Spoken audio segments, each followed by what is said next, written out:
imagined your brother would have sided with the Abyss. Well, keep your chin up. Paimon believes in both of you. And when the going gets tough, the tough get going. Right? He said we needed to reach the end of our journey. Paimon bets he still has lots more to tell us. And we won't find out what this journey is or where it will end unless we keep going. Aw, don't mention it, partner. Travel buddies are supposed to look out for one another. Although, where should we go next? If we want to continue with the journey... Oh, you mean the god that took your brother away in the first place? You're right. After all, everything that followed, all this confusion, it all started with her. Yeah, Paimon bets she's the key to understanding this whole mystery. Well, we've ruled out 2 gods so far, the Animal and Geo Archons. So, next... Paimon doesn't think we can simply walk into Inazuma. Zhongli said it was a closed nation. We'll have to find some other way in. Why don't we ask someone from Inazuma how to gain entrance? Oh, Paimon's thought of someone already! Atsuko in Liyue Harbor! She's from Inazuma! Let's see what she has to say.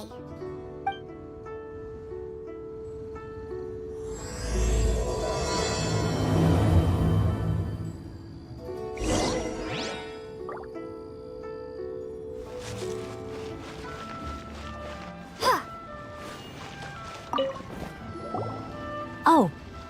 Hello. Oh, I mean good fortune, right? I'm still learning to talk like a local.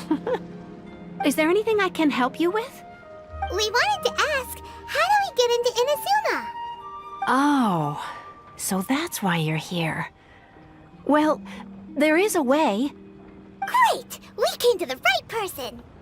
But the chance of success is incredibly small. Huh. Incredibly small? Then how did you get out of Inazuma in the first place? It was in leaving Inazuma that I found out just how dangerous this method truly was. All I had to rely on was a little wooden raft that I'd put together myself. There was a storm raging ahead of me, and my pursuers were close on my tail. After I'd escaped their clutches, I floated on the open ocean for I don't know how many days. My rations and freshwater supplies soon ran out, and I remember getting to the point where I was sure I'd reached the end. Then, I blacked out. But, to my surprise, my journey didn't end there. Or to put it another way, a new beginning found me. That's right. I escaped by the skin of my teeth.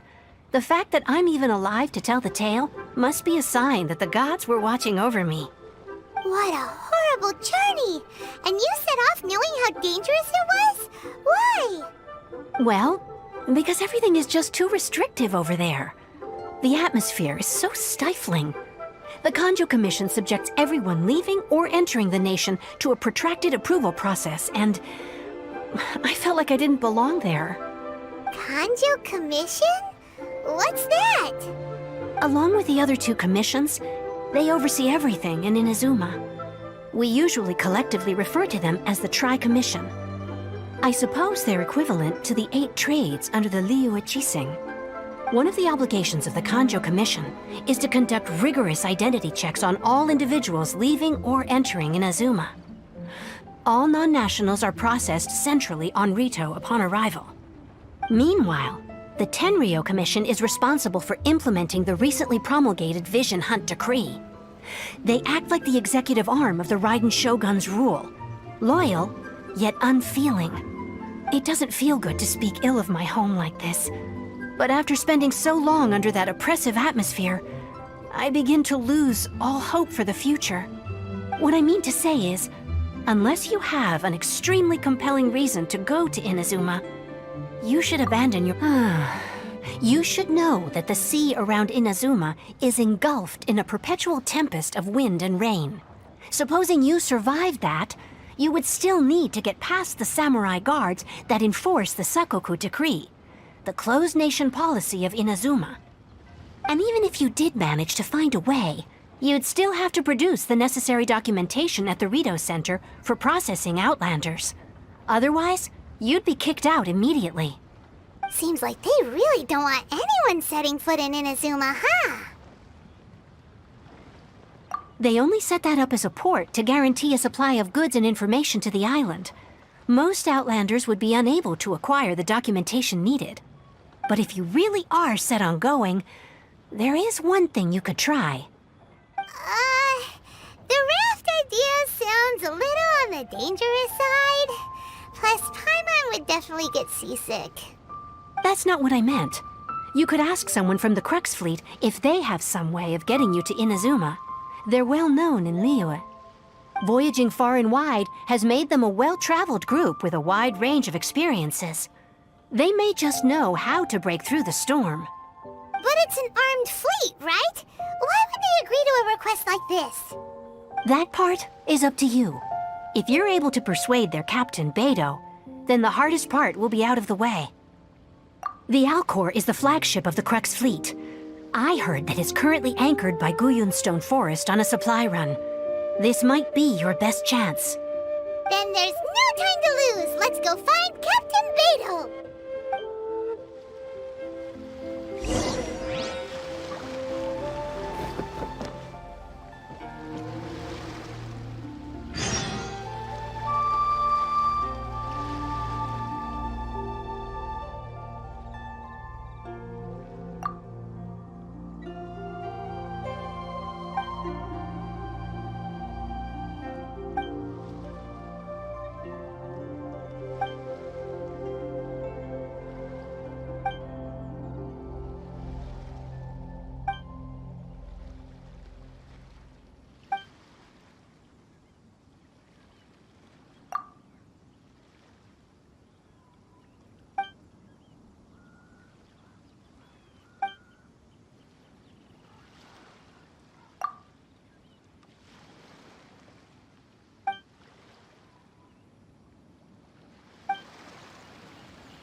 What in the world do those symbols really mean?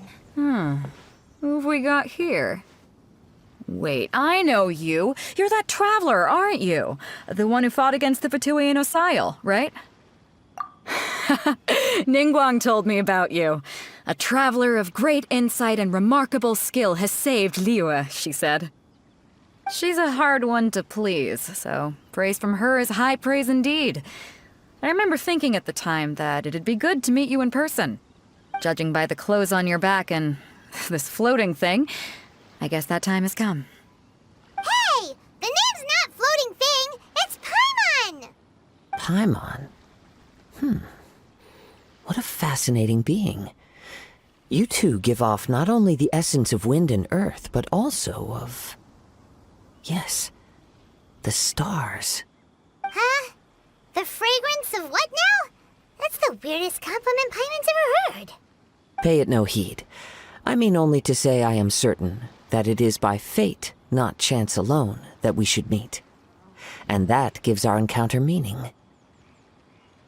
You're not far off, but they go by a different name in Inazuma. This young man is Kaidahara Kazuha, a temporary addition to my crew for reasons I won't bore you with. Occasionally he opens his mouth and flowers come out instead of words. With this fine ship and the soft sea breeze, would it not be romantically irresponsible of me not to acknowledge it with a line or two of poetry? No, I can't argue with that. Okay then. Once the clash is underway, I'll give you a chance to perform. Only if the mood takes me, of course. Poetry for poetry's sake tends to lack meaning. Hey, you don't want to pass this opportunity up too easily, especially seeing as our great hero here might be in attendance. Oh, wait a minute. What's the clash? Also, just to clarify, by great hero, do you mean... Huh? I thought you might be here to sign up. You're telling me you've never even heard of it? The Crux Clash is a martial arts tournament that I hold. There'll be a whole bunch of folks taking part to showcase their talents. There are 2 important rules. 1, Competitors must be renowned fighters. We want those with real martial arts ability, not just people taking part for the fun of it. So, you've got nothing to worry about there. I don't think there's anyone out there who hasn't heard of you. 2, you can't take part if you've got a vision. Otherwise, things get a little one-sided. You must be feeling confident, but you might want to watch out. There are a few crouching tigers and hidden dragons lurking around in Liyue. And with Liyue's savior taking part in the tournament, now that's gonna turn a few heads.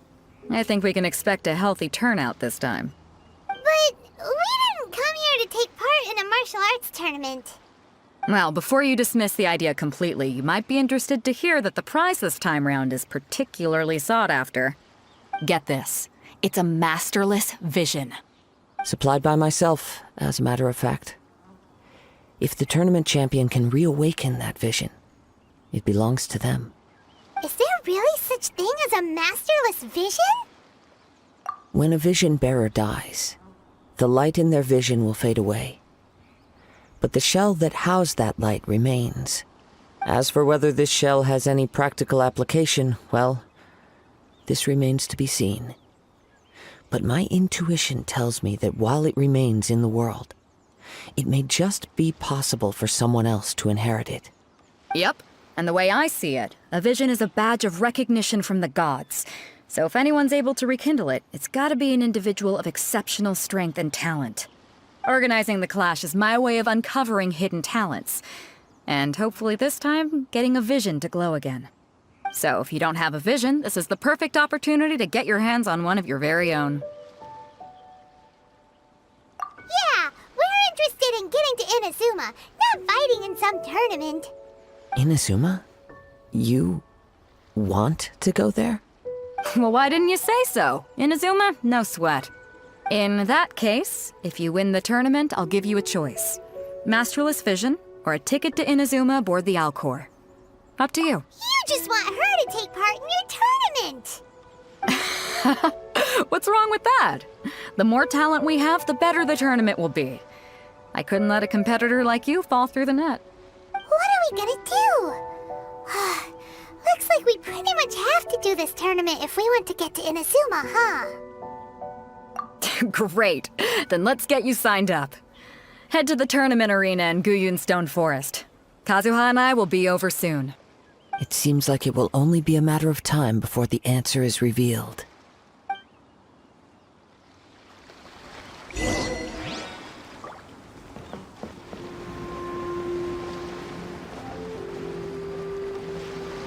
Before we sign up, let's see who the other competitors are. Beto said that they had to be renowned fighters.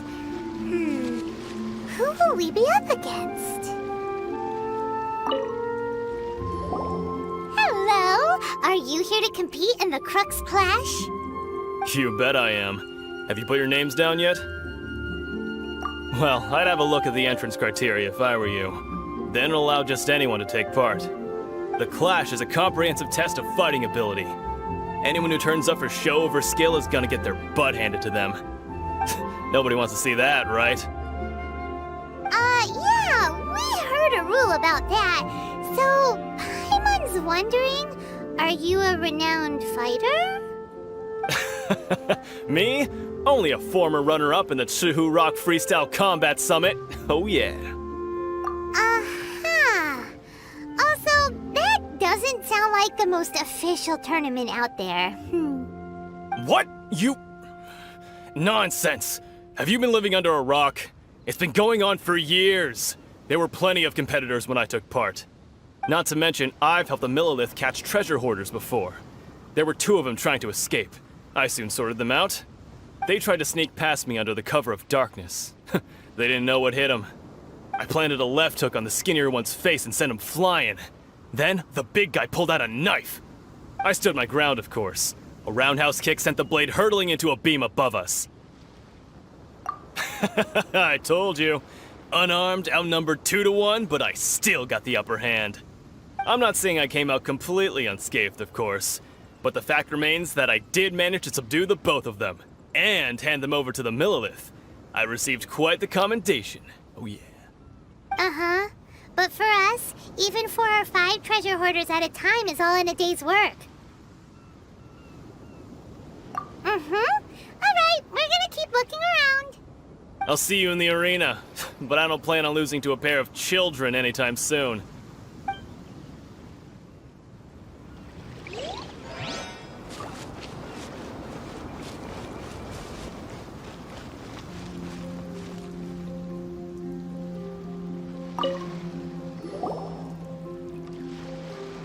Hi there! Are you here for the Crux Clash too? That's right. Nothing beats real-life combat for honing your skills. That's what our master taught us. But this tournament is more than just a chance to put training into practice. It's also a chance for us to obtain the masterless vision. Exactly. With a vision, we'd quickly become our master's top students. This master of yours must be pretty incredible, huh? Are they someone famous? Famous? He's the founder of the Lingshan clan, and his skills are unparalleled. Liang and I are both proud disciples of his. You probably wouldn't have heard of it. It was founded quite recently. The clan is nowhere near as famous as the master himself anyway. He's got to be a grand master or something. He's created many different styles of kung fu, and countless other clans have borrowed extensively from him. To the Lingshan clan, he teaches a special technique known as force dispersal. Force dispersal? It's a type of breathing exercise where you can train yourself to harness the energy around you and neutralize attacks without moving an inch. For example, our master can use it to alter the path of an attacking fist, or change the direction of an incoming stone, all without breaking a sweat. One time, he sent a challenger flying into the air without lifting a finger. It sure is, but it's extremely difficult to cultivate this ability. We've been training for ages and we're still getting to grips with the very basics. There's no way we could use it proficiently yet. We're clearly not that naturally gifted, or we would have at least gotten the gist by now. If we don't start making progress soon, we'll probably run out of money to pay the tuition fees and still have nothing to show for all our training. There's a tuition fee? Of course! This is a Grand Master we're talking about here. He doesn't have time to waste.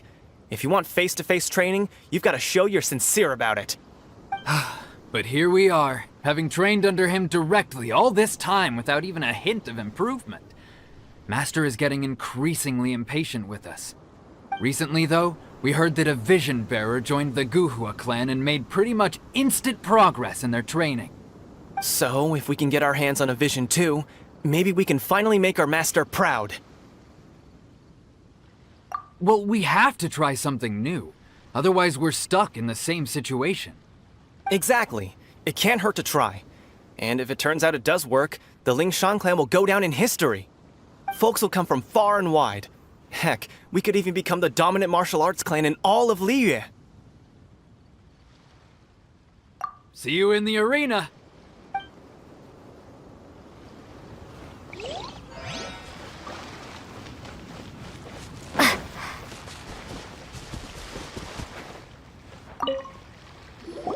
Hey, youngster. Are you here for the Crux Clash too? If so, seems I found myself another new adversary. So you're also here for the tournament? You better believe it. I wouldn't be here if I didn't think I could walk away as a champion. For me, obtaining a vision is the final and most important piece in the puzzle that is my life.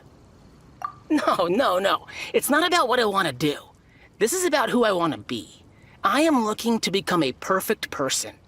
I know how that sounds, but let me explain. I've lived a successful life so far, without any setbacks. I've passed every exam I've ever taken, enjoyed numerous successful business ventures, and seem to get on with just about everyone socially. In most people's eyes, I am already the very embodiment of the perfect person. Though, of course, I'd never let the praise get to my head. I know I haven't reached perfection yet, because there's one thing I'm still missing. A vision. You have so much self-confidence. That's not important. I have a contact in the Crux fleet who was happy to vouch for me, so they very kindly made special arrangements on my behalf. I've also brought along a bit of an entourage for moral support. It's such a blessing, really, to have so many good friends in my neighborhood. Of course, I also put in a few good days' practice, concentrating mostly on rare and esoteric styles of Kung Fu. As a high achiever by nature, I'm confident I've done enough to guarantee my victory in this tournament. Ha! You don't mince your words, do you? The arena will be the judge. Now then, if you don't mind, I need to finish my pre-competition routine. It's not too long now before you'll get to see me in action. So, to recap, we're up against an inflated ego, some gullible guys paying way too much for their kung fu classes, and another guy who's just really average. Seems like you've got a pretty good chance of winning this thing. Come on, let's go sign up. Chinksa Village arm wrestling champion, huh? All right, you're signed up. Next, please. What's your name? Wait, aren't you? Did I hear that right? Is it really them? Huh? Aren't they a vision bearer, though? Why are they trying to enter the clash? I have to ask, aren't you the traveler that helped Liyue fight off that ancient god? It's really her! The one that spoke with Lady Kuching at the rite of parting. Oh, I wonder if I can get her autograph later. I trust you are aware that, only those without visions can enter the tournament? Really? But from what I've heard, the things you're capable of in combat are nothing short of extraordinary. You walk into the most dangerous situations imaginable, face off against all sorts of monsters, even the Fatui, and always come out on top.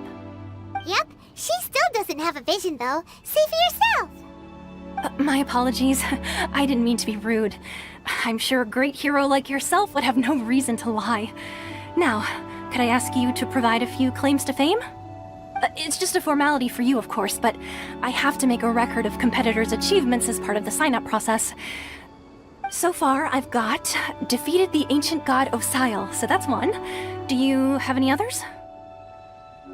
Yeah, and also a dragon, too! Put down Battle with Storm Terror. Whoa! Might as well declare her the champion already. I wonder if it's too late to withdraw. Okay, that's plenty. Actually, this is the most dazzling track record I've ever seen. By a long shot. Right, your registration is complete. Now, a brief word about the prize. A great hero such as yourself can surely only be here for one thing. To win the tournament and claim the grand prize, namely, a vision. Oh, we're not here for that. We're here because Captain Beto promised to take us to Inazuma if we win the tournament. There's another prize, too? Oh, first I've heard of it. Beto must have upped the stakes this time to attract top talent. But why would anyone want to go somewhere as dangerous as Inazuma? I see. So, I take it you discussed your terms with Beto in advance, then? Well, nobody expected you to sign up to a tournament like this. I can hardly believe it myself, to be honest. Anyway, the qualifying rounds are about to begin. I'll leave you to your preparation. Hey, so Paimon's thinking about that whole no vision bearers rule in this tournament. Even though you don't have a vision, most people in Tivat think that you can't manipulate the elements without one. So Paimon thinks you probably shouldn't use your elemental abilities during the tournament. You know, just to avoid any misunderstandings.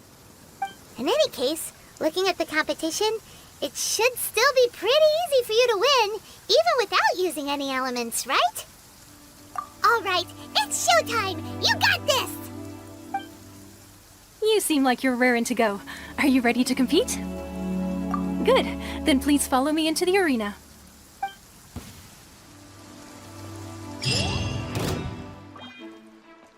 Our next competitor is seen by many as the favorite to win this tournament. Her first bout begins now! You? You're the hero they're talking about? How am I supposed to win now? What a strange guy. Why was he so confident to begin with? Well, now that we've won, let's go and see Beto. She'll probably have something to say to us. I knew I wouldn't regret introducing you as the favorite.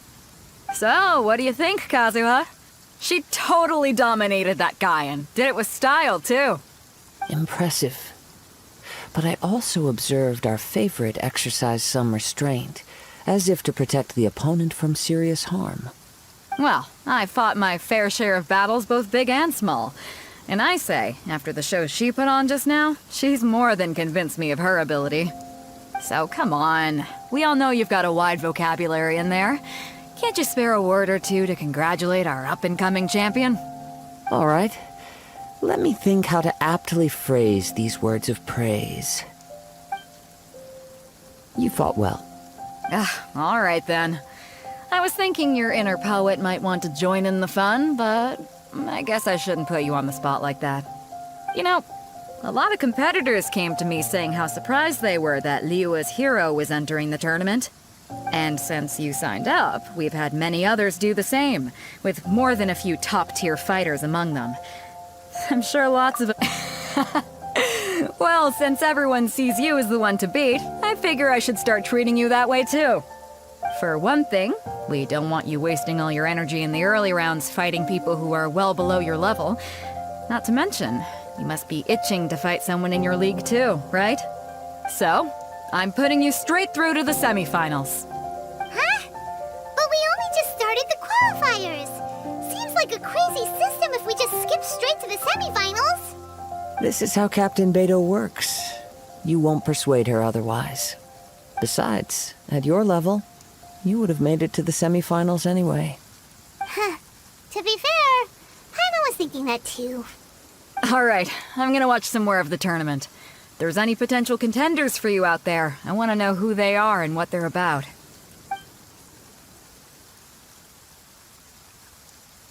We're finally here, folks. The real show is about to begin.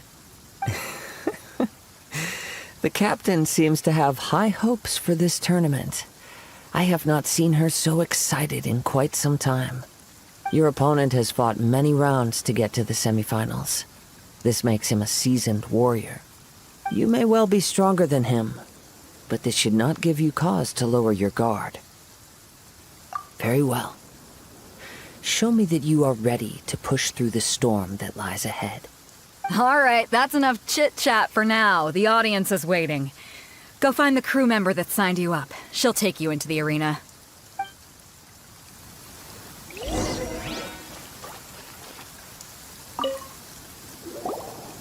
Your opponent in the semifinals is new to the Crux Clash, but he has quickly become the dark horse of the tournament. I do not doubt your abilities, but I would suggest that you make sure you are fully prepared before you begin. Relax. My girl's at the top of her game. She ain't gonna lose. Okay, follow me. At last, the moment we've all been waiting for. The semifinals have begun. Who's it gonna be this time? The hero or the dark horse? I don't care about the prize. You're a strong opponent. That's what I'm here for.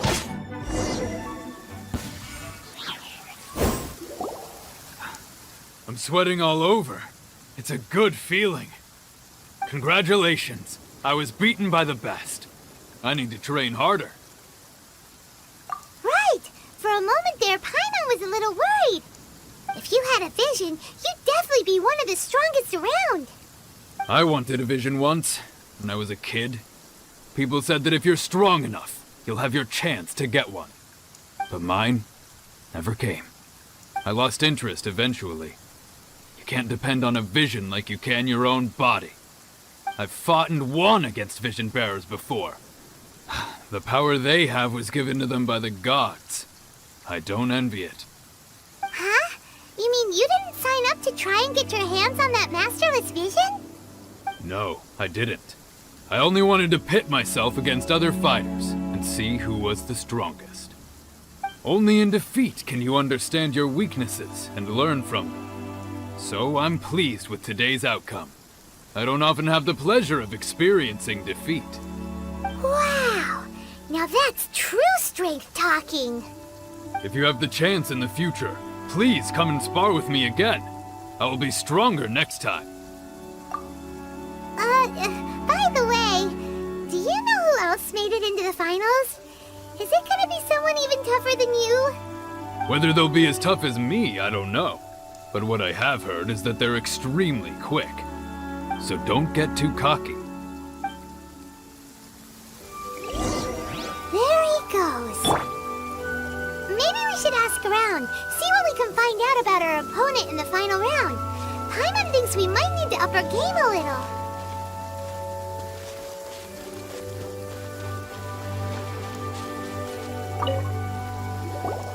Ah, it's you! I watched your match. What a stunning performance. I myself was eliminated in the third round. Shame. If only I could have advanced one more round. Maybe next time, huh? By the way, do you happen to know who else advanced to the final round? Why, yes. He's the same one who defeated me. He is a formidable opponent, quick on his feet and swift to take advantage of his opponent's missteps. I faltered for but a brief moment, but before I knew it, he had me on the floor. Given my stature, I have no fear of squaring off with physically strong opponents. But faced with a nimble, agile opponent such as him, I found myself completely out of my league. Still, I'm sure he'll be no match for you.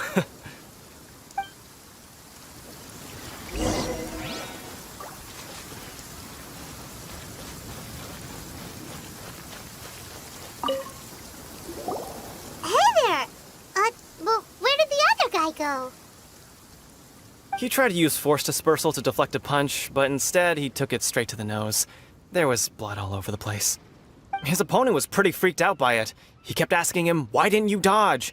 But he was pretty much out cold by that point and couldn't reply. "Why don't you dodge?" they ask. Because to not dodge is the very essence of Lingshan clan kung fu. It's just that he hadn't quite mastered it yet. Don't even get me started. I spent all my energy helping him get from here to the boat to take him back to the harbor. But by the time I got back, my scheduled match time had already passed and I had to forfeit. I don't dare tell my master about this, otherwise I'd never hear the end of it. Sorry, I shouldn't be complaining in front of you like this. I'm afraid I'm still a bit out of sorts at the moment, so I probably won't be able to help you with whatever you were here to ask me about. Oh, all right then. Hope your buddy makes a swift recovery. Hang in there. Thanks, I'll do my best.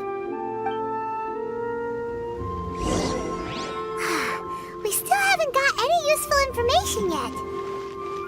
Maybe we can go talk to Beto. Surely she's gotta know something.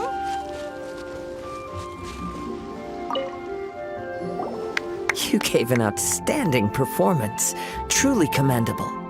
I could sense that you're not familiar with bouts of this kind, and it could have cost you the match. But you were quick to adapt, and managed to claim victory over your opponent. That is a most... In fact, I discerned this not from what I saw, but what I heard. The ground beneath your feet, and the pattern of your breathing. But it is nothing remarkable, for I discerned nothing more than Captain Beto did. He's right. But in my case, I was purely relying on previous experience. I guess not using your elemental powers must be quite new for you, huh? We wanted to ask about who our opponent will be in the final round. Do you think they'll be stronger than the one we faced in the semifinals? Not exactly. Contenders that reach the finals aren't necessarily stronger. They tend to have something unique about their style. As for the guy you'll be facing, his skill lies in his speed, and he has superior form. It's also obvious that he's seen his fair share of battles. What's the matter? Worried that you've bitten off more than you can chew this time? If that is the case, then I have a proposal for you. Let's go somewhere a little quieter, shall we? I haven't properly introduced myself yet. In the land of Inazuma, I was a wandering samurai. Yeah, we could tell that from your getup. But at the same time, when you talk, you don't really sound like someone who's used to waving a sword around. It is true that I am versed both in literary and martial traditions. But on the straggling path of a wandering samurai, is there harm in acquiring a surplus skill? I do not mean to flaunt my martial prowess, but I myself have witnessed reputable fighters hailing from across the lands. I do possess some knowledge regarding your opponent's particular skill set. Given your talents, a few hints from me will be all that's necessary to bring your opponent down. Hang on. Don't you think you're bending the rules a bit there? Gathering intelligence is an essential part of any duel. You must know your enemy. Besides, our favorite here has fought many battles on their journey from Mondstadt. Such impressive feats require more than just bravery alone. You betcha! Wait a second.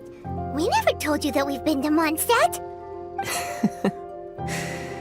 Does one not leave a trail when traveling through the wild? In return, nature also leaves its traces upon you. However, there is only so much that can be discerned from these traces. I sense that many things about you elude me still. These are the things I am curious to know about. Come with me.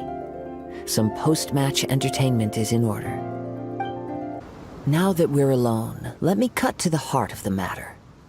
You are skilled in manipulating the elements, and not just a single element, but Paimon knew that you were hinting at something from the moment we met.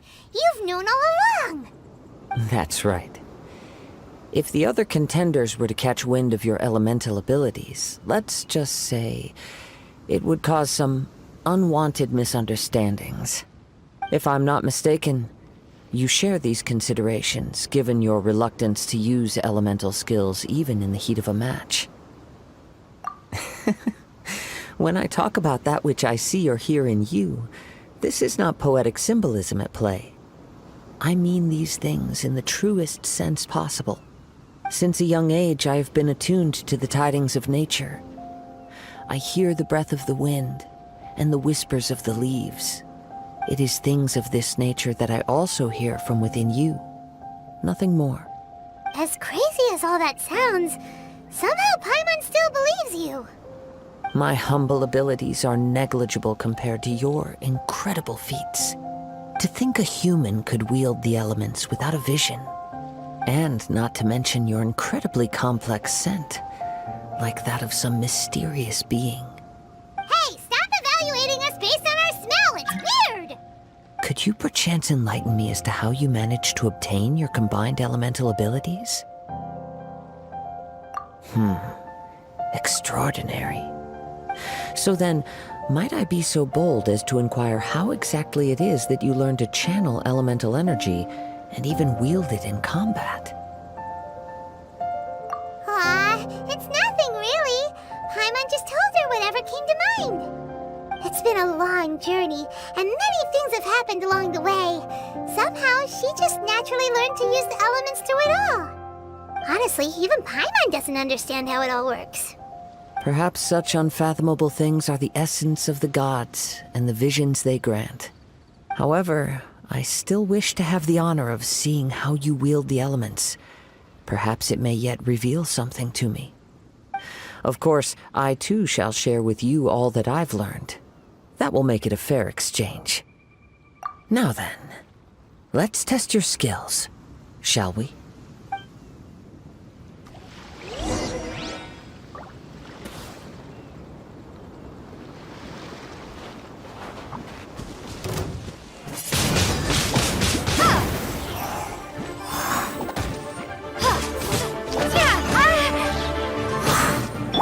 Protect us! Come on! We can do it!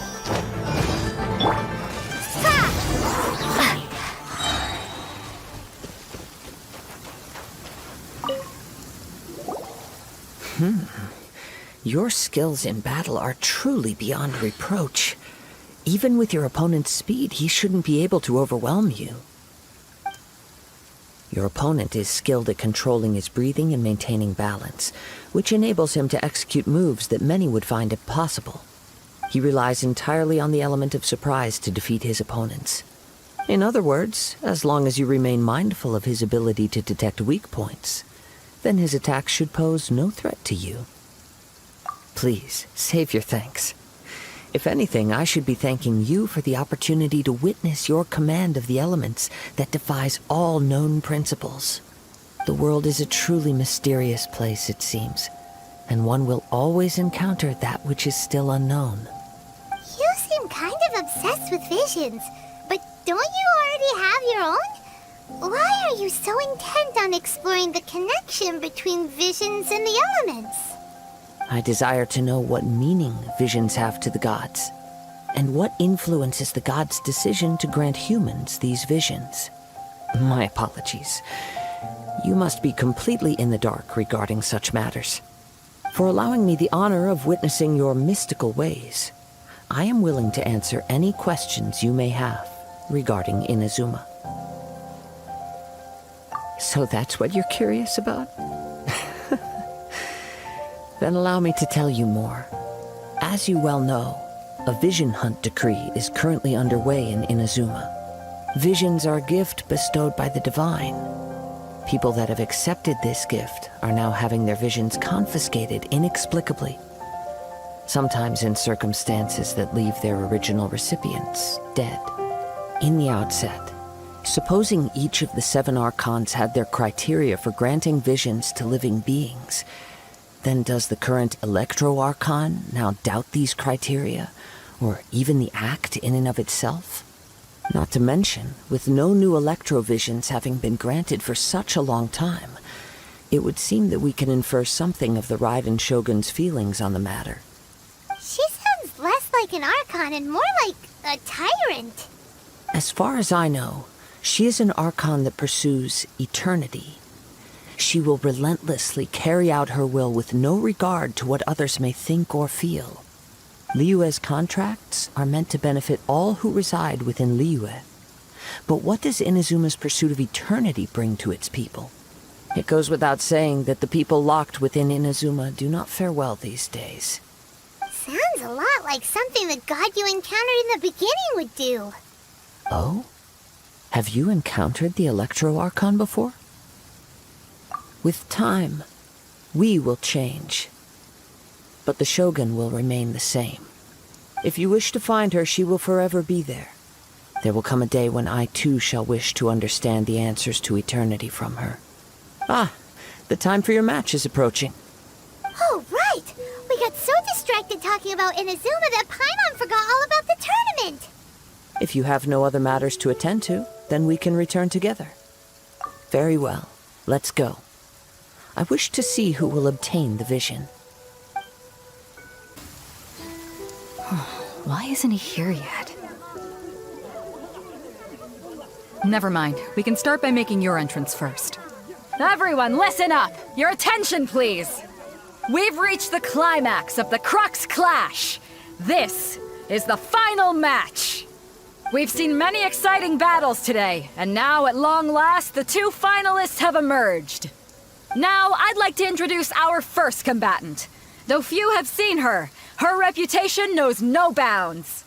She strikes fear into the heart of Osile, and the mere mention of her name causes even Fatui Harbingers to turn pale in the face.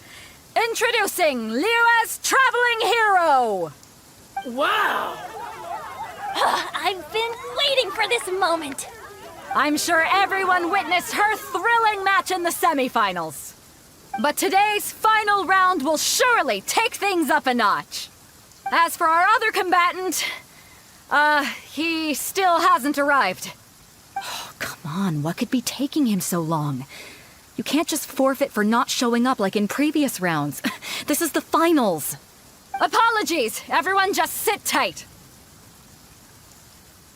We've got no other choice. If he doesn't show up, we'll just have to postpone the match. Wait a moment. Something doesn't seem right about this.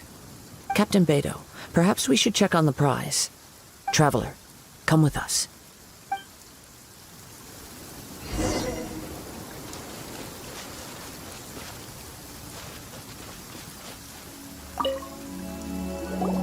Let me see. It's gone all right. The vision is missing. Huh?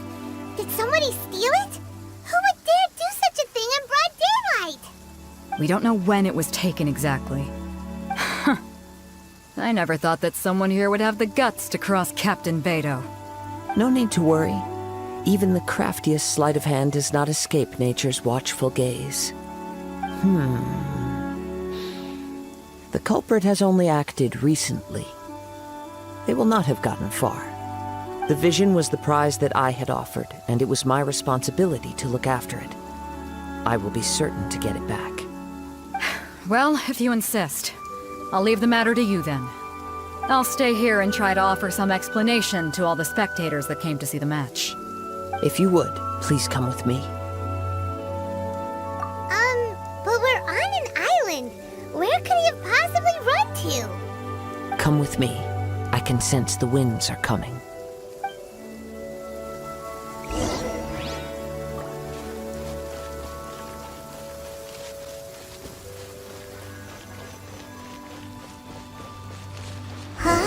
A wind current? The winds have come at an opportune moment. Let's seize this chance. Ride the winds upward. From there, we can continue our search for clues.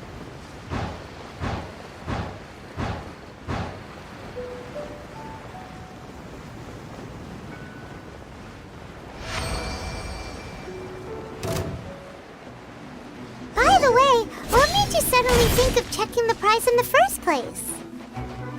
I heard it the moment it was stolen.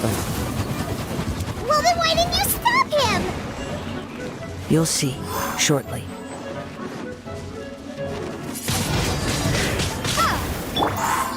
Time for takeoff.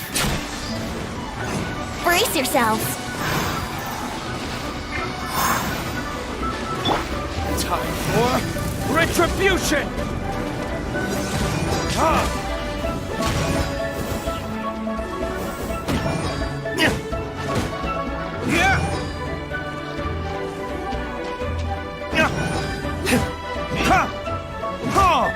You can't run from death.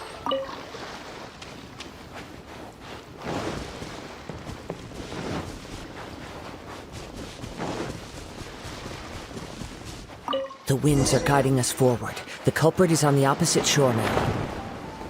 You can hear that too? What does it sound like? Hubris. This way. Follow me. There may be an ambush waiting for us up ahead, but I trust that you are well prepared for such a scenario.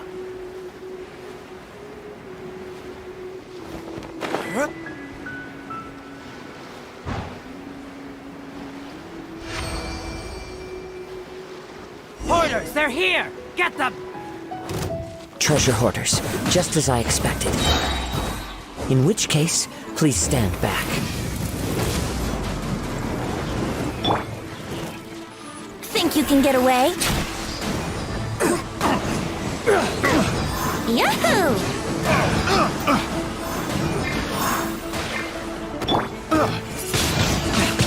Windblade! Prepare to be blown away!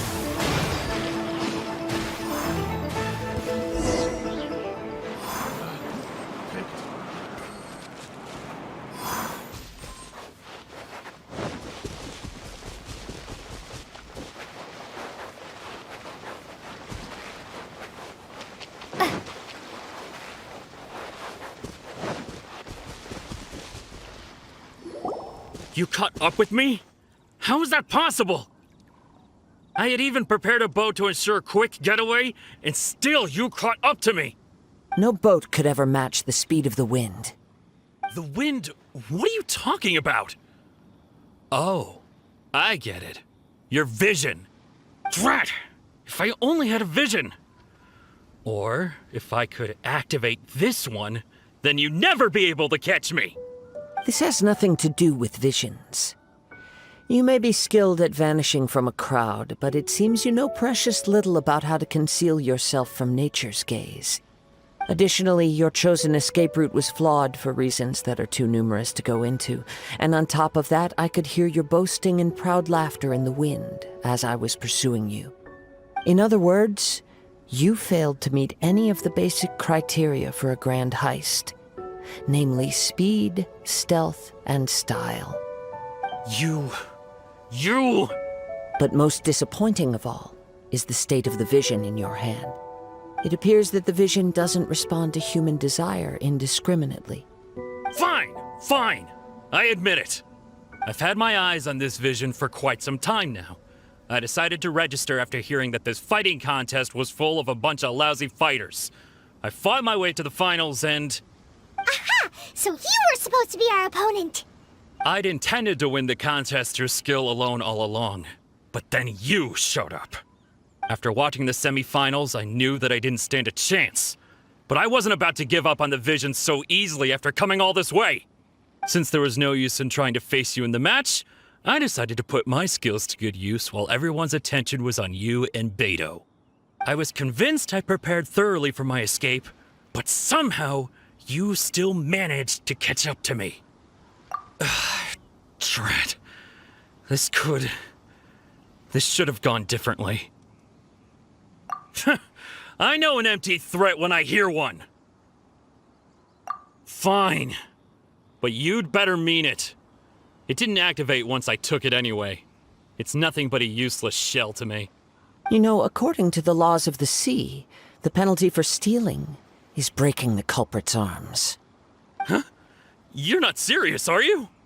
Not to mention that the item you stole was a prize. You didn't show up for the final match, and you damaged the reputation of the captain of the Crux fleet. It seems that it would be only fair to brand the word thief on your forehead with a hot iron. Whoa, whoa! We don't need to go that far, do we? I never would have guessed you could be so cruel. If this is where talking gets me, then forget it. I'll risk a fight.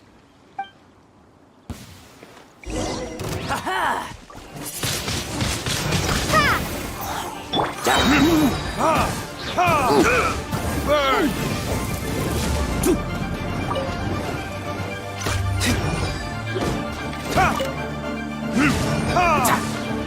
Time for takeoff. Let's play. Just you watch.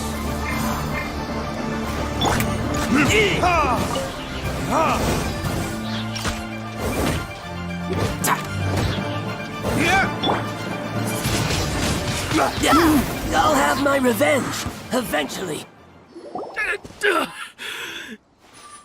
No, no. Do what you want, but please, don't brand my forehead, please! He has persevered to the bitter end, and now death looms near. Yet still the gods do not bestow their favor upon him. Put down the vision and leave. I've changed my mind. No further punishment for you. Huh? What's wrong? Are you asking for more punishment? It's up to you. Such willingness is commendable, and fits the way of the samurai. No need for that. Thank you for releasing me. You truly are generous. Huh? Paimon doesn't get it. Were you just trying to scare him? I take no pleasure in frightening others. I was just testing all possibilities while the vision remained in his hands. When people are forced into a corner, that is when their greatest strength will appear. I thought it may be an opportunity for him to awaken the vision. But unfortunately, nothing happened. Yes, I wanted to know whether it were possible for an extinguished vision to be reawakened. From the moment he stole the vision, I decided to use him for this experiment. I've tried many other methods in the past, though few tales tell of a masterless vision reawakening. After seeing you command multiple elements, I figured that nothing is impossible. Come, why don't you give it a try?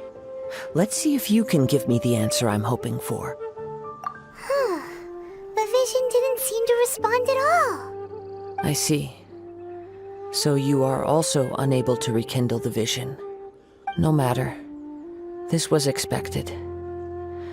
I suppose this vision is still mine to take for now. Yeah, what's the story behind this vision anyway?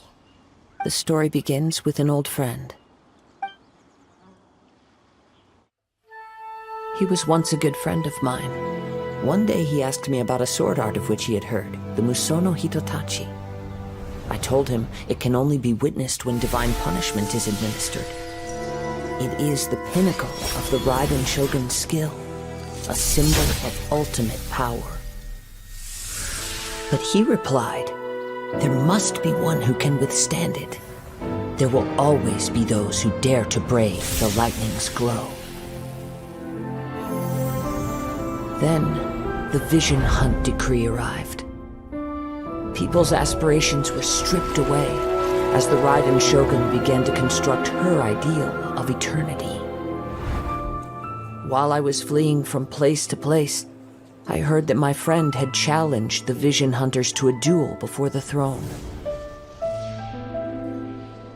A solemn yet brutal challenge. The defeated face divine punishment, while the victors gain a second chance. Perhaps he thought he of all people should make a stand. Coming face to face with the Musono Hitotachi was all that he truly desired, after all. When I arrived at Tenshukaku, the duel was over. I heard his sentence of divine punishment, his severed blade hitting the ground. Perhaps that was the glory he had yearned to witness. In his last moments, what expression was on his face? Before I knew it, I had stepped forward and snatched the dying vision and was running from the scene. All I knew was that I mustn't let his hope, which burned so brightly, become buried among the ice-cold statue of a god. Perhaps one day, I may come to find that all I have done is meaningless. But as a wandering samurai, I find meaning in traveling and the sprawling beauty of nature that lies along the way, while still retaining the warrior way in my heart. Kazuha! It's just another way of saying I do as I please. All right then, it's time we returned. Allow me to gather the wind for us once more. Huh? Did Beto leave already? Maybe she went back to her ship. If you're looking for the captain, she was summoned by Lady Ningguang. It seems that the Crux clash got out of hand this time and has attracted her attention. Captain Beto was muttering something about Ningguang being a stick in the mud as she headed off to Liyue Harbor. It's not unusual for those two to be at odds with one another. But still, Captain Beto was disappointed she didn't get to witness the crowning of the new champion. She had been looking forward to it for quite some time. The one who stole the vision was originally to be this hero's opponent in the final round. He knew he stood no chance of winning the match, thus the wicked idea of stealing the prize took hold in his mind. In which case, the Crux clash comes to a clear-cut conclusion. Huh? So that's what happened? If that's the case, then the rules stipulate that he is disqualified, and our hero here is the champion. Paimon thought we'd win and all, but not like this. It doesn't matter. As the saying goes, honor given is honor deserved. Now, let me go prepare the champion's medal to award you. Yes, I believe so.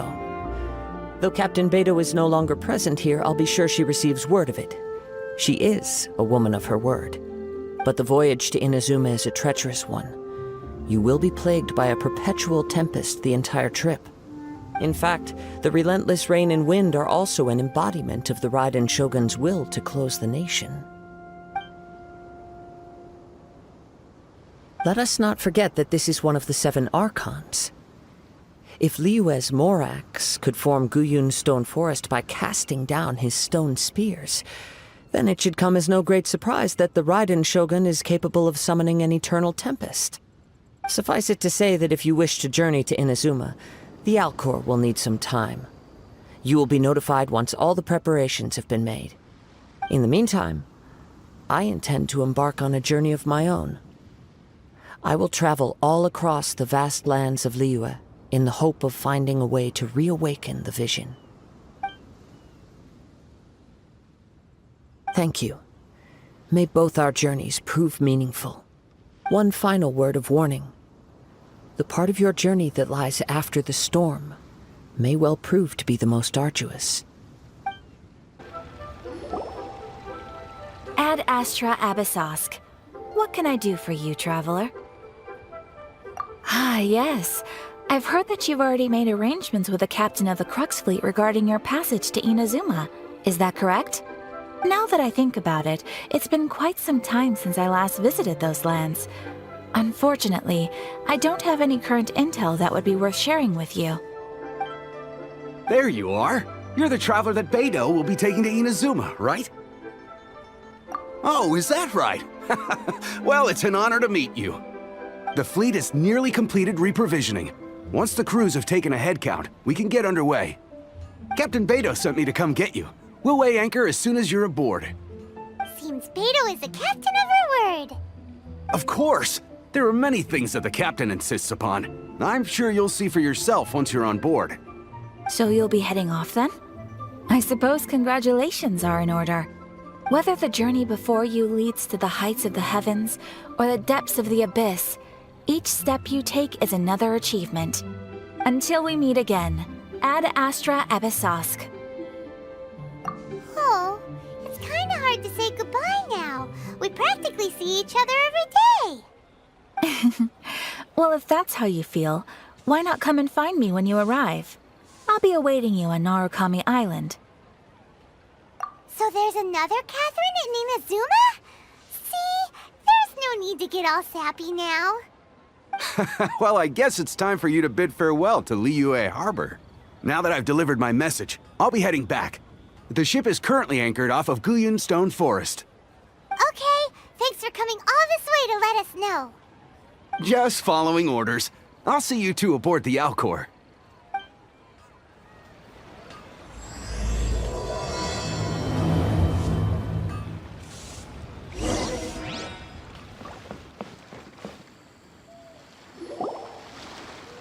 Ah, you finally made it. All these years, come rain or storm, the Crux fleet has never suffered a delay. If it were anyone else, I might have set sail already. Don't look too serious, I'm only joking. You're just on time. The crew have just finished making final preparations. Well, now that everyone's here, we set sail for the land engulfed by storm and tempest. The nation of eternity. Anchors away!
Ahoy there. So, you finally made it. You sure kept me waiting, Captain. And it appears we have a couple of stowaways. Or perhaps I should say, honored guests. Shush! You can blame your almighty shogun. The tempests around Inazuma have been growing all the more fierce lately.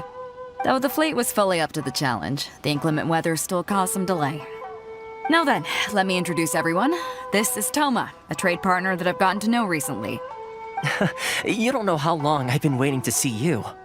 Toma, these two are... Oh, no need for introductions. Their reputation precedes them. Seems even the stormy seas can't keep rumors of these outlanders' sterling deeds at bay. Oh, it's sure nice to hear you say that. With any luck, it'll give you a head start here. Toma's resided on Rito for quite some time now. It wouldn't be going too far to say he's the fixer around these parts. If you run into any problems here, just talk to Toma. But if he tries to pull any moves on you, I'll be sure to deal with him personally the next time I'm around. No need to worry. I'm sure we'll get along just fine. Good. Then if it's all settled, I'll be going. I wouldn't want to be caught with my sails down here. I do have a wanted fugitive on board after all. Oh, right. Kazuha. Until next time, traveler. Remember to give it your all, no matter what perilous storms you may encounter. Fair seas, Captain Beto. Bye-bye!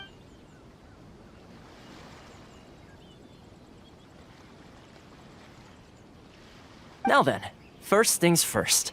We need to go get you registered at the border checkpoint. Paimon thought we were supposed to be keeping things on the down low. Are we just gonna walk into the government's hands? Don't underestimate the reaches of the Sakoku Decree. You wouldn't be able to avoid inspection even if you tried. So we have to play by the rules, even if we're kind of bending them. Hello? Please state your name, identity, and the purpose of your visit. Oh, except you, Toma. You must be new here. Excuse me? Please provide the information requested and also declare any goods you are carrying with you. Oh, well, I'm sorry. We cannot approve entry for purely personal reasons. So, unless you have a valid reason for visiting in accordance with the rules...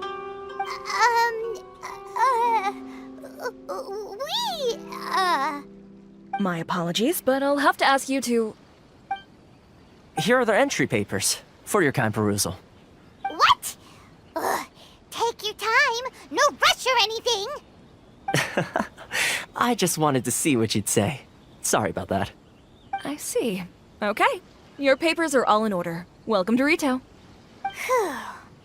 So, where do we go next? The Outlander Affairs Agency. They only check entry permits here.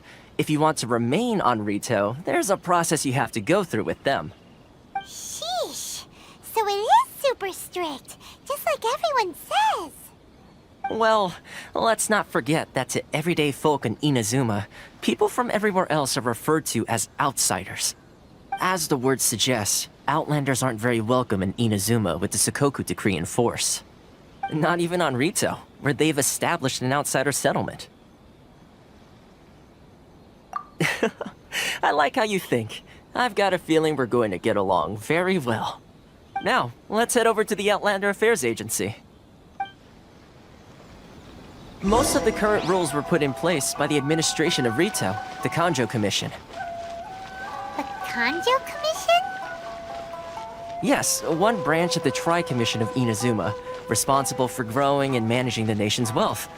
You really haven't heard of it before?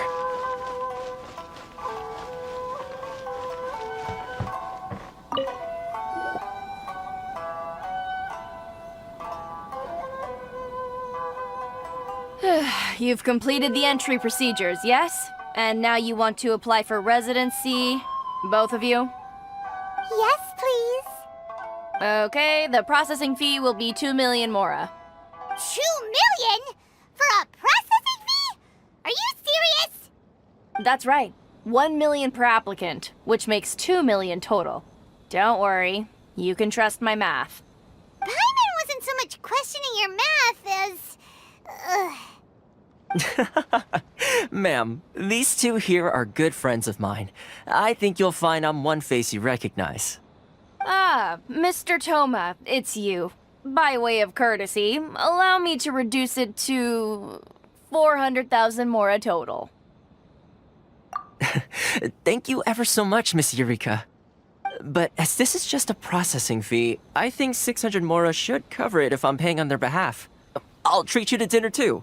How does that sound?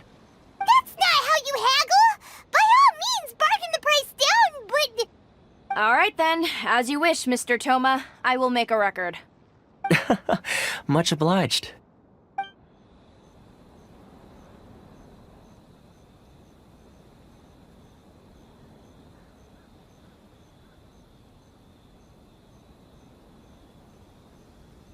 What? She went from 2 million down to 600? There's something seriously wrong with people's sense of finance around here! It's not as mind-boggling as you think. A processing fee is just a figure of speech. The way some here at the agency see it, the fees are easy money, so it becomes a question of how much they can make. So when the day comes that some poor merchant from overseas with more money than sense gets stuck here and needs to apply for residency... Then they'll milk them for all they're worth! Exactly. It's at times like this that having a local friend really comes in handy. Yes, but when you're an outlander in Inazuma, far from home in this closed nation era, there's very little that can be done about it. The most that overseas merchants can do to look after themselves is stick together. That's how the International Trade Association came about.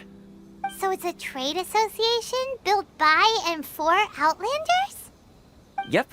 And as well as advancing commercial interests, the association provides help, support, and structure for Outlanders trying to survive on Rito. Essentially, it's an association devoted to both commercial excellence and survival skills. Sounds like just staying alive is an achievement when you're an Outlander in Inazuma.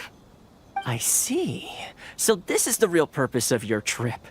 Yes, given that you are Outlanders, it's certainly a lofty aspiration. After all, the Raiden Shogun is the most exalted and revered one in all of Inazuma. She is a deity who reigns on high, while all other life gazes up in awe. Huh. I was going to say nothing is set in stone when it comes to who you will encounter in this world. Who's to say you won't happen to run into the Raiden Shogun one day after lunch? Uh-huh. And is that likely? Okay, I'll give it to you straight. I know of a way to introduce you to the Raiden Shogun. Really? Wow! The Rito Fixer's better connected than we thought!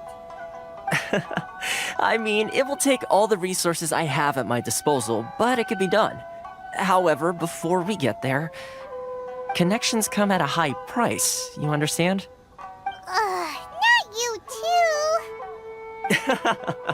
No. In this instance, when I say price, I'm not talking about Mora. In fact, there's no real cost as such. It's just that if this is something you really want, you'll have to agree to help other people solve some of their problems first. I like to do things in a way that keeps everybody happy. It's my own personal rule for dealing with situations like this. Sounds very reasonable to Paimon. You're the man in the middle, so you have to trade favors to keep everyone indebted to you. Why do I get the feeling you're making me out to be some sort of crook? Never mind. Here's the situation. As I touched upon earlier, the members of the International Trade Association are constantly struggling to survive. Recently, things seem to have gotten more difficult than ever for them, so just go and check things out. See if there's any way you can help.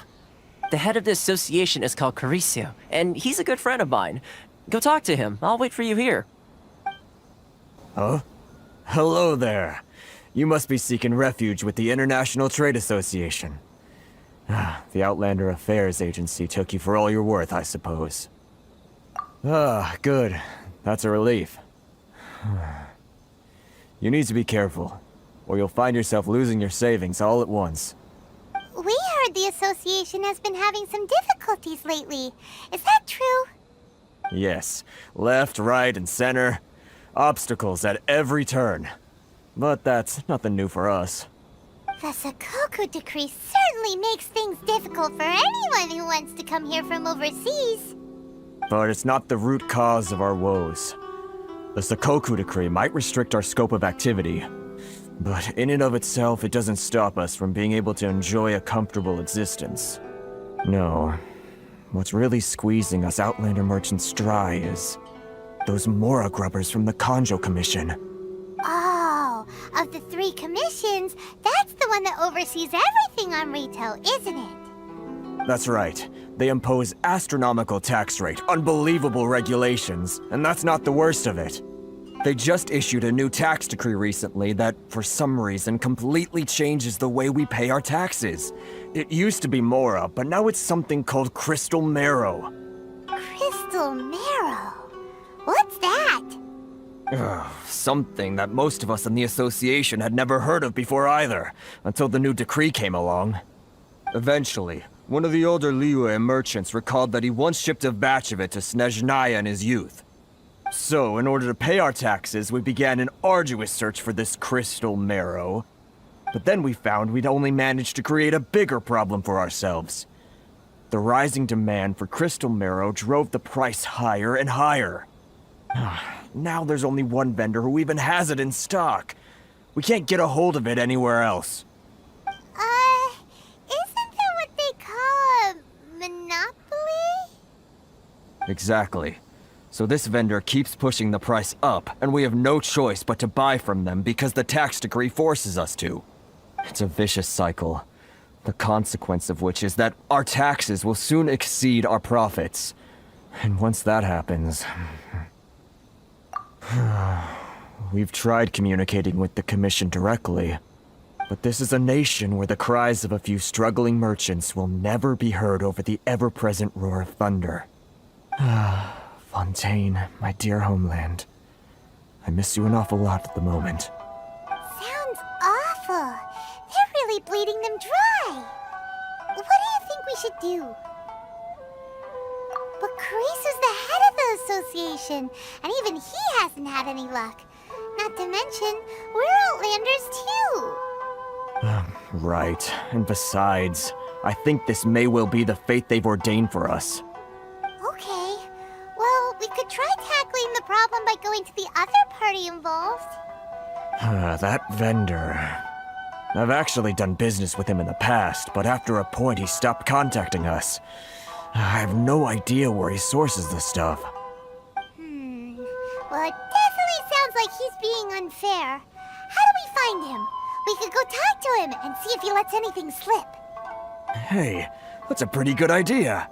Since you're not affiliated with the association and you're new to Rito, he may just let his guard down. If I remember correctly, our usual meeting point with him is under a tree by the coast in the residential district. See if you can find him there. Got it! We're on the case! Huh? I don't think I recognize you. Are you new arrivals? Haha, very funny. Real fixers don't need to refer to themselves that way. I wasn't born yesterday, you know. So, what do you need with me? The sheer nerve. You don't go around asking questions like that. If I gave you my sources, I might as well hand you the whole darn business. Trade secret, got it? You know what trade and secret mean, right? This guy's got a bad attitude. Ha! Are you even buying? Oh, I see what's going on here. Carisu and his associates sent you here to try and plead their case, didn't they? They're wasting their time. The price is non-negotiable, not by a single Mora. Hey, what's your problem? Get out of here, go on. Tell them they're lucky to be buying from me in the first place, and they ought to be more grateful. If it weren't for me, they'd be in seriously hot water. What are we gonna do? There's no talking to this guy. Good idea. Let's check back in with him.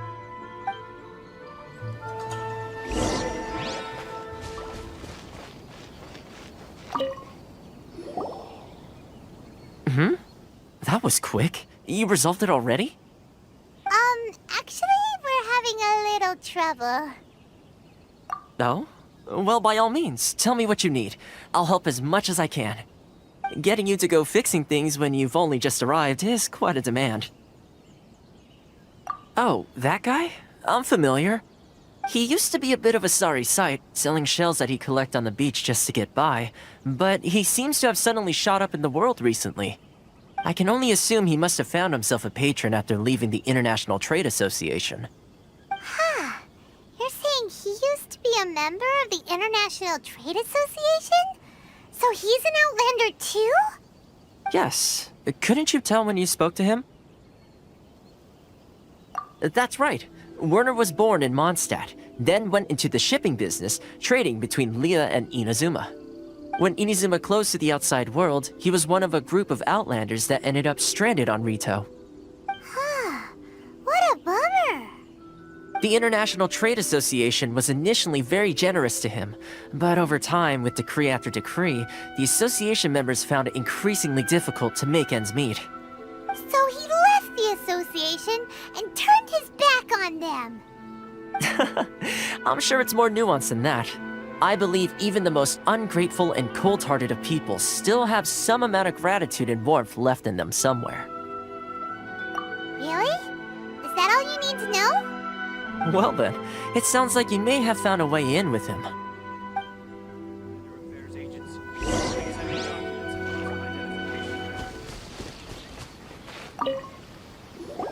What are you doing back here?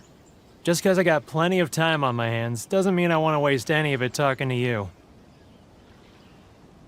Huh? Where's this coming from?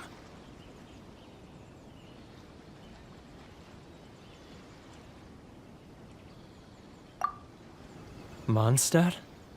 You were talking about Mondstadt.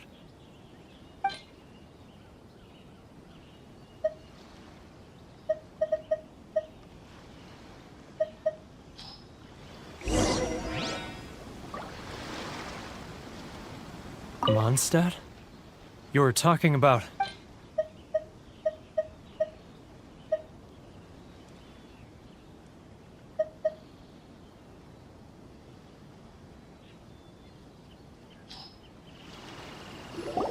Goodness, I can sense it now. So familiar, but I can't remember the last time I was there. The scent of Mondstadt. Oh, how it takes me back. Oh, my hometown, the home of freedom. How I long to go back and visit. It's working! So, trying to play my heartstrings like a liar, are you? I know what you're up to. Huh? What is this? What are you up to now? Just close your eyes already! You mean the sound of the ocean?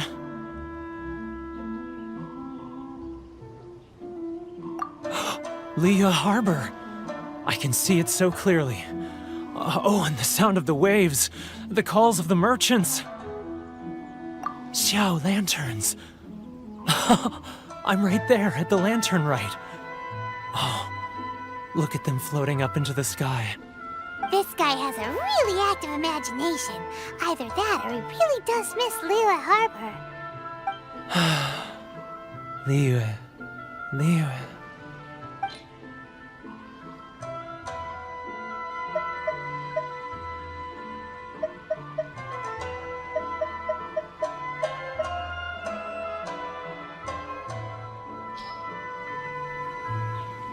Wait. Stop. That's enough. Don't make me relive it anymore. My poor heart can't take it. You mean the folks from the International Trade Association? And I suppose they are far from home, just like me. Often, I'll sneak down to the shore at night and listen to the sound of the waves. I like to imagine it's the voice of my hometown, carried across the ocean. I've run into folks from the association more than a few times doing just that, but I always hide my face and slip away. Don't you think I've wanted to talk things through with them and free myself from this anguish? Well, no one's stopping you, so... They're so resilient. None of them had anyone else to rely on, so they rallied together, committed to finding a way to survive. But I couldn't do it. I'm not strong enough. So I caved. Those people, they'd make the smallest of promises, offer the most measly benefits, and I'd do whatever they asked of me. And make Mondstadters look like the worst people in the world. All right, I'll tell you the whole story. It's eating me up inside, and I can't take it anymore. You ready to talk now? But I betrayed them. I can't show my face there. Come on, you scaredy cat. Look, you messed up, but now it's time to make things right. So come on, get it off your chest. What's the deal here? It's a scheme by the tax collection Ashigaru, Keijiro and his companions. They start by overtaxing the merchants, then take the extra crystal marrow they receive and stockpile it. Once the merchants run out of places to buy crystal marrow, they get me to sell that extra stock back to the merchants at an extortionate price, with the proceeds going to the tax collection Ashigaru. It's plain evil gouging them like this. I'm their puppet, yes. But my cut is a tiny fraction of what we take in total. It's barely enough for me to live on. Evidence? You're right. Without conclusive evidence, he will never admit it. Now that I think about it, whenever I report back to him after a sale, he always heads to the same place. It's always made me suspicious. As it happens, I handed some Mora over to him not long ago. I can show you where he went if you want. Really? Well, then there's no time to lose. Let's go.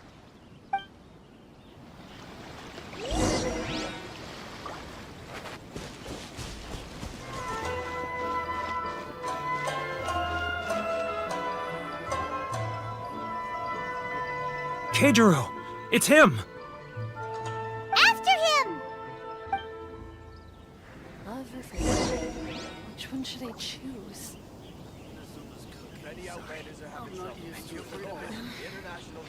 Should I close it now? It's not like I'll get any customers.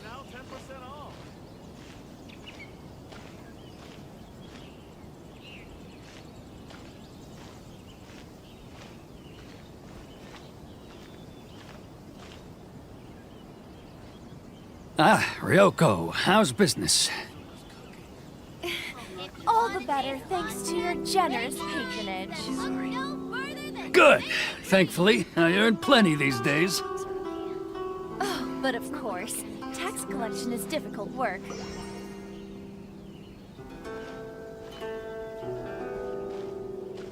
Now, who else is behind on payments? Let me think. Yes, the Trade Association clique still needs to be brought into line.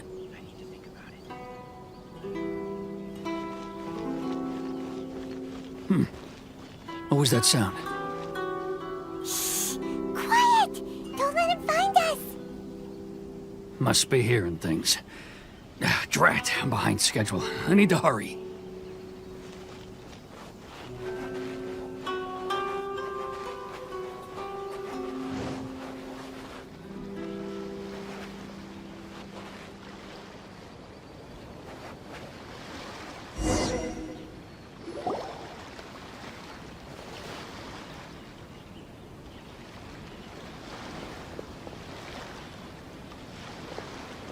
What could he be doing at a place like this? It looked like he buried something over there, didn't it? Why don't we take a look?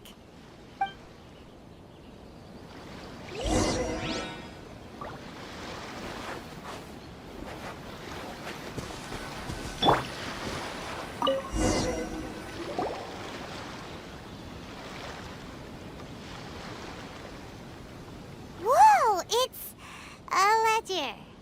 Boring! Paimon thought he'd hidden a big pile of Mora here.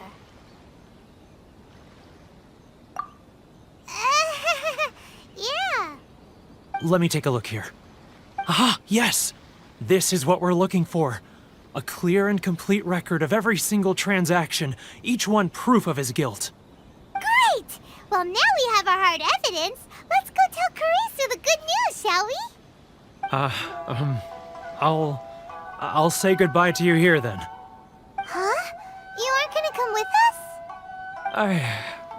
I need a little more time before I'm ready to face the head of the association. I'm sorry. Huh. Poor Werner's a pretty awkward guy, huh? But we really don't have anything left. If this keeps up, our sales will come in at a loss. There'll be nothing left for us to do but starve. You know the decree. The rules are the rules. No discounts, no exceptions, and no excuses. And who are you? Another new member of the association? It just so little ledger, so now we're here to tell everyone all about how you embezzled crystal marrow to sell it right back to the taxpayers. Huh? Is this true? You've been swindling us! Well, you see, the taxes, Let me take a look at the ledger.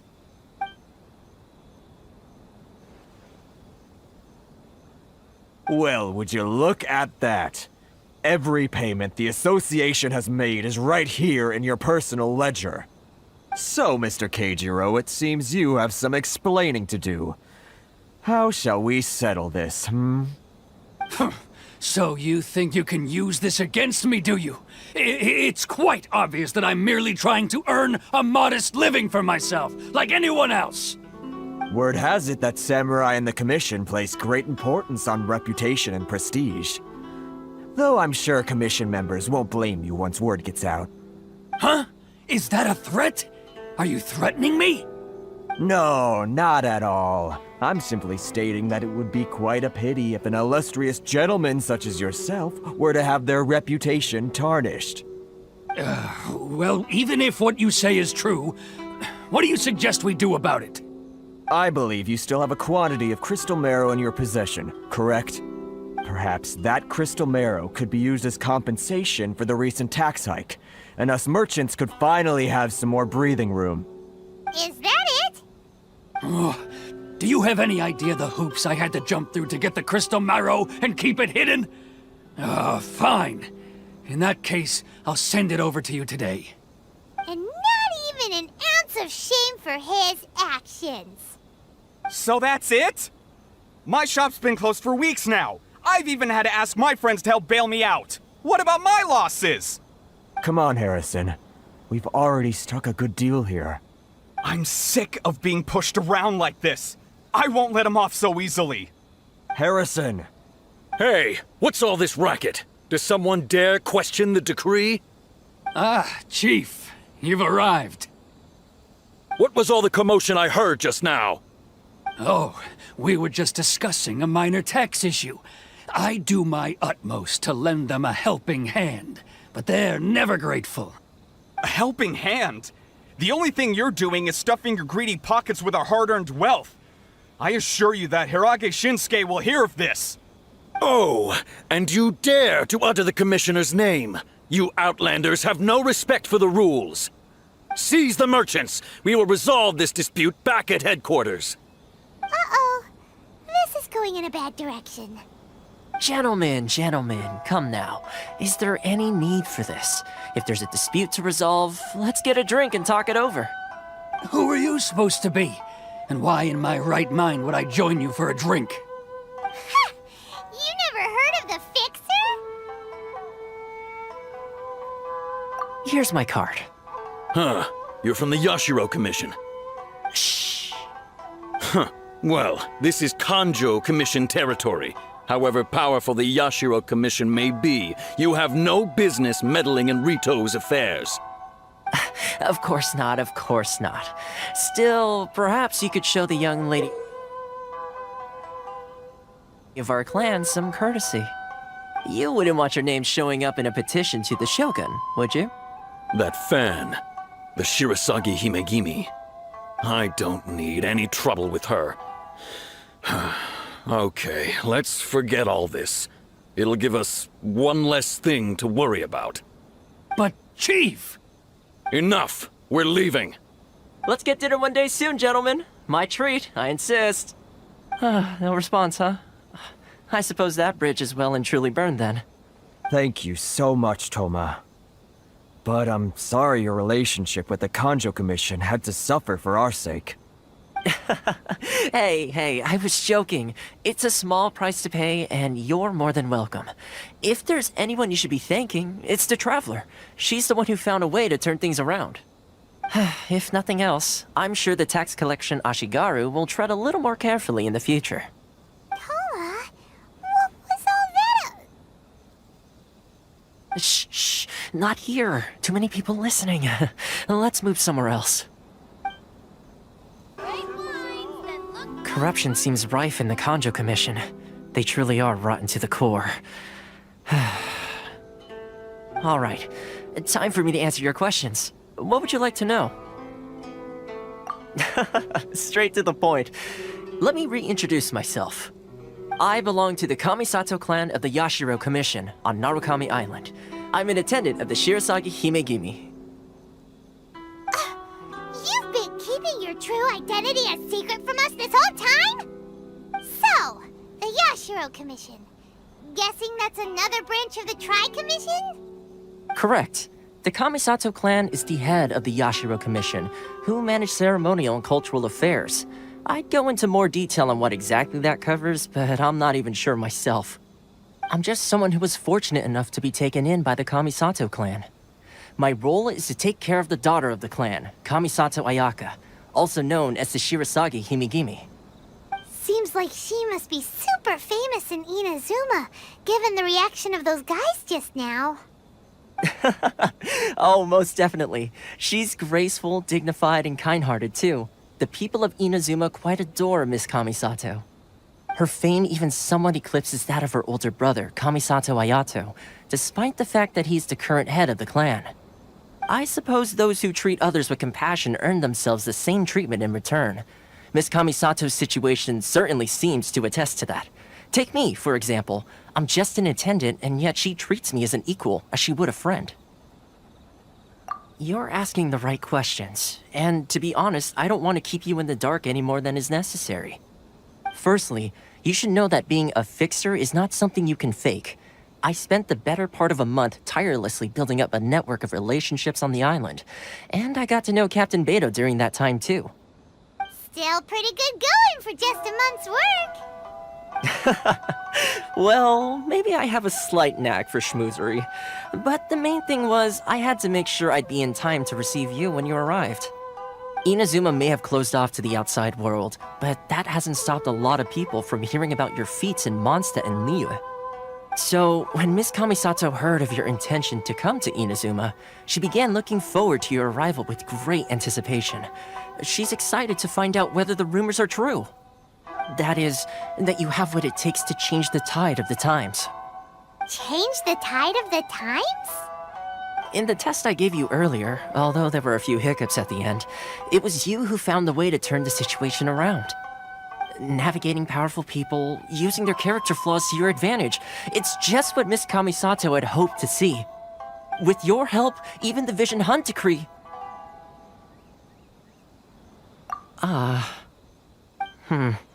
That's an unexpected development. Perhaps our sources were misleading. Yes, of course. I completely understand, and as agreed, I shall help set that up for you. Toma sure didn't put up much of a fight. Well, my work on Rito is done. So I suppose this is goodbye for now. Oh, one more thing. This invitation letter is for you.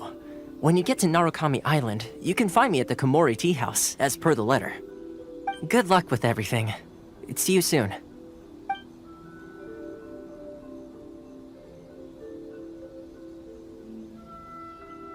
Toma's not such a bad guy, huh? We should get going. Huh? What's up? Oh, right! Paimon forgot all about that! Wait, so did Toma forget that too? Oh, darn it! No wonder he was so matter-of-fact about the whole thing! As soon as we get off Ritu, Paimon's going straight to Komori Tea House to settle the score! Well, guess we should give it a try. Let's head to the border and see how far we get.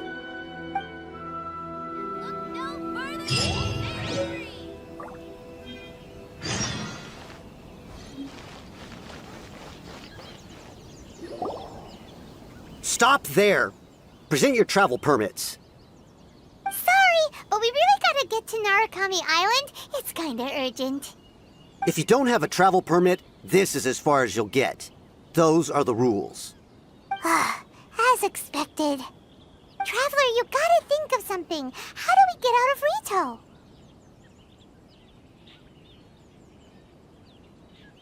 Are you saying we should go and meet with the Kanjo Commissioner? Guess it can't hurt to try. even if Paimon has a few choice words to say about his subordinates. Who knows? Maybe he's our biggest fan.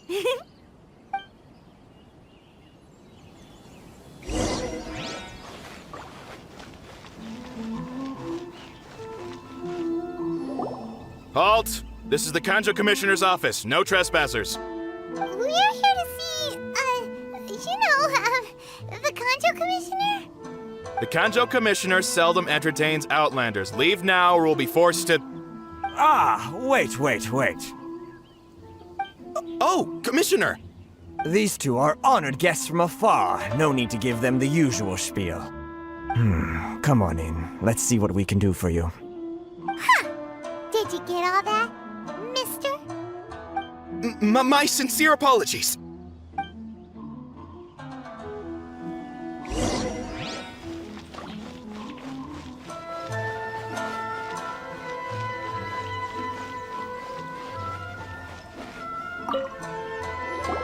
I am Hiragi Shinsuke, Kanjo Commissioner and head of the Hiragi clan.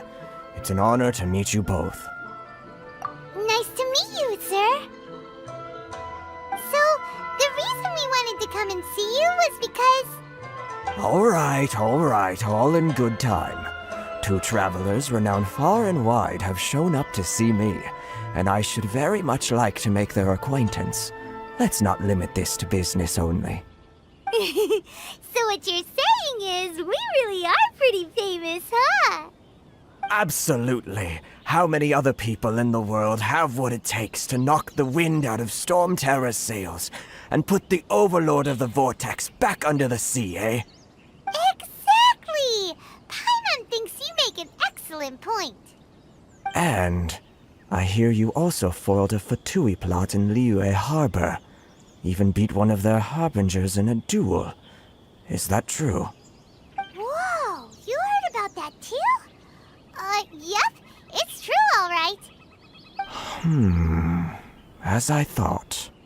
Something wrong? No. I'm simply awestruck by you both is all. Rito is greatly honored to have you visit us. One other thing I heard about you is your great zeal for helping other people. This makes me wonder whether you might be so kind as to render your assistance to the Kanjo Commission. Oh, sure, no problem. Whatever you need, right? Excellent. Well then, you must know the Qingxin. A flower grows on the mountaintops of Liyue. Yep, we've picked a few of those before. So, you want us to go back to Liyue? Yes, bring me 300 Qingxin, would you? Freshly picked, I mean. Did Paimon hear that wrong? Too much trouble, is it? I see. Then how about this? We have a few items that need delivering. Perhaps you can help with that? That sounds much more like it.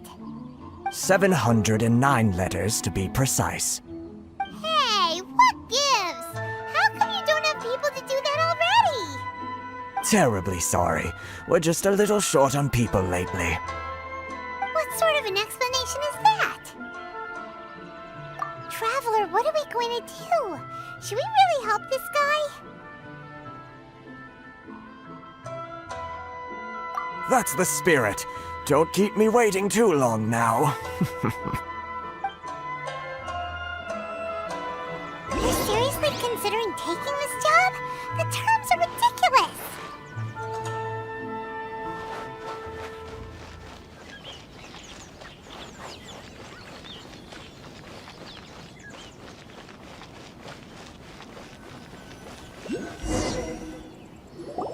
Halt, you two! Huh? What did we do? Miss Hiragi has a letter for you. She insists that you read it immediately. A letter? Quick! Let Paimon see! So this means she wants you to secretly meet her at night? But you didn't seem surprised at all by this. What's going on? Huh? Have you been up to something behind Paimon's back? see what she has to say. Ah, you finally arrived. Allow me to introduce myself. I am Hiragi Chisato.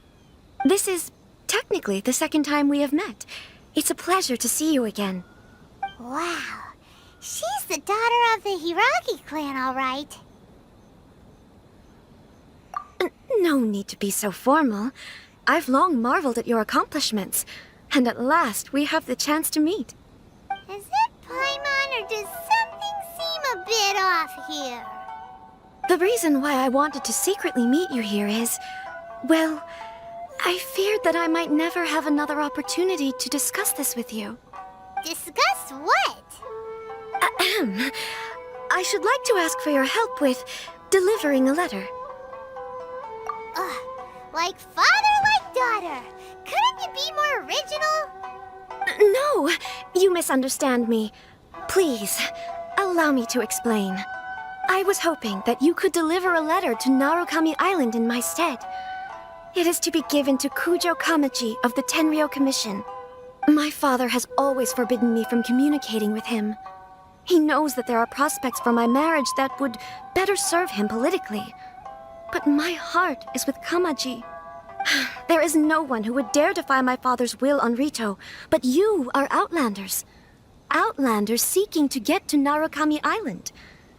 It would be regrettable to let such an opportunity pass. Oh, Paimon gets the whole picture now. Of course, in doing so, I will also do everything in my power to help you leave Rito. That is my promise. To be perfectly honest, as long as you remain in Inazuma, my father will have no intention of letting you leave Rito. Yeah, we figured as much. It was pretty obvious he was just trying to hold us up here. I secretly overheard a conversation between my father and a very arrogant-sounding woman just a few days ago.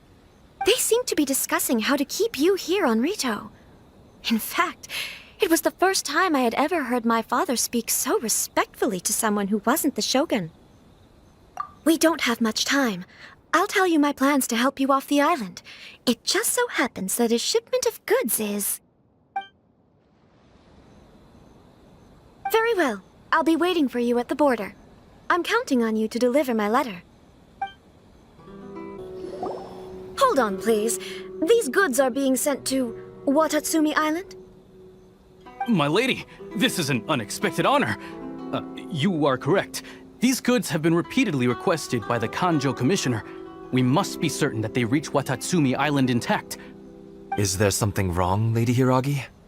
No, as you were.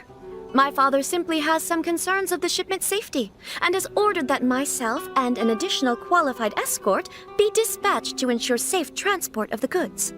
My lady, you aren't suggesting that you intend to escort this shipment personally, are you? There's certainly no need for you to trouble yourself with such a matter. And as for this qualified escort... Please, do not cause us any further delay. If memory serves me right, my father has already asserted that this shipment must arrive on time.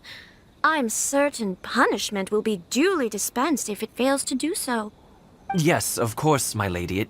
It's just that, well, we don't know who this... Now, need I remind you of the penalty if anything were to happen to me en route? I'm sure you are all quite familiar with my father's temperament. Do you really presume that you can fully guarantee my safety on your own? Boy, Chisato can talk the talk. They don't stand a chance. Yes, my lady. Very well then. It's an honor to have you accompanying us. Your safety is our highest priority. Shinojo, you can't really be agreeing to this. Well, the request is from Lady Hiragi herself. It is our duty to serve her in the utmost capacity. Yes, but that's not the problem here. Well then, if we're through here, I suggest we set off at once. Dawdling will only allow potential thieves more time to prepare, no? Yes, my lady. You heard her. There's no time to lose.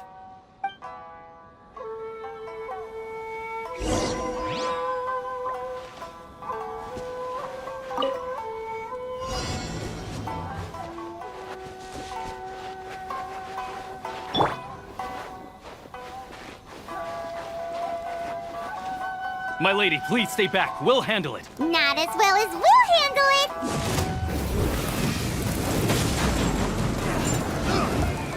Monsters sighted! Prepare to counterattack! Protect Lady Hiraki at all costs! We'll take care of this! Stay with Chisato!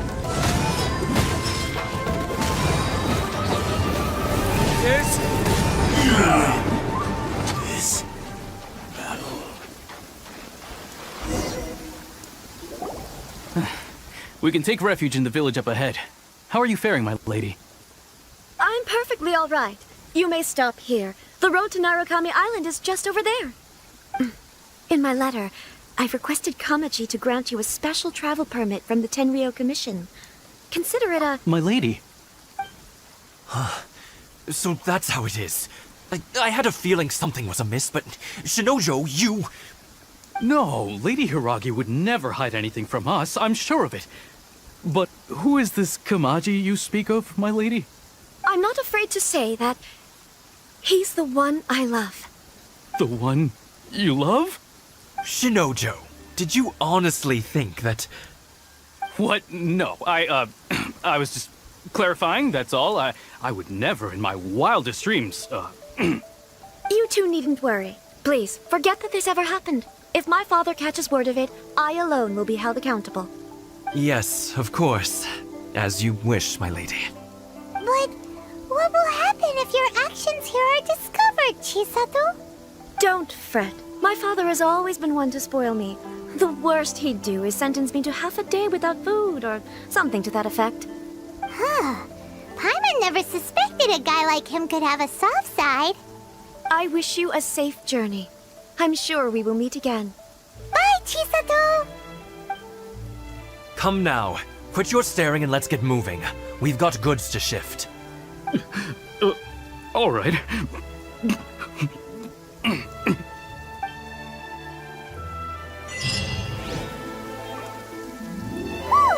We're finally on our own way again. I suppose it's time we find Toma. Now, where did he say he would meet us again? Oh, right! Komori Tea House!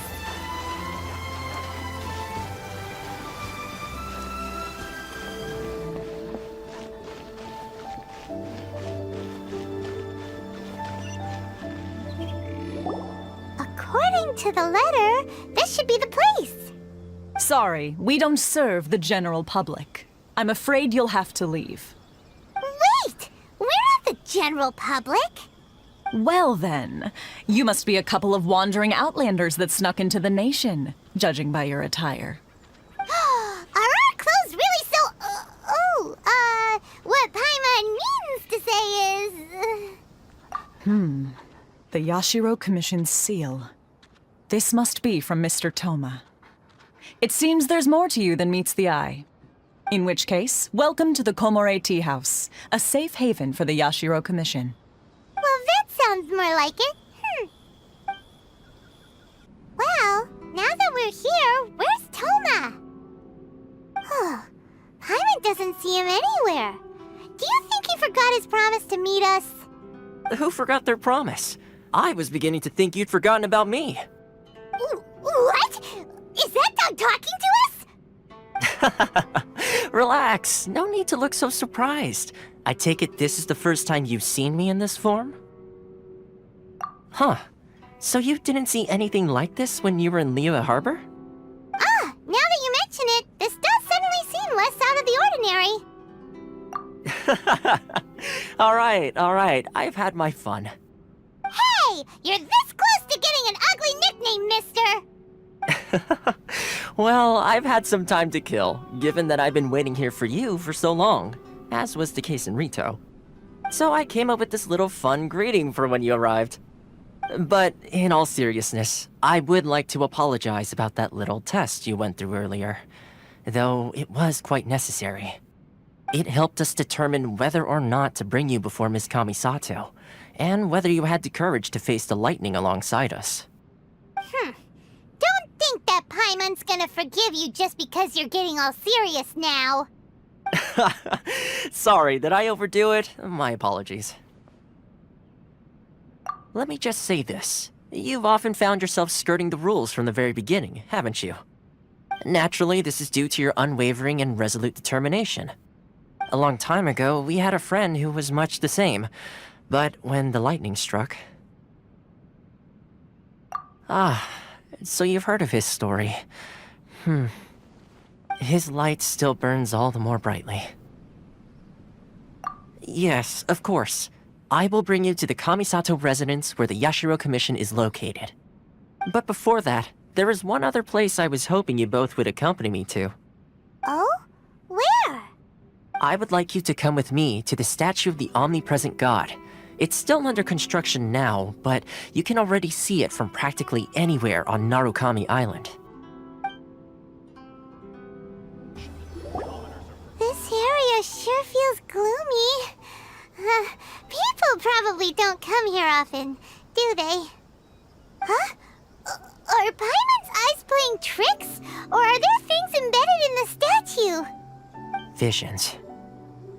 Visions? You mean all the visions that are collected from the Vision Hunt decree are put into the statue? So you've already heard of the Vision Hunt decree. Before I try to explain, I should perhaps remind you first that Mondstadt is the city of freedom, and Liyue is the city of contracts. As for Inazuma, it's known as the Nation of Eternity. The Raiden Shogun is both the nation's most powerful ruler and its deity. The Eternity in question is her endless and unchanging will to rule over Inazuma. As such, she relies on the Tri-Commission to regulate the nation's affairs and the Sakoku Decree to limit the people's movement. The Shogun wishes to keep Inazuma in stasis, allowing the stream of time to flow from one end to the other without disturbing it for all time. Seems like every god has their own will. Of course, this is my own limited understanding. As for the reason behind the recent Vision Hunt decree, perhaps the Shogun believes that visions grant people the power to change, and that her eternity doesn't allow for such instability to exist. Whatever the case, the fact is that the Raiden Shogun has dispatched the Tenryou Commission to scour the nation for visions, embedding each one in this statue. And this statue of the omnipresent god can be seen as Inazuma's symbol of eternity. But if that's the case, wouldn't you say that the Raiden Shogun is being, I don't know, selfish? Only outlanders such as yourselves would ever dare speak out so directly against the Raiden Shogun. And yet, I agree. The Vision Hunt decree is something that simply should not exist. And Miss Kamisato has been committed to fighting it since the day it was announced.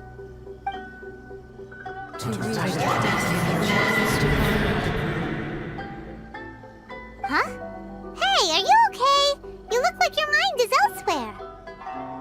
Sound? What sound? I didn't hear anything. Did something happen? Yeah, you touched the statue, and then what? Aspirations? That would seem to confirm the saying. Have you heard it before? That when a person's ambition reaches a certain strength, the gods look upon them with favor. That is where visions come from. In other words, a person's vision represents their ambition. So if what you just said is true, then the ambitions of these people are stronger than I imagined. Alright, time for the next stop on our tour of Narukami Island, the Kamisato residence. Finally!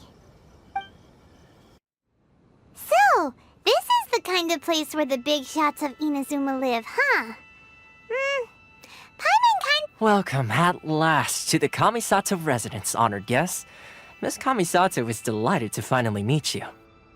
Is this the Shirasage Himegimi you keep going on about? So, where's she at? Behind the screen? Yes. As the daughter of the Yashiro Commission, this is how Miss Kamisato is accustomed to receiving guests. Consider it a time-honored tradition within the Yashiro Commission. Forgive me if this is an unwelcome surprise. Makes sense. She's a super important person after all. Please forgive my lack of courtesy for receiving you in this fashion, especially following such a long and wearisome journey over the sea. I have awaited your arrival with great anticipation. And Toma assures me that you do indeed possess the power to change the tide of the times. At present in Inazuma, in the name of the Vision Hunt Decree, the people's aspirations are being senselessly trampled underfoot. Though the Yashiro Commission serves the Shogun, it is the people with whom we share close bonds, given the contact we are required to have with them in the performance of our duties. A commission's power rises and falls with the trust of their people. Thus, we cannot remain indifferent to this situation without also remaining indifferent to our own fate. Traveler, lend us your power, and we can... Oh. See, milady, it's just like I said. This will take us nowhere. No, please! Wait! Please, don't go! I will introduce you to the Raiden Shogun on one condition. You must fulfill 3 small wishes on my behalf. What are your wishes? They pertain to 3 whose visions were taken from them. Perhaps once you've met them, you will understand.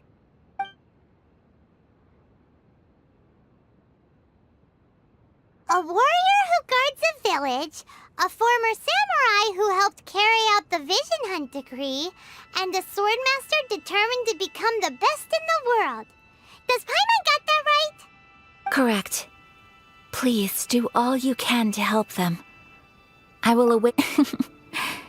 Then you have my gratitude. I'm sure you'll do great. Let's see. Where's the person Ayaka told us about? Why are you doing this? Why leave all of a sudden, after all these years? Precisely. It's much too sudden. We've had no time to prepare. The children are desperate for you to take them out to play. Please, we urge you to reconsider. That must be the guy Ayaka told us about. Let's go over and see.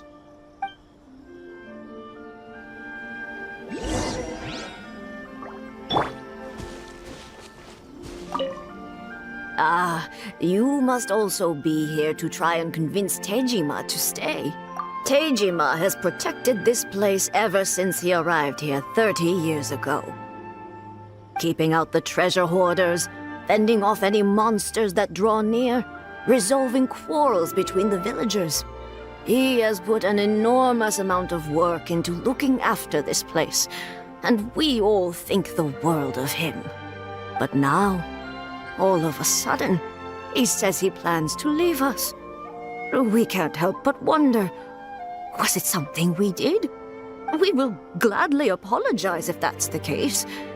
All we want is for him to stay.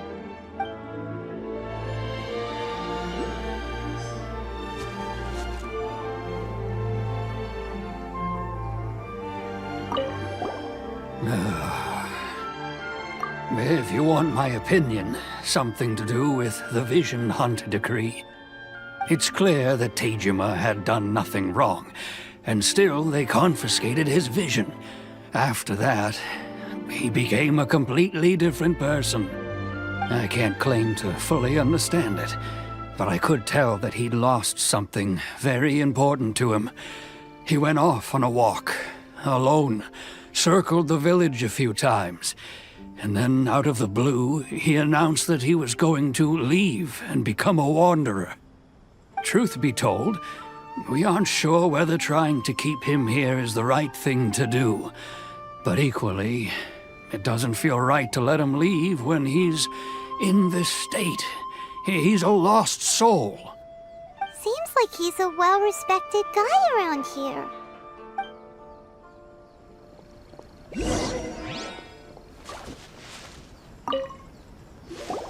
You must be Tejima. So what's made you want to up and leave all of a sudden? Me? It's not a question of why I want to leave, but a question of what reason. True, but that's not why I chose to stay here. And what made me want to come here 30 years ago? And why have I never wanted to leave in all that time? I don't have answers to those questions because I can't remember anymore. Ever since they took my vision away, it's like a slice of my memory is gone. In the past, I knew I wanted to stay here. But whatever resolve I had then, it's gone now. So I thought, what's to stop me from moving around instead? The emptiness inside me will be there either way. Okay. Well, in that case, if we help you rediscover the reason you chose to stay, you won't need to leave anymore, right? But if you can't remember anything, it's not gonna be easy. Oh, maybe if you just try a little harder to remember, then it'll all come flooding back? Oh, that reminds me. Last time I brought Tejima some fruit, I do believe I saw him writing in a diary. I keep a diary? If you say so. I honestly can't seem to remember. Oh, yes, you do. And what's more, I remember you saying at the time that you wanted to make a note of a few interesting things. Things which would prove very important at a later date. Perfect! So if we want to keep Tejima from leaving, we just need to find his diary. It must be around here somewhere. Let's take a look. If you don't mind, we will leave you to find the diary. We should head back to the village to inform the others of Tejima's situation.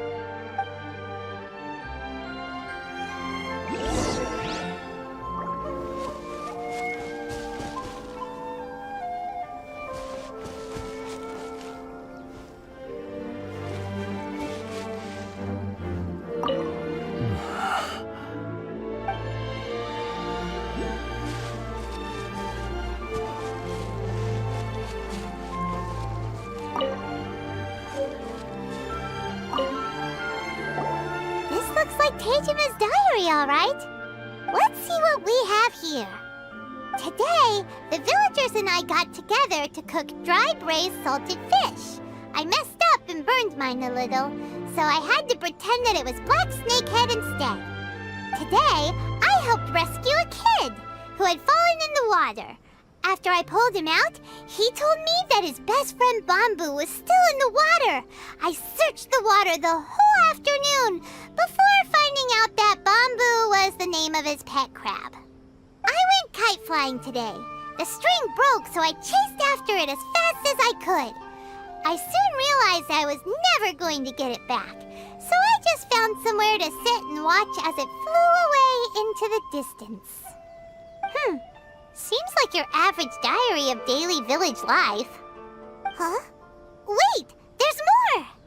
I went to pray at the shrine again today and stayed there a while. The omamori you gave me has faded a little, but it is still my most treasured possession.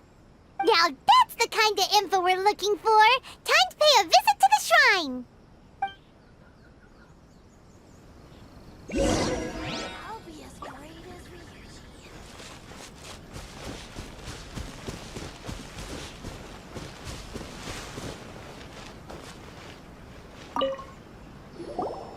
So this is the omamori Tejima wrote about. Interesting. Looking at the color and the design, Paimon would have thought it belonged to a child. But anyway, if he had this with him all the time, there's a chance some of his elemental energy remained on it. Do you think that it might come in handy?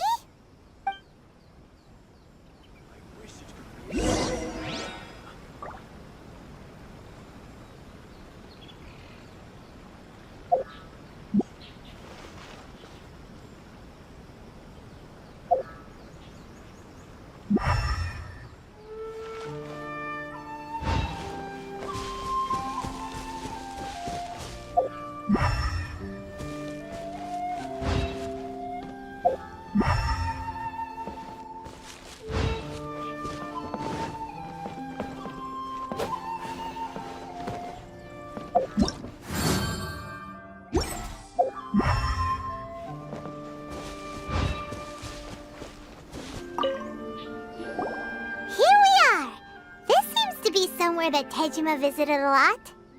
The soil looks like it's been disturbed. Maybe Tejima buried something precious here. Something that kept him in the village all these years? Must be something pretty amazing if it made him stick around for 30 years. Let's dig it up and take a look. It looks like a letter. The paper's gone yellow. Must have been written a really long time ago. Konda Village. Sounds so familiar. Where is that place again? Huh. So the reason Tejima came here was to wait for someone. But he's been here for 30 years. Oh, guess they didn't show up in the end, huh? Well, let's go give Tejima his stuff back and take it from there.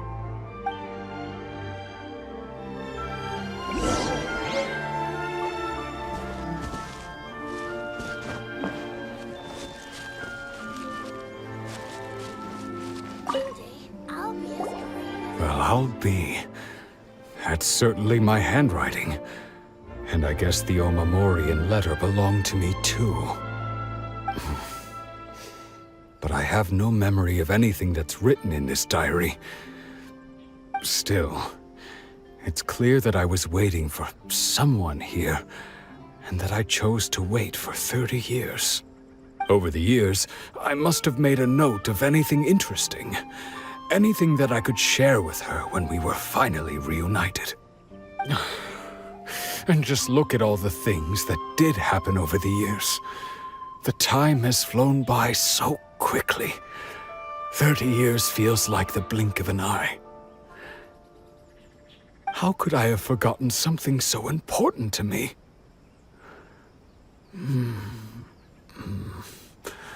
Now that I think about it, when my vision was taken from me, it felt like I'd suddenly been hollowed out. Love, regret, everything I felt for her, it's all no, not especially. After all, I've forgotten who she was. Her face, her voice, the things we experienced together. I barely recall any of it. It's as if she'd never been in my life to begin with. As if all these years have been nothing but a hazy dream. I think maybe not. If this is something I waited most of my life for, I suppose I should carry on waiting. Although, what if she were to turn up eventually, only to find I didn't remember so much as her name? Wouldn't that be upsetting for her? When I think about it like that, I do feel a slight tinge of sadness in my heart. How curious. Why am I thinking like this when I don't even remember who she is? It's just like that feeling of emptiness, the feeling that something is missing. Thank you both for helping me reconnect with my reason for staying here. I shall remain here and keep waiting for her. Tejima seems to be dealing okay, but still, it makes Paimon really sad. Seems it's just like Ayaka and Toma were saying. If you lose your vision, you lose all your hopes and dreams too. That certainly explains the state Tejima was in earlier. At least we were able to help him, weren't we? Well, let's go find the next person. They say the Tenryou Commission is directly controlled by the Shogun. They're the ones responsible for maintaining law and order in Inazuma, the ones actually enforcing the Vision Hunt Decree. But why would they take action against one of their own? Paimon doesn't get it. Huh? There seems to be some commotion over there. Let's go see what's happening. I'll ask one more time. Do you intend to withhold this month's emergency provisions? The entire clan is counting on that food! We demand an explanation! How many times do I have to say it? I don't know anything about emergency provisions. You dare deceive us? Those provisions are essential. Do you understand? Not some goods to be pocketed by greedy samurai. You samurai think you can just do whatever you please? The Tenryou Commission will hear of this! Oh, huh? And who are you? One of Kurosawa's gang, no doubt. What? We just happened to be passing by. We heard the commotion and came to see what the matter was. I see. You seem to have come just at the right time. Perhaps you can help us settle this matter. This is Kurosawa. He's a samurai and a member of the Shogun's army. They issue emergency provisions to the area, and he's the one responsible for distribution. In the past, we'd simply ask him for provisions and everything would be delivered. Now, he suddenly refuses to give us anything. He's keeping the provisions for himself, I just know it. We'll starve without them. No one seems to care about us. We used to think Kurosawa was a kind man, but he's shown his true colors. He's the same as all the other samurai. It's no wonder all the visions have been confiscated. The Raiden Shogun doesn't need people like him helping her rule the nation. This must be one of the people Ayaka asked us to help. But why would she ever want us to help someone like him? Maybe we should talk to Kurosawa and see what he has to say. I've never even heard of these emergency provisions. I don't know whether it's rumors or whether they're trying to blackmail me. But either way, it's ridiculous. If I was hoarding supplies, would I still be the poor man I am today?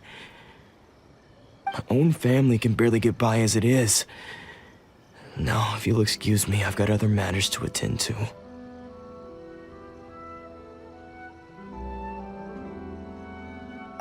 And that's the first bit of truth I've heard all day. The Shogun's army told me that I was unworthy of my vision. And they said I was slacking off in my work. Apparently, I'd even disappointed the Raiden Shogun. And that's why they confiscated my vision. Well, that's strange. You were helping enforce the Vision Hunt Decree. Why would you be unworthy of your vision? To be perfectly honest, I don't seem to remember the details. All I know is that I would perform certain things every month. But I don't recall what they were. And it's not just that. I have this unsettling feeling, like someone owes me something. Does it have to do with the missing emergency provisions? I didn't take any. Like I said, if I was taking them for myself, I wouldn't be going through such hard times right now. To top it all off, my house was just raided by treasure hoarders, which is why I came here in the first place. I was chasing after them when I got held up by these two. If you don't believe me, go find the treasure hoarders yourself. If there were any emergency provisions to be had, they would have found them. Huh. He seems to be telling the truth. But we better confirm. Let's go round up those treasure hoarders and see what they have to say. We should be able to follow their tracks. They couldn't have gone too far. We really outdid ourselves this time. All those samurai houses packed with goods. We really hit the jackpot. I mean, besides that one house. You haven't seen anything yet. There'll be a lot more where this came from. Today's just the beginning. I'll be leading you all on an epic journey of pillage and plunder that will go down in hoarder history. You demand, boss! These seem like the treasure hoarders we're after. Let's teach them a lesson!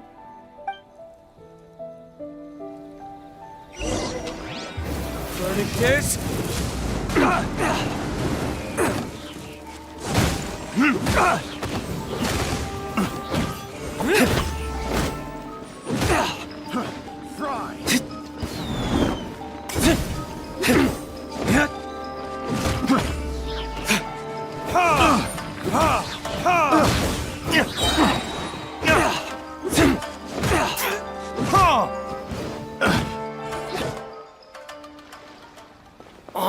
There goes all the Mora. We worked hard to steal that, you know? Come on, boss. Think of something. Not bad, kid. You ever think of joining the treasure hoarders? We could use someone like you. Kurosawa. Oh, I remember. So he's the one who sent you after us, huh? Just our luck. I knew he shouldn't have hit that place. So what did you see inside? Was it stuffed with food supplies? Food supplies? You kidding? That place was a complete mess. All we found was a strange-looking box, hopefully with valuables inside. I didn't want anyone else to see it, so I was planning on opening it myself once we got back. But now that you've caught us, how about we make a deal? That little box for our freedom. What do you say? You've got a deal! Now show us what's in the box! Huh? What the? There's nothing in here but IOUs! Yeah, a lot of them too! And they all seem to be made out to the owner of a general goods store, a Miss Aoi. We're talking tons of Mora here. We better talk to this Miss Aoi and get to the bottom of this. As for you guys, you're free to go. Just pray that our paths don't cross again. Yes, of course. So, we redeemed ourselves for some IOUs. Does that mean we broke even? Shut it. Let's just get out of here.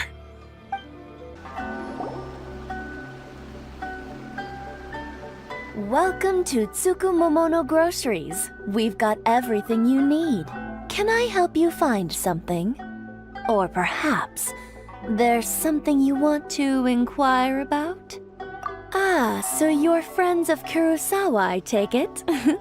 Perhaps you're here to pay off his debts. Whoa! Let's not get ahead of ourselves. We're just here to learn where they all came from. How did Kurosawa end up owing you so much money? Did he buy anything super expensive here? Let me think. Kurosawa would come regularly to purchase large quantities of foodstuffs. He'd always put the payment on his own account. However, the price of provisions began to skyrocket recently, and his salary was no longer enough to cover the cost. So, he started writing out IOUs to cover whatever he couldn't afford of the usual amount. So that's how he was getting those emergency provisions. But why did he have to purchase a usual amount? If the prices increased, couldn't he just buy less? Well, if you think about it, the citizens receiving the emergency provisions must have been carefully calculating how much they needed to sustain them each time. Kurosawa thought that it would be quite the disappointment for them if they found they didn't have enough, especially after such long and careful planning. So he deemed it necessary to take on the debt rather than let the people down. Wow. Kurosawa was purchasing all the emergency provisions at his own expense. And no one ever appreciated what he did. They just complained and held him accountable. People's attitudes will always reflect their circumstances. In the face of hardship, nobody cares to think twice. If you ask me, had Kurosawa told everyone the truth about the supplies from the start, then there wouldn't be such a severe backlash now. Of course, I'm sure there would still have been some unrest. What he was doing was truly a thankless deed. As for why he chose to spend his own money on emergency provisions and never tell anyone, I'm still not too clear myself. If you're still curious, why don't you go ask him yourself? I see. That reminds me, it seems that his vision was recently confiscated. Most unfortunate. If he doesn't clear the debt on his name, he'll have no choice but to sell that sword that is so dear to him. Sword? What sword? Oh, didn't he tell you? He possesses a very valuable blade. He's carried it for years now. I've asked him about its origins. He told me that it was a gift from his father, that it was too precious to sell. In hindsight, I regret that I never made an offer on it. Everything has its price, at least that's what I think. Why don't you ask him about the sword yourself? Perhaps it'll even provide you with the answers you're looking for. Oh, but Before you go, if you would kindly settle today's bill. But we didn't buy anything! Information is also a kind of commodity, wouldn't you agree? Don't worry, I won't charge much for information about Kurosawa. Nothing we ever discussed was explicitly confidential anyway. Oh, let me think. At least we now know where the emergency provisions were coming from. Plus, we found out that Kurosawa has a priceless sword in his possession. Let's go talk to Kurosawa again, and see if he can remember anything.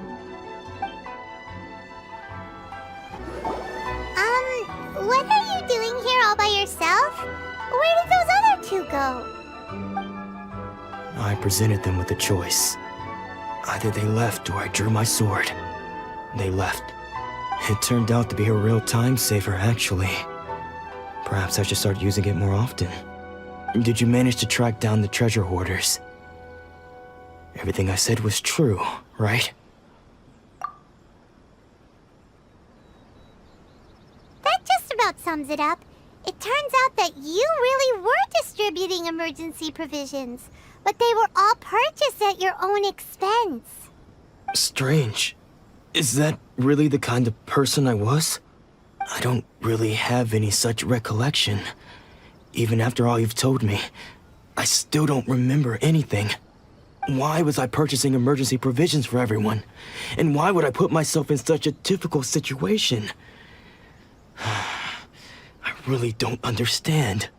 But I cannot deny that when I brandished my sword to scare those two away, I could sense that my body was somehow reluctant to do so. This sword was once wielded by my father. I remember once when I was young, I wanted to sneak out with the blade and show it off to the kids next door.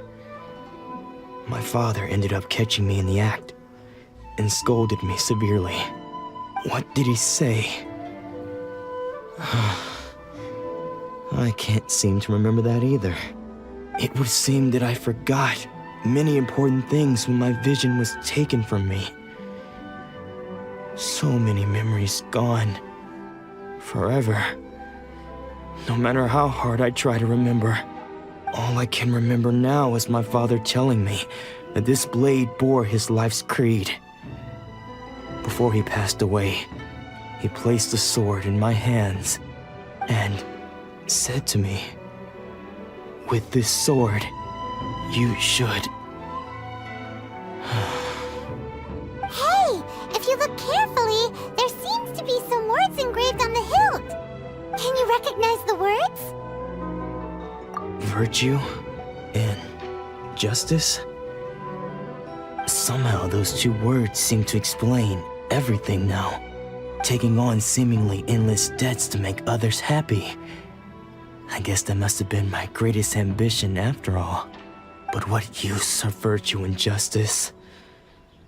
I purchased the provisions for those in need. And look how things ended up. The Tenryo Commission seized my vision. And the very people I was so desperately trying to help refused to understand me. And the irony of all of it is, I somehow still felt sorry when threatening them with my blade. I'm incapable of being a good person, yet I'm equally unable to be bad. I don't know what to do with myself. Yet another troubled soul. When we get the chance, let's speak to Toma about Kurosawa's debt. The Yashiro Commission would surely help cover his expenses. In any case, we must never let him sell off that sword. Yeah, seems like losing all ambition is a terrible experience. Fortunately for us, you don't have a vision. Let's go find the next poor soul. The third person who had their vision taken is supposed to be a famous sword master around these parts. Paimon heard that he's the present-day master of Meikyo Shisui art. Sounds pretty impressive. This is his dojo. Luckily, there's some people around. Let's go talk to them. Nanako, don't worry. Sensei will be fine. Those thugs that challenged the dojo were strong, but he fought them all off in the end, didn't he? Maybe, but I'm still worried about him. Things have gotten dangerous before in the past, but it's never shaken him. This time, though... It's just because he's been possessed, that's all. Once the exorcism has taken place, he'll be right as rain in no time. Hey there! Did something happen? Who are you? I don't care whether you're trespassers or just here to harass us while Sensei is impaired. Get out of here immediately! Don't make me draw my blade, or you won't live to regret it. No! You got it so wrong! We just came here to...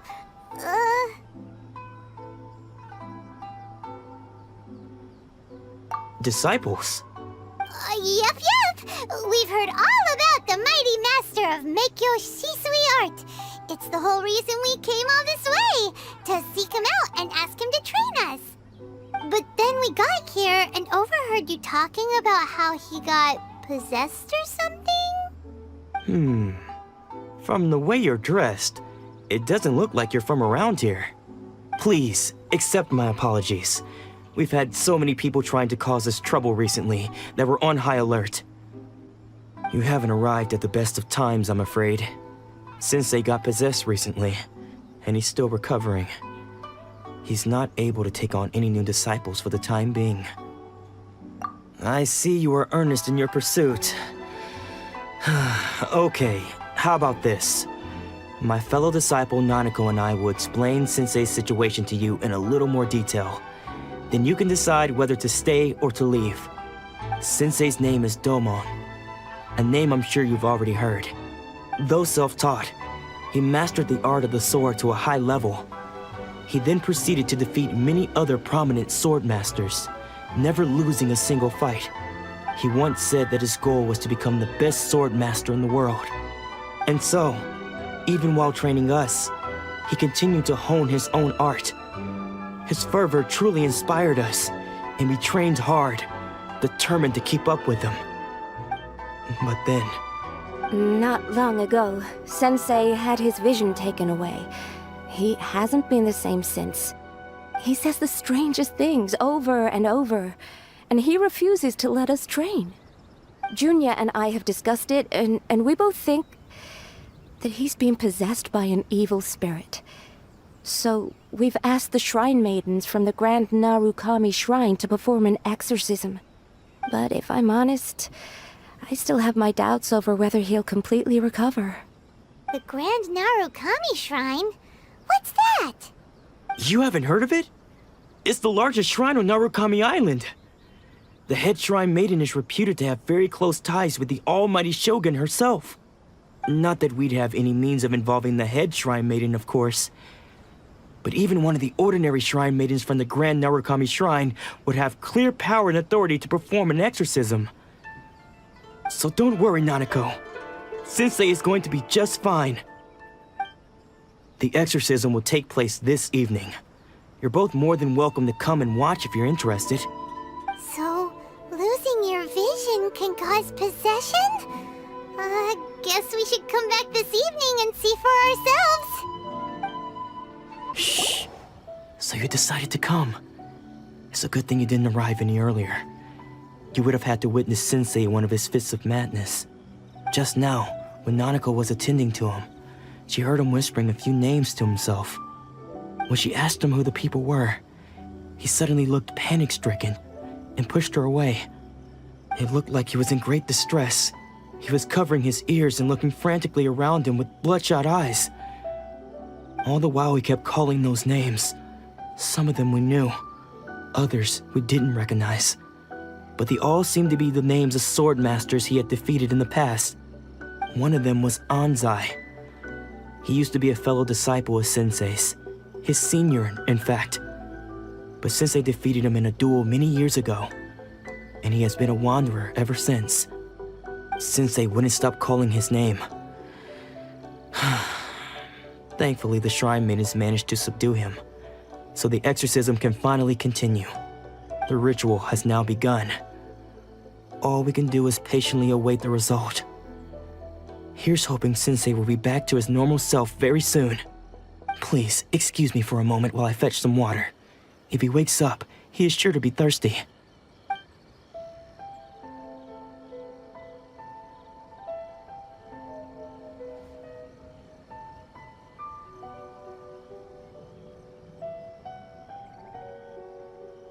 Huh? Who's that sneaking around? Uh-oh. Could they be here to mess up the exorcism? We won't let them get away with it. Come on, let's go after them.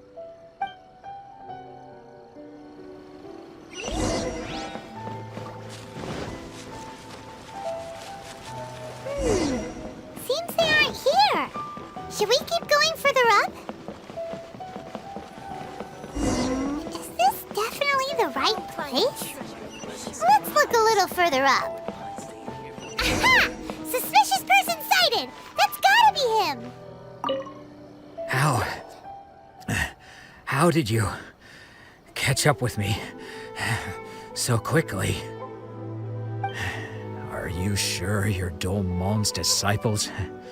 You move even quicker than he does. Unless... I guess it's been a few years. Maybe his skills have improved again. Excuse me? We're the ones asking the questions here. First off, who are you? And what are you doing sneaking around these parts? You seem like bad news, mister. Bad news? I'll have you know I trained side by side with Domon back in the day, long before you ever showed up.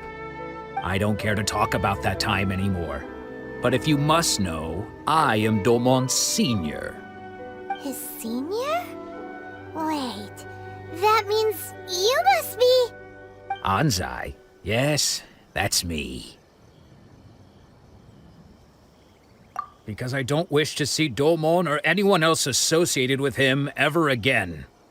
When we were young, we trained under the same swordmaster, studying Make-Yoshi Sui art together.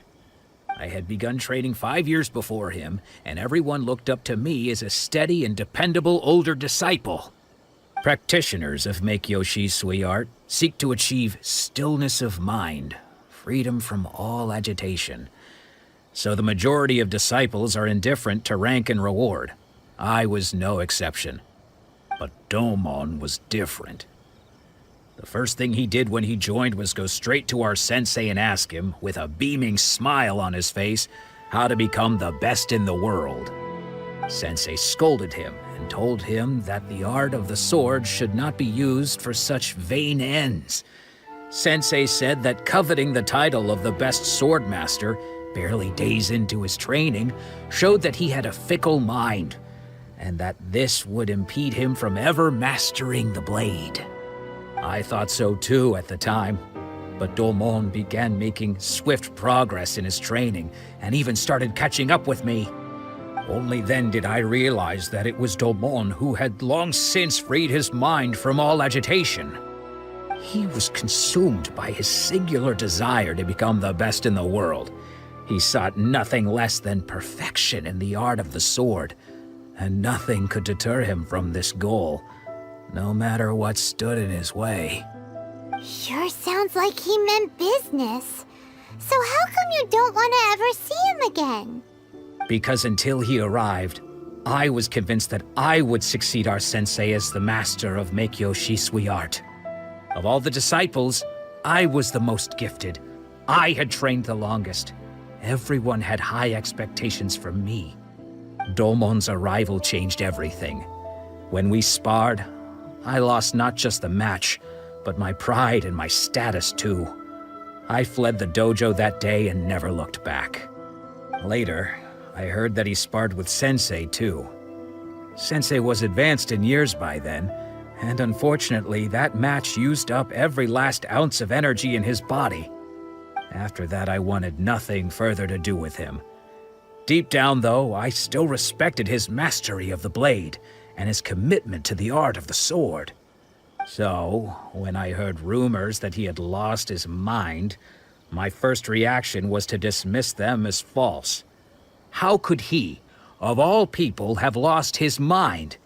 His mind was the sharpest of them all. He had practiced Meikyo Shisui art to perfection. I decided to quietly come and see if it were true. Then, to my complete astonishment, I heard him call my name. I thought mine was a name he had long since forgotten. So you see, I came here not to cause him any harm. I just wanted to see for myself. Okay, you've heard my story. You should get back now. The exorcism is probably finishing. Seems like we got it wrong this time. He wasn't here to mess up the exorcism at all. Still, Paimon's not sure we should bring him back with us. Let's go see how the exorcism's coming along.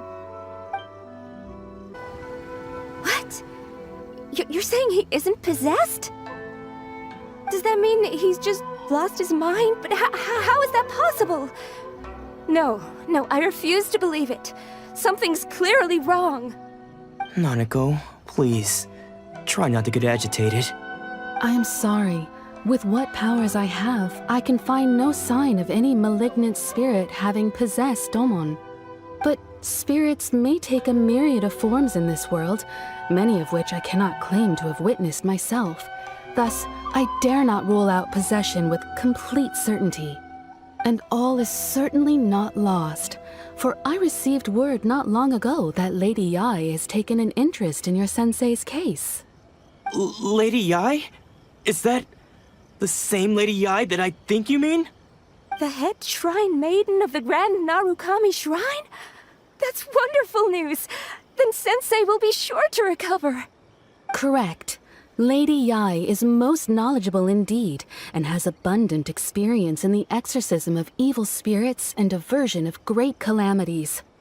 I am unable to say for certain whether an evil spirit has possessed your sensei, but Lady Yai can give a conclusive verdict.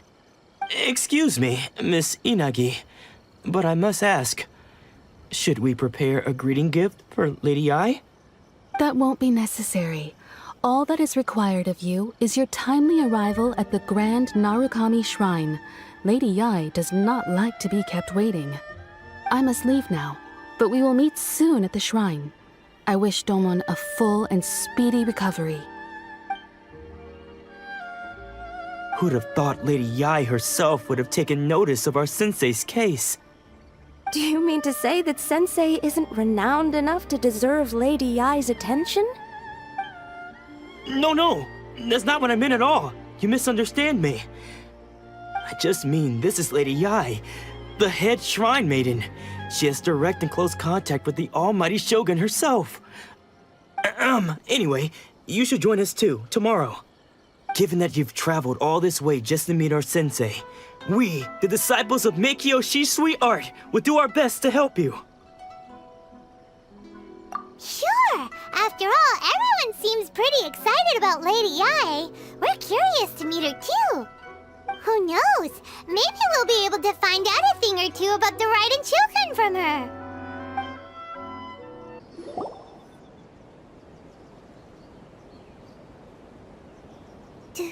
Do you think that's Lady Yai? Oh, no wonder Junyo is so excited. She has a really striking presence. Also, is it just Paimon? Or did she look right at us just now? It was probably nothing. It's not like she's ever seen us before. Keep away. Keep away from me. I gave up the art of the sword. Please, let me go, I beg you.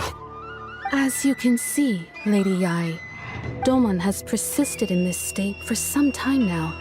He appears to see those who have lost to him in duels past, gathered all around him to persecute him. Lady Yai, it must be a possession, right?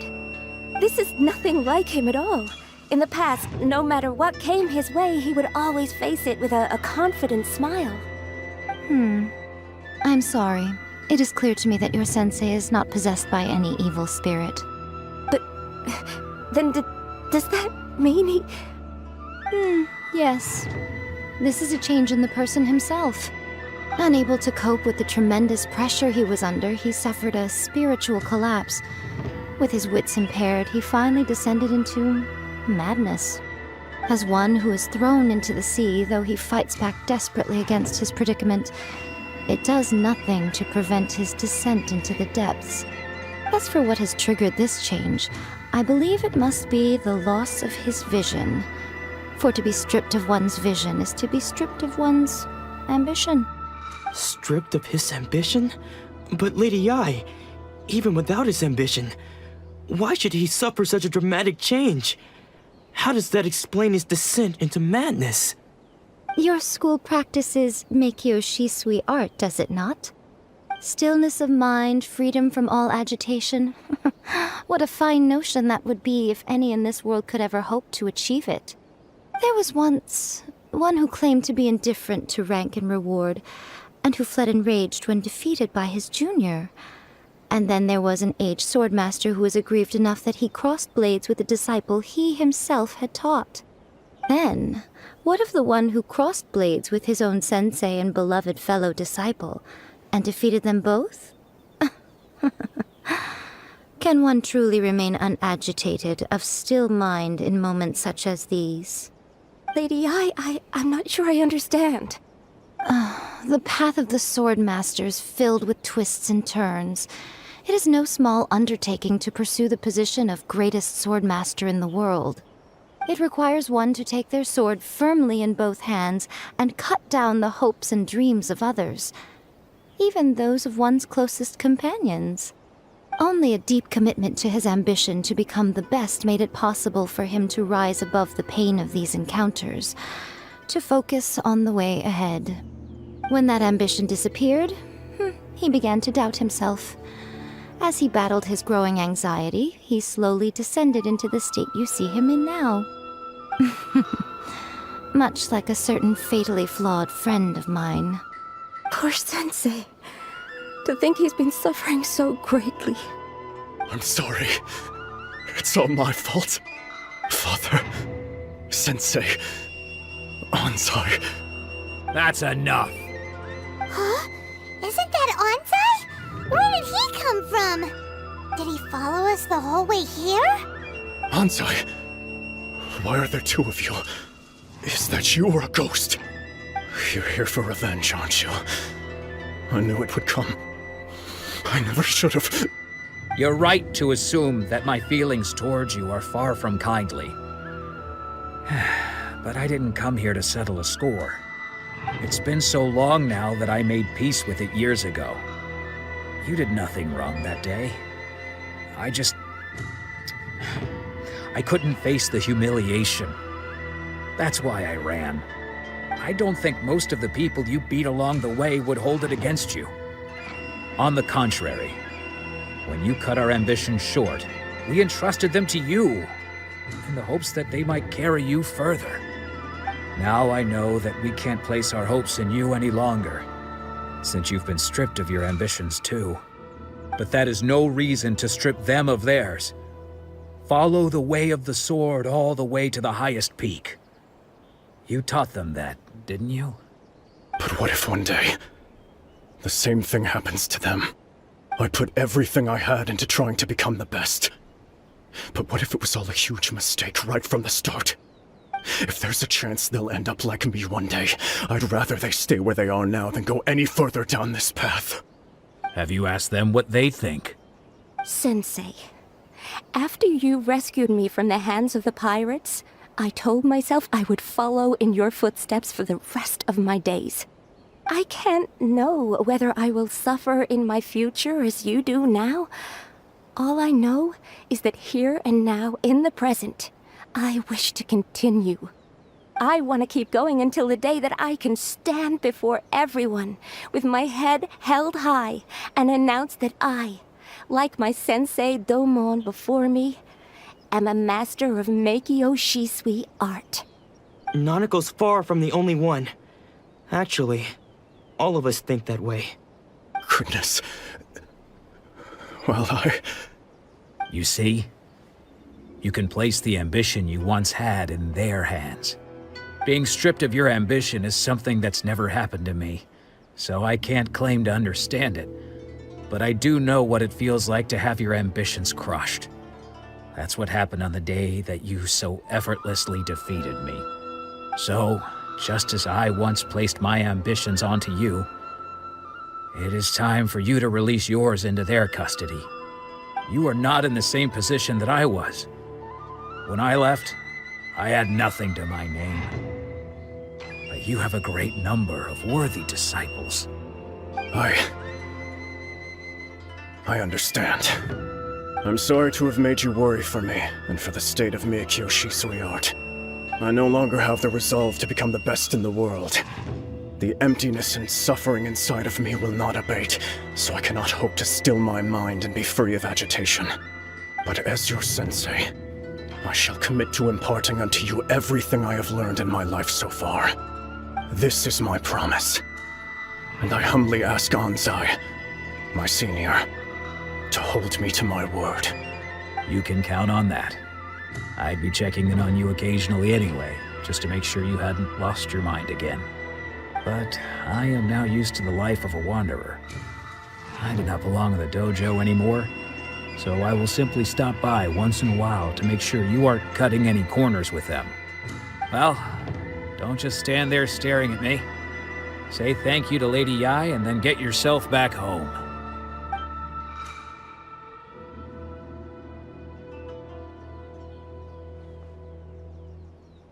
So even though his ambition was taken away, his disciples can take it over on his behalf.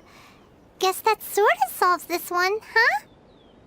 Traveler, a moment, please. Lady Yai has some words for you. So, my intuition was correct. The wind that blows from afar carries fresh life to these shores. For us to meet now is premature. Nevertheless, you set foot on these islands at precisely the right moment.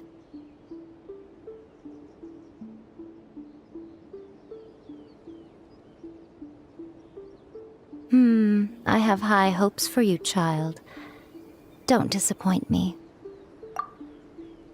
Ooh, Lady Yai seems to have taken a real interest in you. She seems super mysterious. Paimon's so curious what she really meant by all that. We can come back to it another time. For now, we should go report back to Miss Kamisato. Oh, Ayaka! Guess who fulfilled all your wishes? Huh? Ayaka! Huh?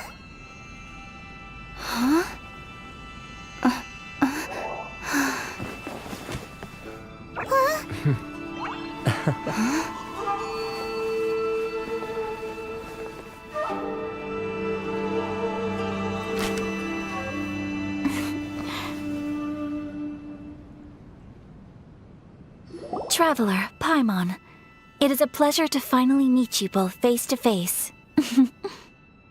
I have heard all about how you helped our three friends. My sincerest thanks to you. Yeah, short of getting them their visions back, it seems like there's no way to really help them.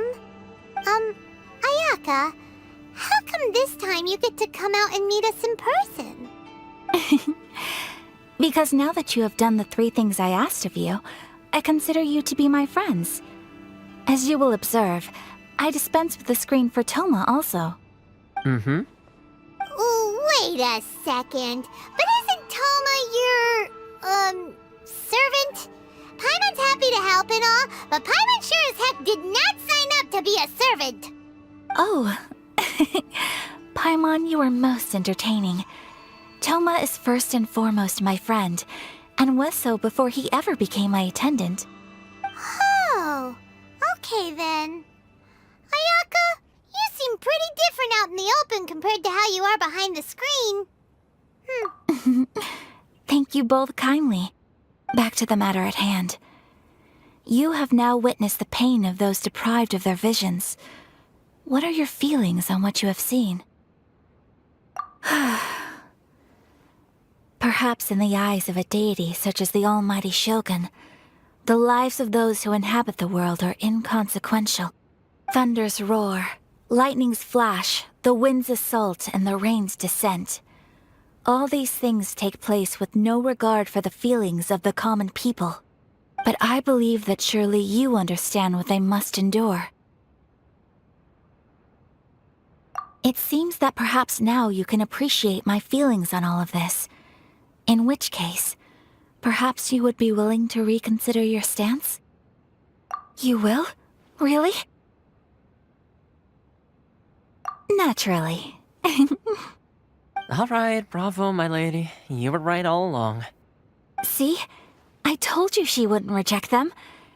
I'd placed my trust in the right person after all. Now then, given that the remainder of our discussion pertains to matters of a more confidential nature, perhaps we could move to the Komore Tea House? We ought not to involve other members of the Yashiro Commission.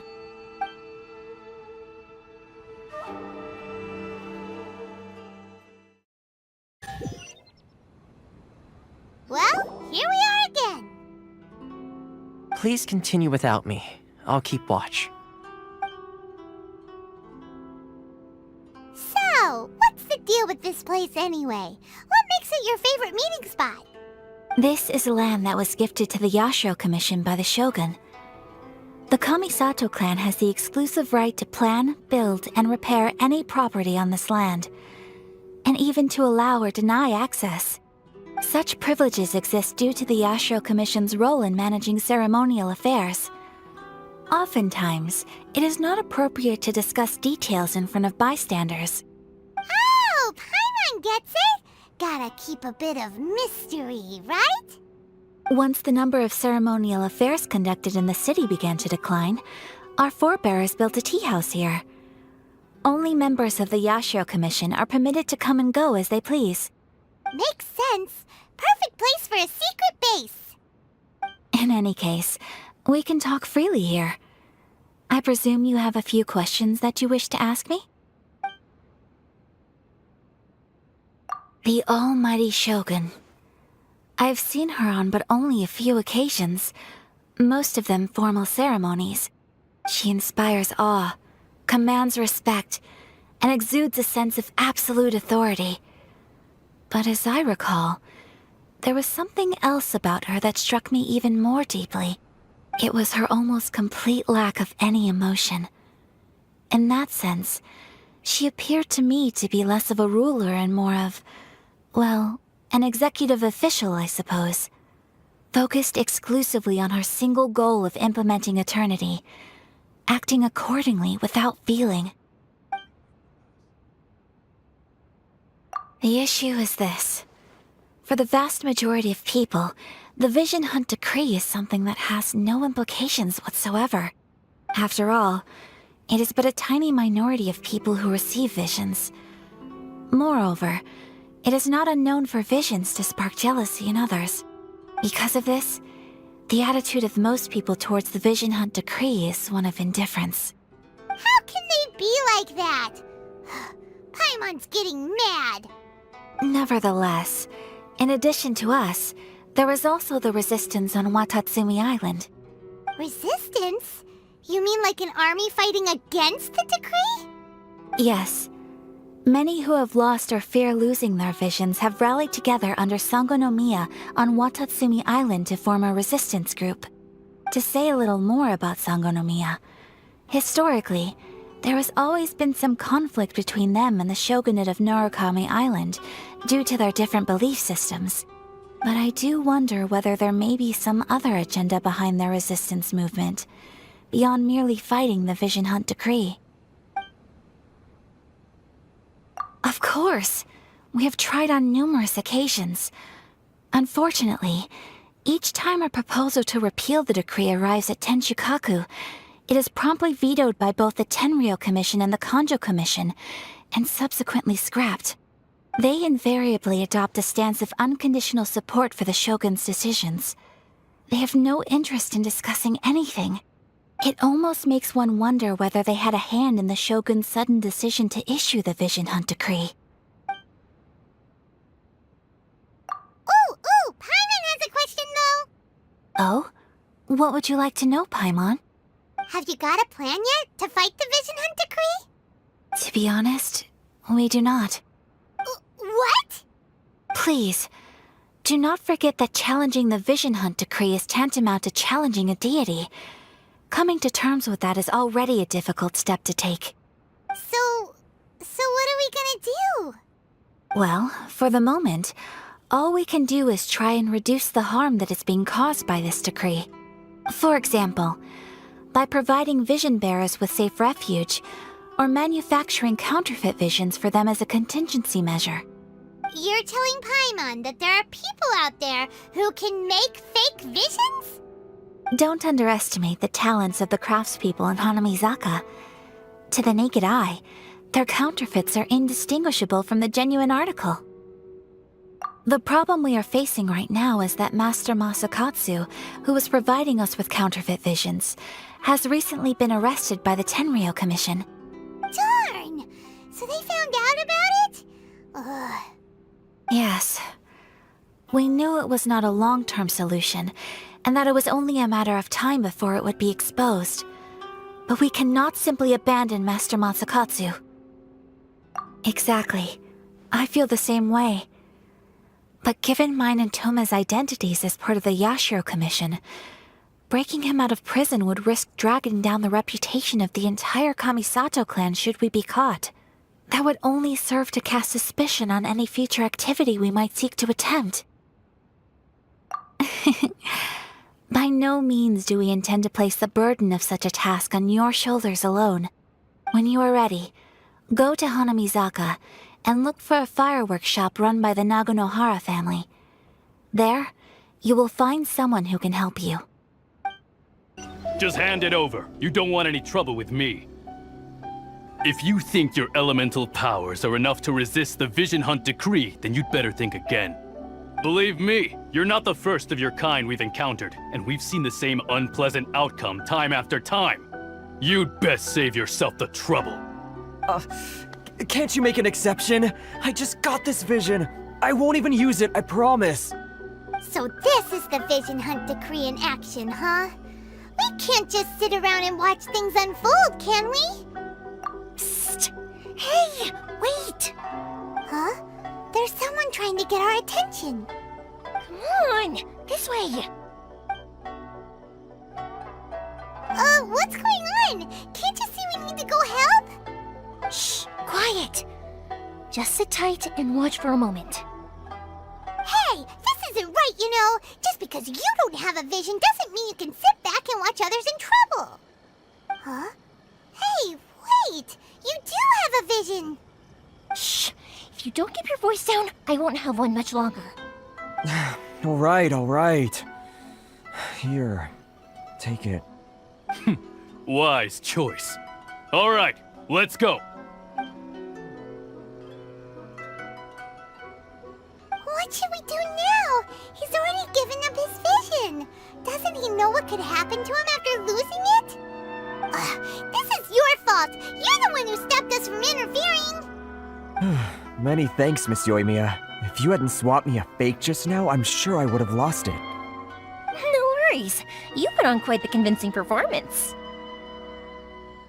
Oh, so that's what's going on here.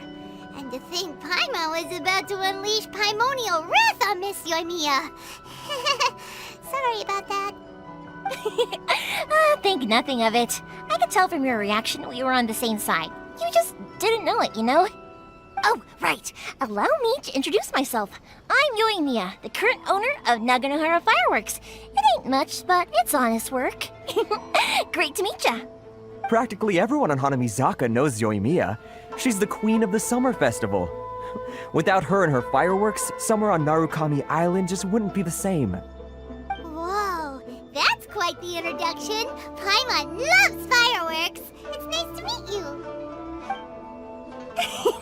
Stop it, Hanjiro. You'll embarrass me. As for thanking me, you'd be better off thanking Master Masakatsu. He's the one that gave me the fake visions in the first place. His handiwork allowed me to keep my own vision. Whew, I can't even imagine trying to run the business without it. Ugh. Yes, Master Masakatsu is a good man. It's too bad good people seldom get the recognition they deserve. Master Masakatsu? Huh? Do you guys know him too?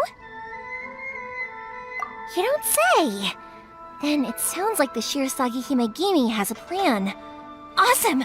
I've been thinking about breaking him out too recently. But if I just march straight in there by myself, I'd probably get Miss Kamisato in a whole heap of trouble. So, what about if I join you instead? Sure, welcome to the team. Ayaka told us to go look for help at a fireworks shop. She must have meant you. Seems like I finally got a new job to do. Besides hiding vision bearers in my shop, that is. So, Master Masakatsu is being held at the police station. I've already surveyed the area and found a way in. Whoa, talk about a reliable source. Seems we've got the right person on our team. Not bad, huh? Let's go as soon as everyone's ready. Don't worry, Master Masakatsu. We're on our way. Time to break him out! Now that we're inside, this place is a whole lot creepier than Paimon imagined. Come on, this way. As long as we stay quiet, we've got a good chance. I certainly wouldn't want to end up locked away in here. Let's find Master Masakatsu and get out of here. We should split up. I've got a little present to prepare for Master Masakatsu. I'll be right back. You sure? Alright then. Just be careful not to get caught. Yes, you too.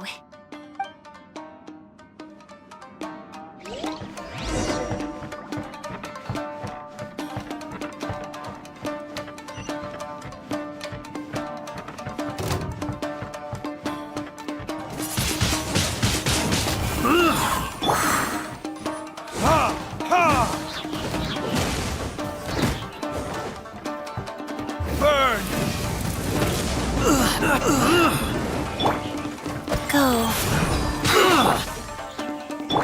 Yeah.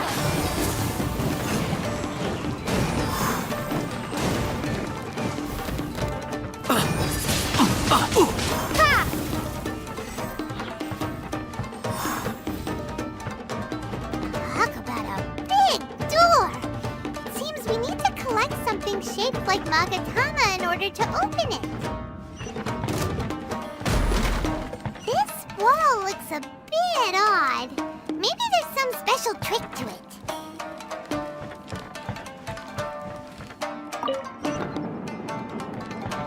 These guys seem a lot tougher than usual. Paimon wonders if that armor over there has anything to do with the source of their strength.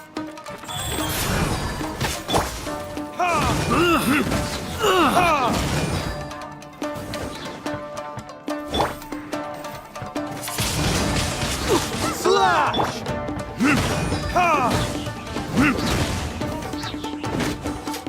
I need to train harder.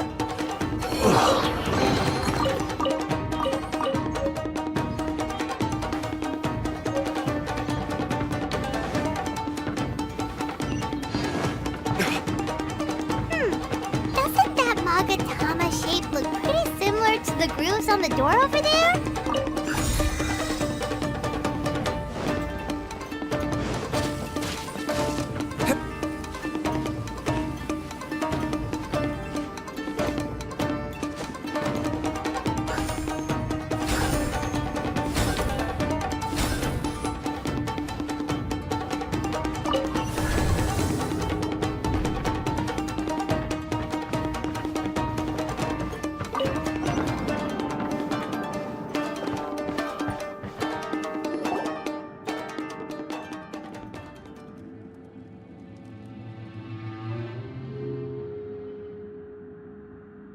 Shh! Quick! Hide! Look over there. That must be Master Masakatsu. Did you really think that little trick of yours could fool us? Locking you up was just the beginning. No! Oh no! Those Tenryo Commission brutes are torturing him! If we don't come up with a way to break him out fast, then... Huh? Yoimiya, when did you get back here? I can't bear to watch. If anything happens to Master Masakatsu, our whole plan will have been for nothing. Hey, you there! What are you doing? Ma'am. We were just teaching him a little lesson, that's all. Huh? Kujo Sara, adopted daughter of the Kujo clan of the Tenryou Commission. She's also a general in the Shogun's army. What's she doing here? Make way, let me have a look at him.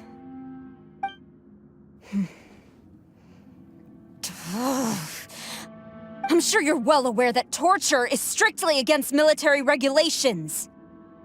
Yes, ma'am. If you are unashamed of such disgraceful action, then you are also unworthy of the Tenryou Commission itself.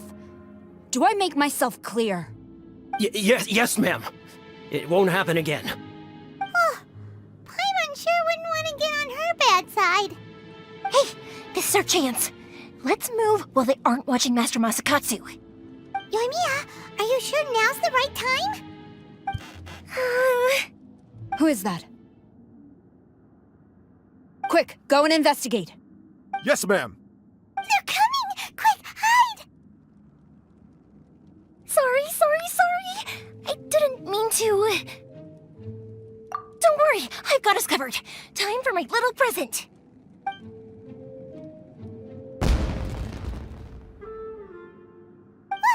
Fireworks!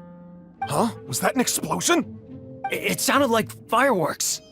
Quick, let's hurry! The fireworks were enough to distract them. Maybe more than enough. Fireworks aren't just for festivals, you know. I was particularly proud of this batch. I decided to. Whoa! Yoimiya, this is turning into a bit of a fireworks display. Well, fireworks are my craft after all. Every batch has to be spectacular. Look, the coast is clear. Now's our chance.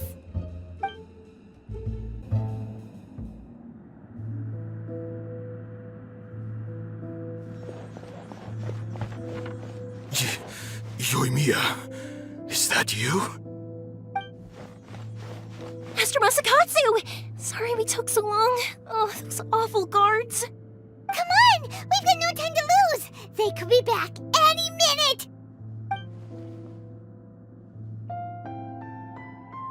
Oh.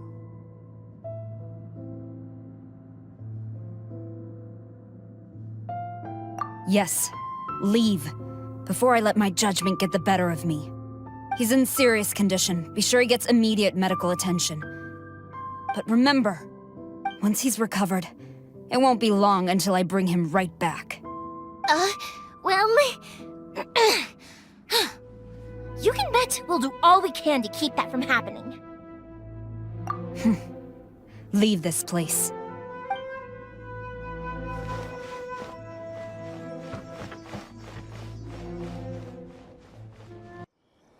Phew. We're finally out of that creepy place. Yes. Finally, I've made it out of there. Master Masakatsu, how do you feel? Can you hold on? Don't worry. I think I can make it to the infirmary without keeling over. Thank you. All of you. I'll take him to get treated.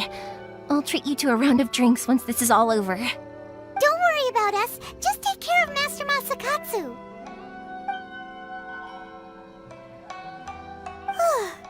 Good thing we were able to rescue him. Right, Kujosara. Do you think she was making up for how the guards were treating him? It seems as though there are some okay people among the ranks of the Tenryou Commission. Though Paimon would never agree with their actions in the Vision Hunt Decree, of course. How about we go tell Ayaka and the others the good news? I see. So Kujo Sara stayed her hand. It would appear she still has some honor to her. I wonder if we should try establishing contact with her. Perhaps we could coax out some information. Unlikely. Don't forget, Kujo Sara is also carrying out the Vision Hunt Decree. She obeys the orders of the Raiden Shogun without question. In her eyes, Master Masakatsu is of no threat to the decree. This is why she was so willing to allow his escape. If our true motives were ever divulged, she would act against us without a second thought. True. Though if you ask me, Master Masakatsu's release is an unexpected blessing. We are now one step closer to victory. And we couldn't have done it without Yoimiya and the Traveler. You're turning out to be even more reliable than we expected. Don't mention it. Indeed. Things may have turned out very differently this time without the help of the Traveler. But if we wish to mount any sizable resistance against the Vision Hunt decree, there is still much to be done. It is time we make ready our next set of plans. There's no need to rush, my lady. Things seem to have taken a turn for the better, at least. Not only have we rescued Master Masakatsu, but our list of allies appears to be growing. Yes, which reminds me. The Tenryou Commission seems to be making preparations for a celebration. They call it a ceremony of sorts. And the number of samurai out enforcing the Vision Hunt decree seems to be waning. The days ahead may be more peaceful than usual. A ceremony, you say? Why would such a task be left to the Tenryou Commission? I don't know, but I'm sure it has nothing to do with us. Anyway, with the Tenryou Commission busy with preparations, we should have a little more breathing room than usual. You do present a good point. Being in a constant state of alert will only tire us further. Perhaps a period of rest is in order. Toma, what would you suggest? I'd say a celebratory feast is in order. Might I suggest an evening of hot pot together? Funny enough, I learned a new hot pot game recently. I'm sure you'll find it quite amusing. A hot pot game? What's that? Well, as long as it has to do with eating. Simply put, every person prepares an ingredient to add to the hot pot. Once the meal begins, we add all the ingredients together. Then we take it in turns to close our eyes, pick an ingredient out of the pot, taste it, and guess whose ingredient it was. Anyone who guesses correctly can go again, and whoever finishes the meal with the most points is declared the winner. Tradition even has it that the winner receives blessings from the god of hot pot. Don't you think it sounds like fun? I've been wanting to give it a try. In fact, I've already got my ingredients prepared. You really do want to play, huh? Well, sounds like we've got our work cut out for us. Time to gather some ingredients. But what should we choose?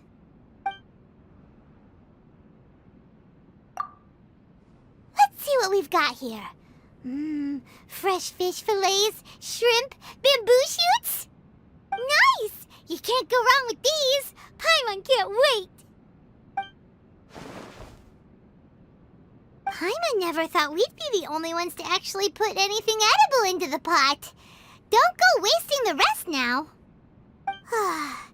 This was possibly the scariest looking hot pot Paimon's ever seen. Fortunately, Toma ended up eating all the weird stuff. Yeah, you can say that again. But hey, at least I got the most points. Oh, wait a moment. That doesn't feel good. I'm afraid it's your own fault for adding all those strange ingredients, Toma. The soup flavor wasn't quite the same afterwards. Even with the Traveler's normal ingredients, I still couldn't guess any of them correctly. But weren't you the one who added those little cakes, Ayaka? I think the Traveler ended up eating one. Boiling cakes in hot pot? Ugh. Think of the texture. I must apologize. To be perfectly honest, I thought the cakes would be a tasty addition. Uh-oh. I'm definitely not okay. I need to lie down.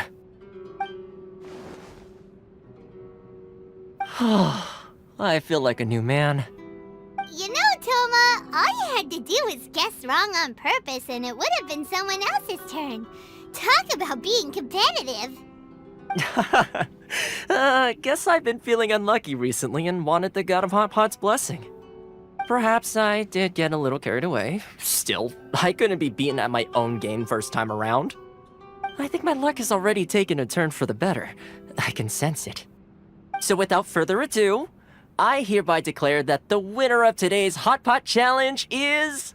me. Oh, brother. Good effort, team. Another important job taken care of. Next on the agenda, some well-earned rest and relaxation. Yes. If the Tenryou Commission truly is as busy with preparations as Toma claims, then some rest would be a welcome change of pace. And with the extra time, there are some other matters I wish to attend to. Let's all take some much-needed time off. After a few days' rest, we'll reconvene at the Komori Tea House and discuss our next operation. Downtime is hard to come by these days, so be sure to make the most of it. I'll tidy things up here and start thinking about our ingredients for our next round. There's gonna be a sequel? Sure, why not? We should play again now that everyone knows the rules. I'll see you all later. Bye, Toma! Seems we won't need to be visiting the Komori Tea House for a while. Why don't we go explore some other places? Inazuma is not such a bad place.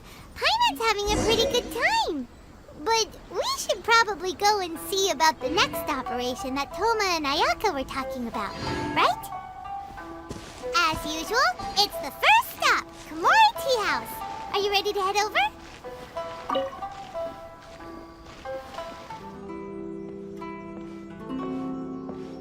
How strange.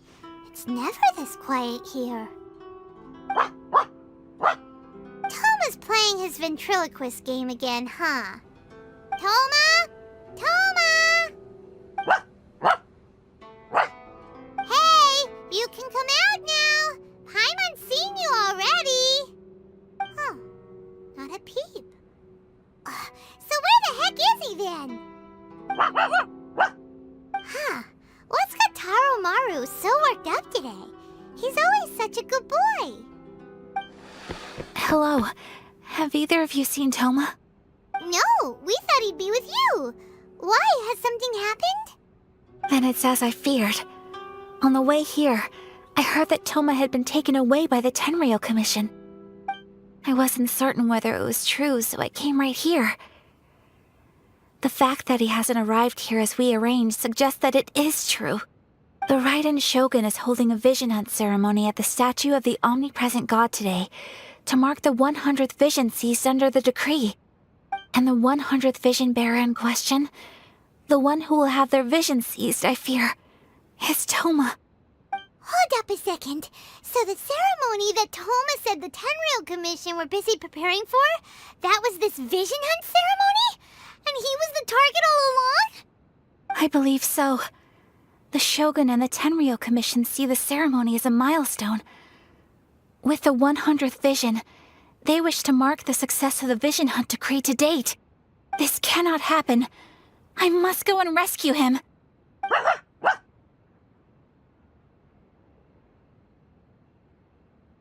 Yeah, like it or not, you represent the whole Yashiro Commission. So if you go and pull a stunt like that, you're basically declaring you and the Raiden Shogun are enemies now, right? And by doing it so publicly, you might be implicating a lot of other people from the Yashiro Commission too. There is no other option. I must act with haste. The ceremony is about to begin. I will not abandon Toma like this. He is my friend. To think that not long ago we were all eating hot... But... Okay, I'll wait here for your return. Get back safely. Don't worry, Ayaka. A friend's life is on the line. We ain't about to mess this up.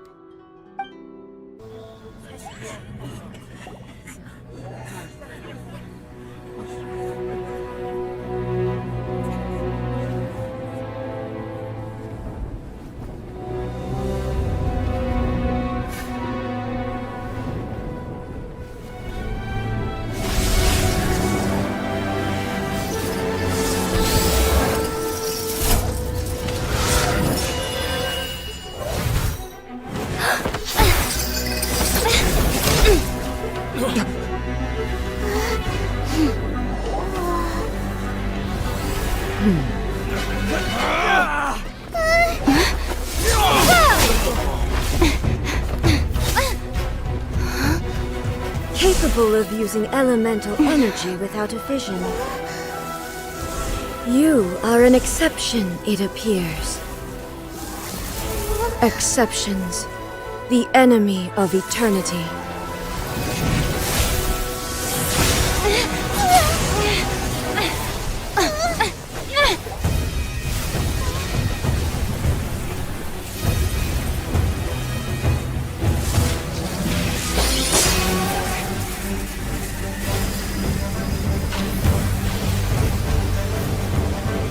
will be inlaid upon this statue.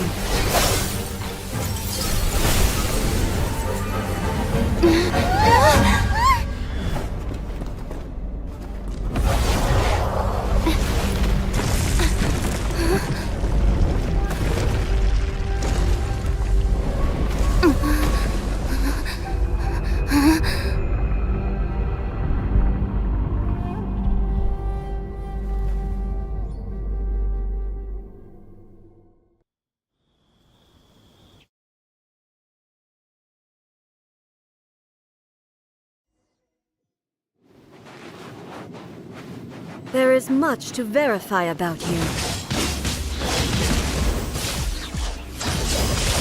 Strike dead!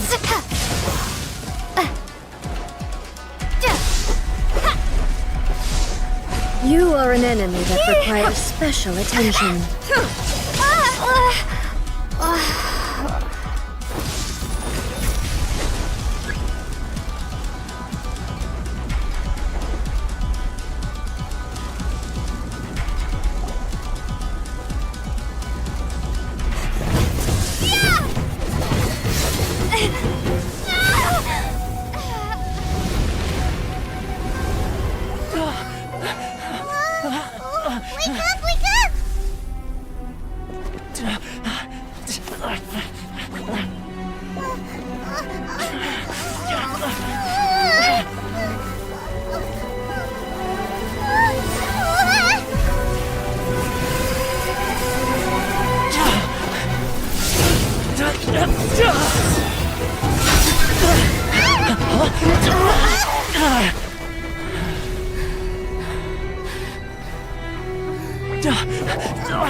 Shogun, who was that? Seize her under the decree. Huh? Next time, I will strike twice. Why have we stopped here? In case you've forgotten, the Komore Tea House is the safest place for me to hide in this area. The only thing is, I probably won't be able to leave again for some time. I'll have to leave the next steps to you. Go to Tatarasuna and find the resistance. The Shogun's army is almost certainly about to issue a warrant for our arrest. There are very few parties that will be willing to shelter us, but the resistance is an exception. Hyman's pretty sure Ayaka mentioned them before. Oh yeah! Sangonomiya's group! The ones who came together to fight the Vision Hunt Decree! That's right. The resistance was founded by Sangonomiya Kokumi, the divine priestess of Watatsumi Island. Currently, it's her subordinate, Goro, who leads them in their war against the Shogun's army. However, the Yashiro Commission is not on especially close terms with the resistance, so your dealings with us would normally be frowned upon. But you're different, so that shouldn't work against you. As far as I can see, the resistance shouldn't have any reason to turn you away. The only issue is that we can't be sure of the resistance force's current location. You'll have to ask around along the way. You'll likely pass through territory occupied by the Shogun's army at some point, so be sure to stay on your guard at all times. Don't worry about me. I can remain hidden when I want to. I won't make it easy for them. We gotta hurry up! The Tenryou Commission could be right around the corner! Let's get out of here!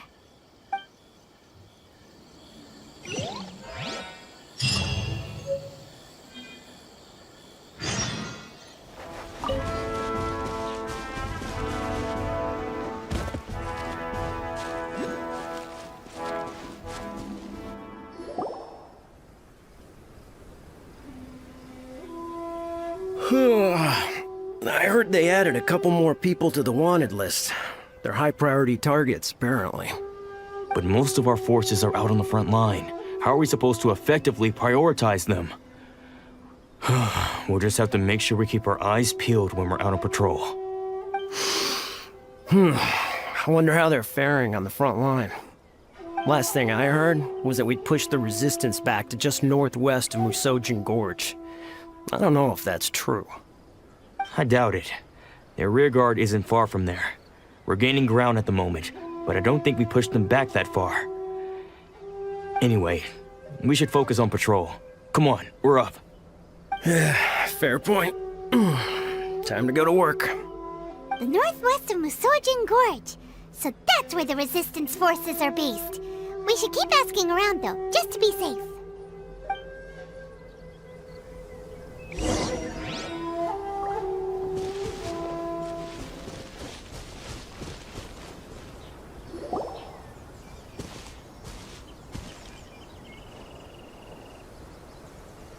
Oh, hey. You managed to escape too? Yeah. Where are you headed? Hiki Village. I've heard the rumors, but it's still gotta be a safer place than a war zone. What about you? Don't get me started. I was recuperating on Nozuchi Beach. It's complete chaos over there. The Resistance aren't having an easy time of it. They don't have the manpower for an all-out confrontation, so they can't contend with the Shogun's army. The front line used to be further forward, but they had to retreat a couple of times. Now they're back to Nozuchi Beach. And that's where I've just come from. I was lucky to get out. It's much too dangerous. Their forces are so scattered that no one knows who's who, and anyone you run into pulls their weapon. I just dropped my luggage and ran here. I think we need to keep moving. Things are changing so fast.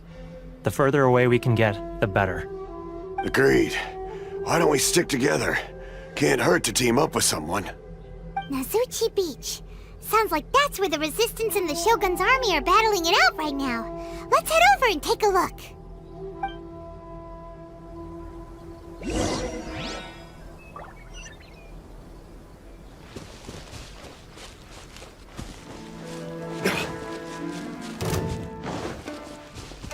Hey, look!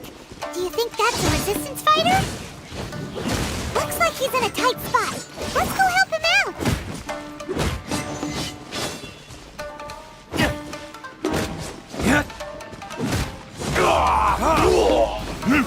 Show me what you've got! Burn! Windblade!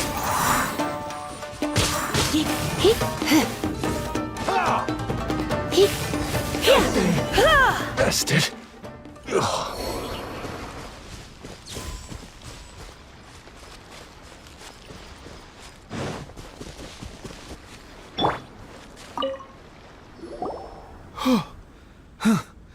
You saved me.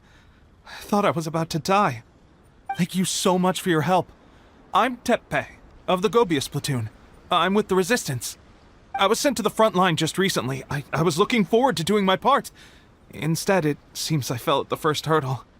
So, you aren't dressed like Resistance fighters? Have you come here looking to sign up? Great!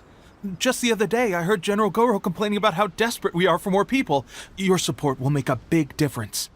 I'll escort you back to our camp. But first, let me bring you up to speed on our current situation. As you can see, the Resistance are at a constant disadvantage when it comes to open confrontation. The goal of the Shogun's army is to uphold eternity. To this end, they have the support of the Tenryou Commission's general, Kujo Sara, who commands an exceptionally strong force. As for us, vision bearers are few and far between as it is. And because of the Vision Hunt decree, they're rarer than ever. The fact we're even able to hold out is thanks to the brilliant strategic mind of Her Excellency, Sango Nomiya. We're also indebted to the great courage shown by General Goro and the Resistance troops. If only I had a vision myself. Not only would I be better placed to share Her Excellency and General Goro's burden, but I'd be able to hold my own on the battlefield too. I couldn't help but notice that you used elemental energy when saving me just now. You must have a vision yourself? She's a special case. She doesn't have a vision, but she can control the elements anyway. Are you serious? That's incredible. I guess that means you're immune to the Vision Hunt decree. You have to let me introduce you to General Goro. He'll welcome you with open arms. Perhaps I can also make a worthy contribution this way. Of course, I'd much rather prove my worth by the sword. If only taking down Shogunate samurai was as easy as you make it look. Anyway, we shouldn't delay. Let's head off. This is what happened, General Goro. I was surrounded by Shogunate samurai, and they came to my rescue. They can use the elements without a vision. The Resistance could really use people with that kind of skill. We should bring them in. I presume you've heard that the goal of the Resistance is to defeat the Shogun's army and repeal the Vision Hunt Decree. This is no easy task. Each who sets foot on the battlefield must be ready to sacrifice their life. Tell me, why do you wish to join us? The Resistance cannot accept any who don't possess a warrior's will. You're referring to the ceremony to mark the 100th Vision seized under the decree, right? Yes, we received some news of it here, despite it taking place over in Inazuma City. There was a disturbance, allegedly. Highly unusual considering that the Raiden Shogun appeared in person. But why do you wish to discuss this all of a sudden? Unless you have... What? Yep, we had a fight with the Raiden Shogun and everything. Then we grabbed the Vision Bearer and whisked him off to safety. After that, they added us to the Army's wanted list. That's why we came here. Now that you mention it, we did just recover a bounty notice from a Shogunate samurai defeated in battle. It read, "Reward for the capture of a blonde-haired traveler and their mysterious flying pet." So this refers to you two? What? Who are they calling a mysterious flying pet? My apologies. I understand your situation well enough for now. On behalf of the Resistance, welcome to our ranks.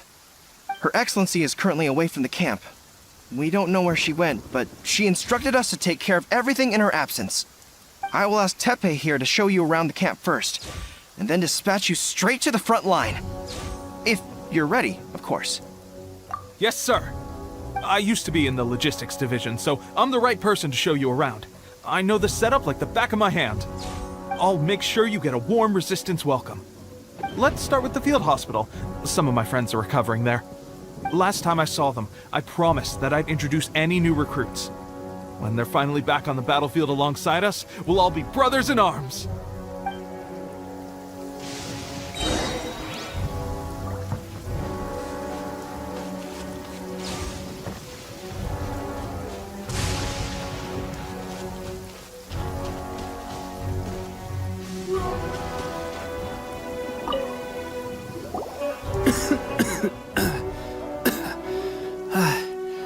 Is this a new recruit?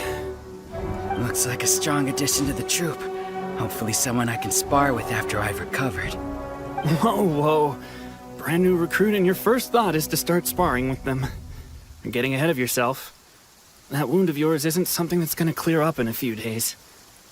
Teppei, did you bring this one in? How are things on the front line? Well, the enemy are much stronger than we could have imagined, but we're holding our own. I've been right in the thick of it. At one point, there were a horde of enemy troops surging towards us like the tide, but I didn't flinch. I drew my blade and charged straight into the fray. 4 Shogunate samurai, and only one of me. But I still managed to fend them off. Look at you. When did you grow nerves of steel? This lady stole the show, though. When she saw me tiring and falling back, she burst onto the scene and took down a whole group of them in one fell swoop.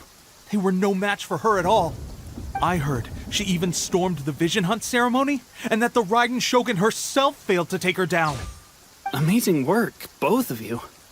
Still, I can believe most of that, but her facing off against the Raiden Shogun? I think you might be embellishing the story a little there, Teppei. I mean, we've all heard of the Muso no Hitotachi, right?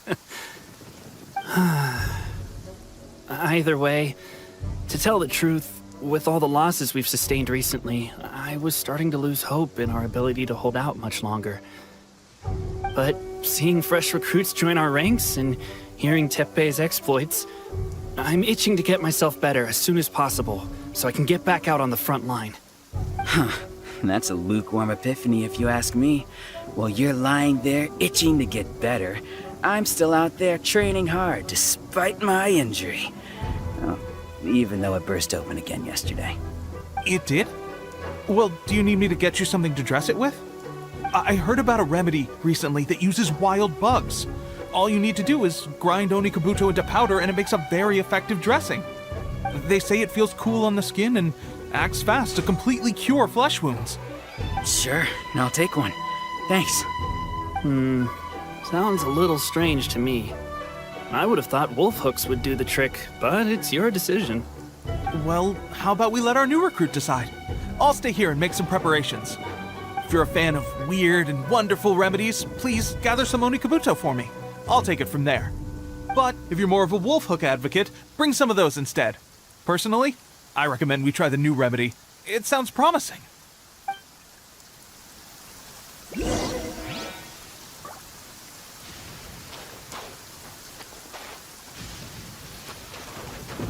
Thanks for your help. Have you decided...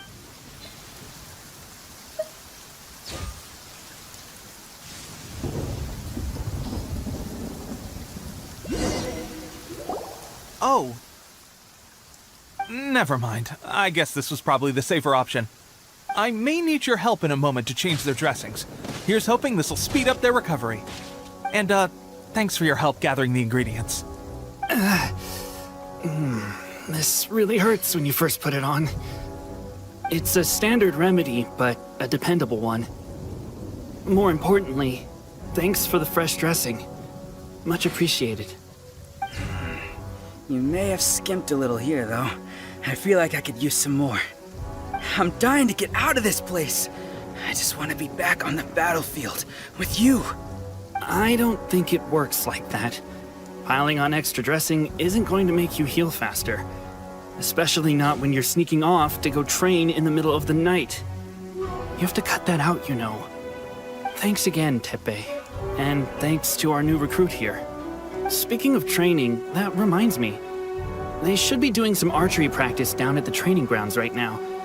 Why don't you take our new recruit to go check it out? It'll be a good chance for them to meet a few more of our platoon and settle in. You got it. All right, let's move out.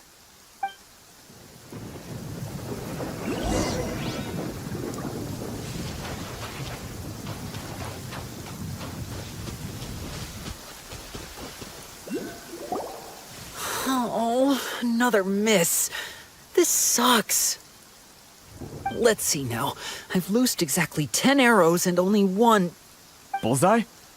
Only one hit the target. Oh, this isn't good enough.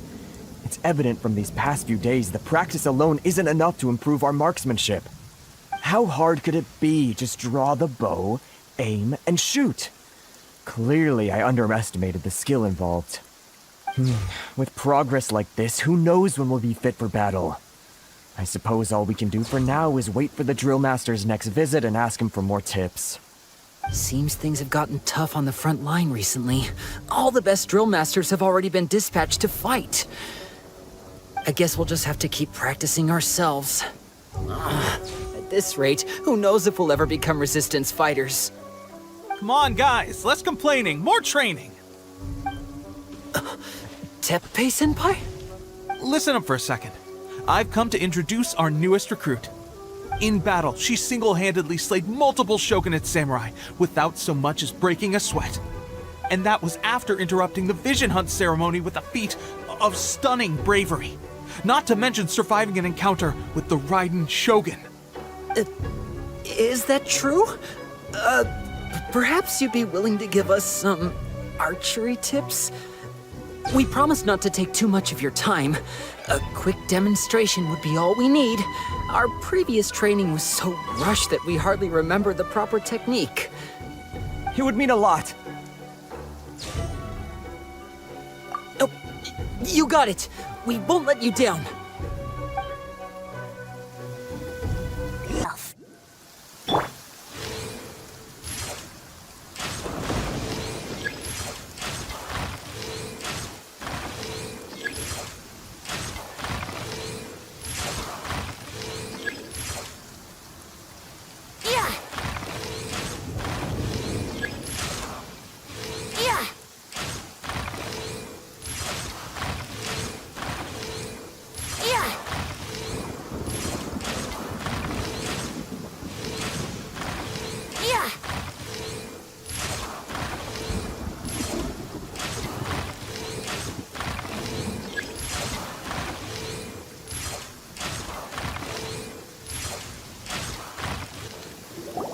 Well, there you have it. I told you our latest recruit is pretty strong. Incredible! I think I understand what I was doing wrong now. My posture was off, and I didn't draw back with enough force. Seems I also need to focus on keeping my grip steady and monitoring the external environment. If I can get those few down, I'll be hitting my mark in no time. Those few, huh? Watching your demonstration was a great help. I learned a lot. At least this time I was able to observe some proper technique. As long as I can retain it, I know I'll become much stronger. Honestly, before this whole conflict came about, I was just another everyday citizen of Watatsumi Island. My wife and I were leading a quiet life together. War and battles were the last things on our minds. That all changed with the Vision Hunt decree. The actions of the Shogun's army ignited something inside me. That's why I joined the Resistance. The road ahead of us now seems like a long one indeed. Can those of us without visions or combat skills really become adept fighters like them? There's no use in speculating. Thank you both for your help. We'll keep practicing as much as we can. Stay focused. With us holding the front line, you can continue sharpening your skills until you're ready. Now then, let me show you around some other places. Where should we head next? Sir, we've got trouble. The Shogun's army is attacking. There are still many wounded in the camp. We mustn't let the enemy break through. We'll need your help to hold them off. What? Impossible. How could they have reached us all the way out here? We'd better go assess the situation. A chance for us to prove our worth in battle. Impact. I'm just teasing. Battle formation! Get retribution!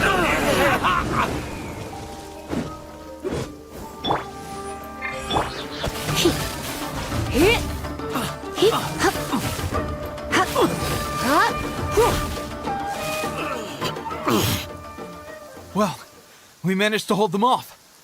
But what would the Shogun's army be doing here? We have sentries and patrols posted all around the perimeter here. The enemy should never have been able to reach us this far unnoticed. Unless we have a traitor in our midst. They must have an informant, feeding them intelligence and helping them to approach unseen. That's the only possible explanation. Our priority is finding the agent and protecting the camp. This is my chance to show what I'm made of. Sir, if I may, I just returned from inspecting the perimeter. It appears that several portions of our defensive walls were already collapsed. The Shogun's army must have known about this vulnerability and made their way over from the cliffs nearby before attacking through the gaps in our defenses. I suggest we repair the walls and double the guard. That should keep them from sneaking up on us like this again. In that case... Understood. Leave the repairs to us. We can make use of the wooden rope nearby to patch up the defenses. Why don't we make this more interesting, recruit?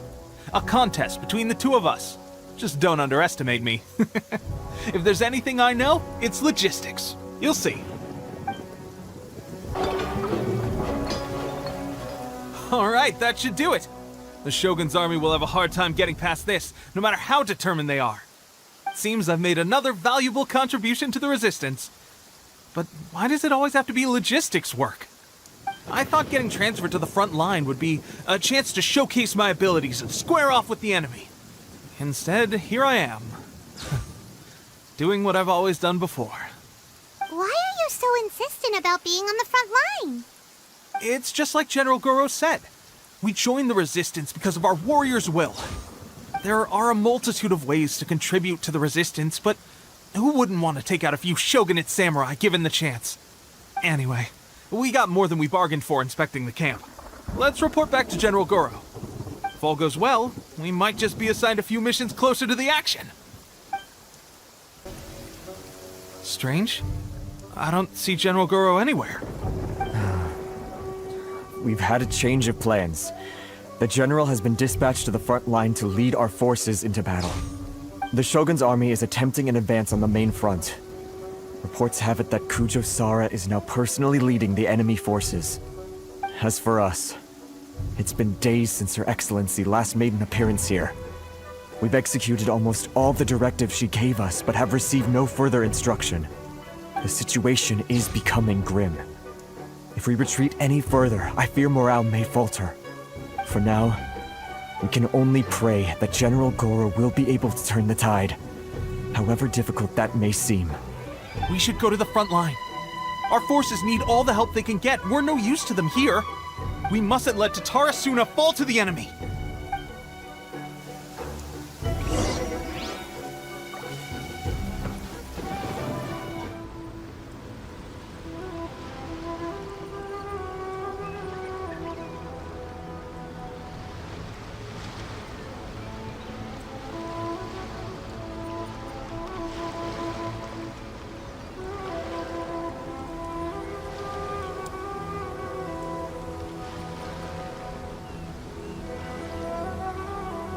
So, you are the only one here? I thought I might get to meet your grand strategist. She is the one that's been causing our forces so much trouble. The fact the Resistance has even held out for this long is thanks to her.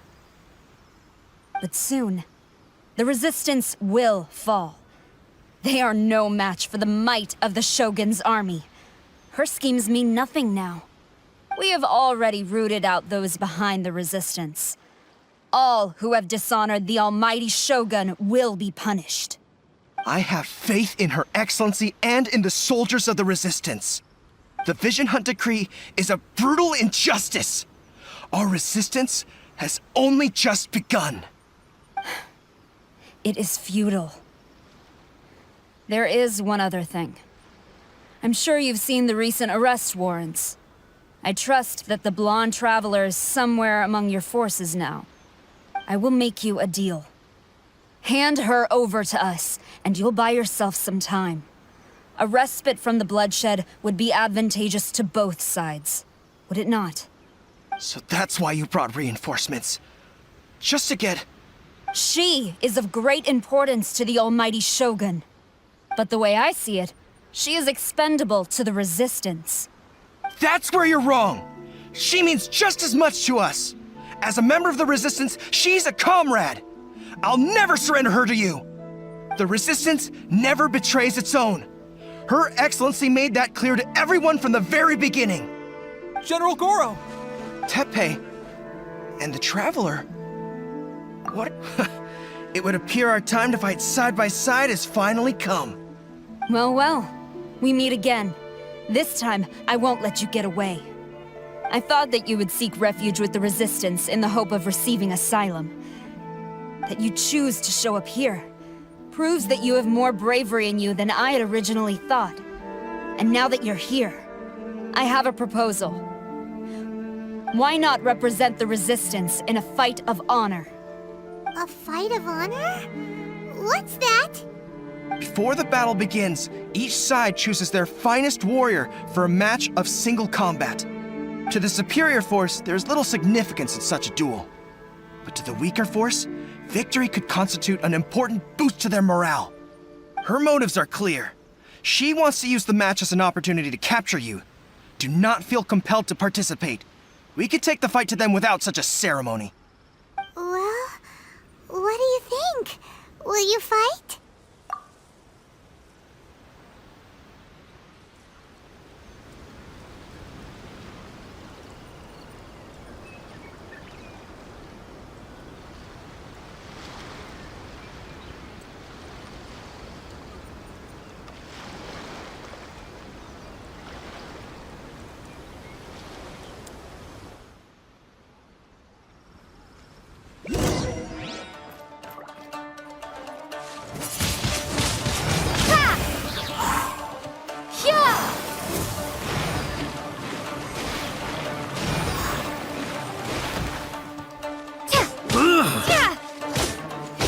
I must withdraw.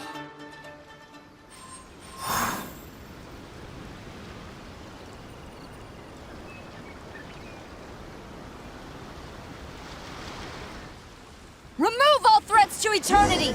By order of the almighty Shogun! Be wary! You're up against a powerful opponent! Run away!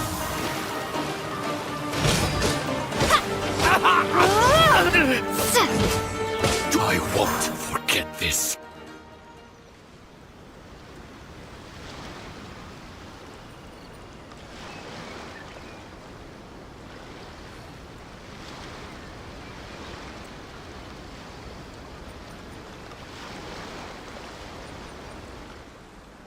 You got this!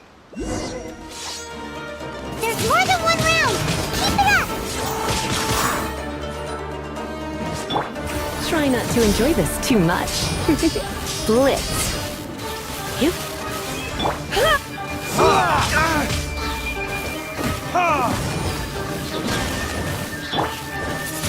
Watch your step! I dare you! Let's dance!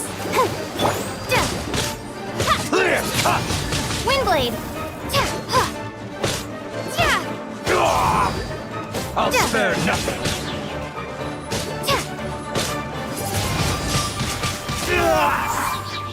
I've been bested. Stronger than I anticipated. This contest has served its purpose. Soldiers, attack! Glory to the Shogun and her everlasting reign! Prepare to engage! All of you, with me!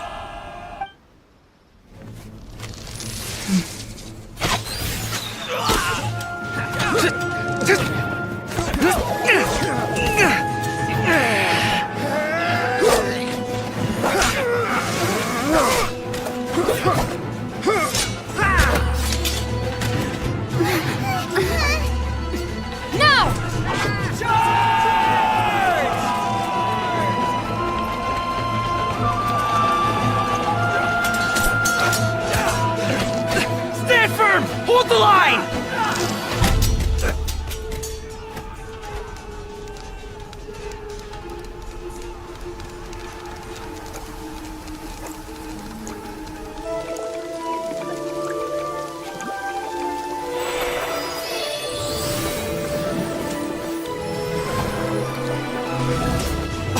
Her Excellency!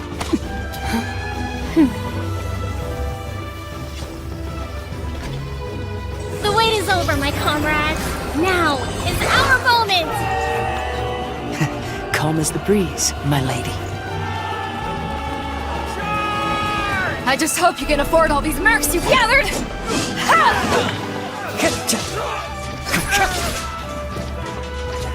Kazuha! We meet again, old friend. Retreat!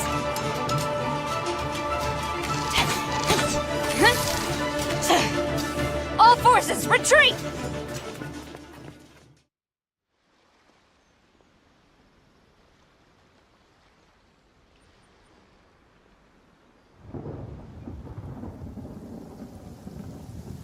Greetings. Well, this is the first time we've met. Please, allow me to introduce myself. I am Sangonomiya Kokomi, organizer of the Resistance and also the Divine Priestess of Watatsumi Island.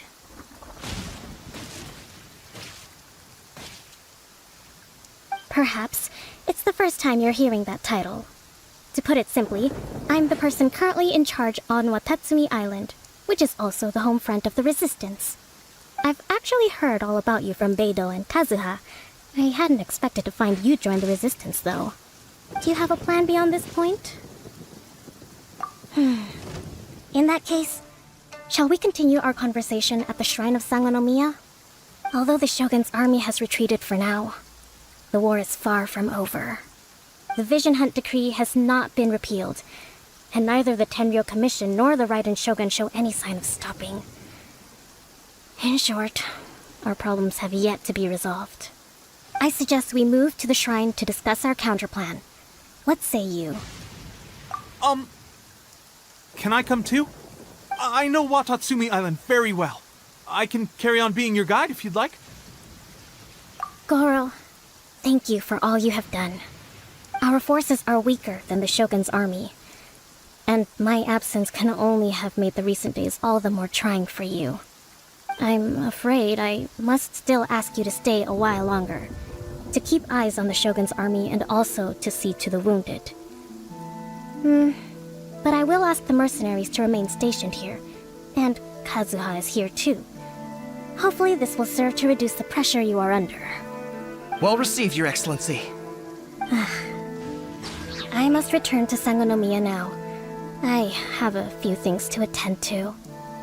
Once you're ready, please rendezvous with Teppei. he will escort you there. Thank you for all your efforts so far. From this day on, I fight alongside you. Fight for the future of Inazuma.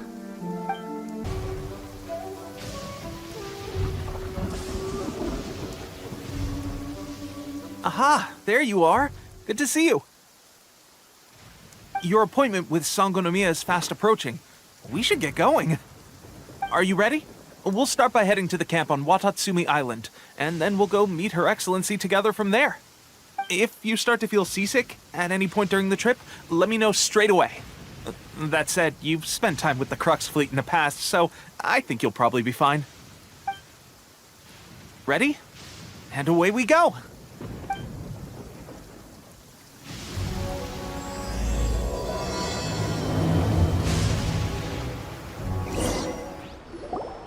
Here we are, the training grounds for Watatsumi Island's troops. Right now, the resistance is predominantly made up of local soldiers from Watatsumi Island. Some of them are fighting with the Shogun's army in Tatarasuna, and some of them are stationed here on the island to keep the locals safe. Did you used to train here too? Yep. Unfortunately, I had to join the fight in Tatarasuna before I'd had the chance to impress the instructors, so they had me start off by helping in the logistics division. I'll be staying here for now. If you need me for anything, just come here. If I'm not around, just write a note and stick it on the wall. As soon as I see it, I'll come find you. Shoot! It's nearly time for the appointment with Her Excellency. I'll have to show you around Watatsumi Island some other time. For now, let's get ourselves over to Sangonomiya.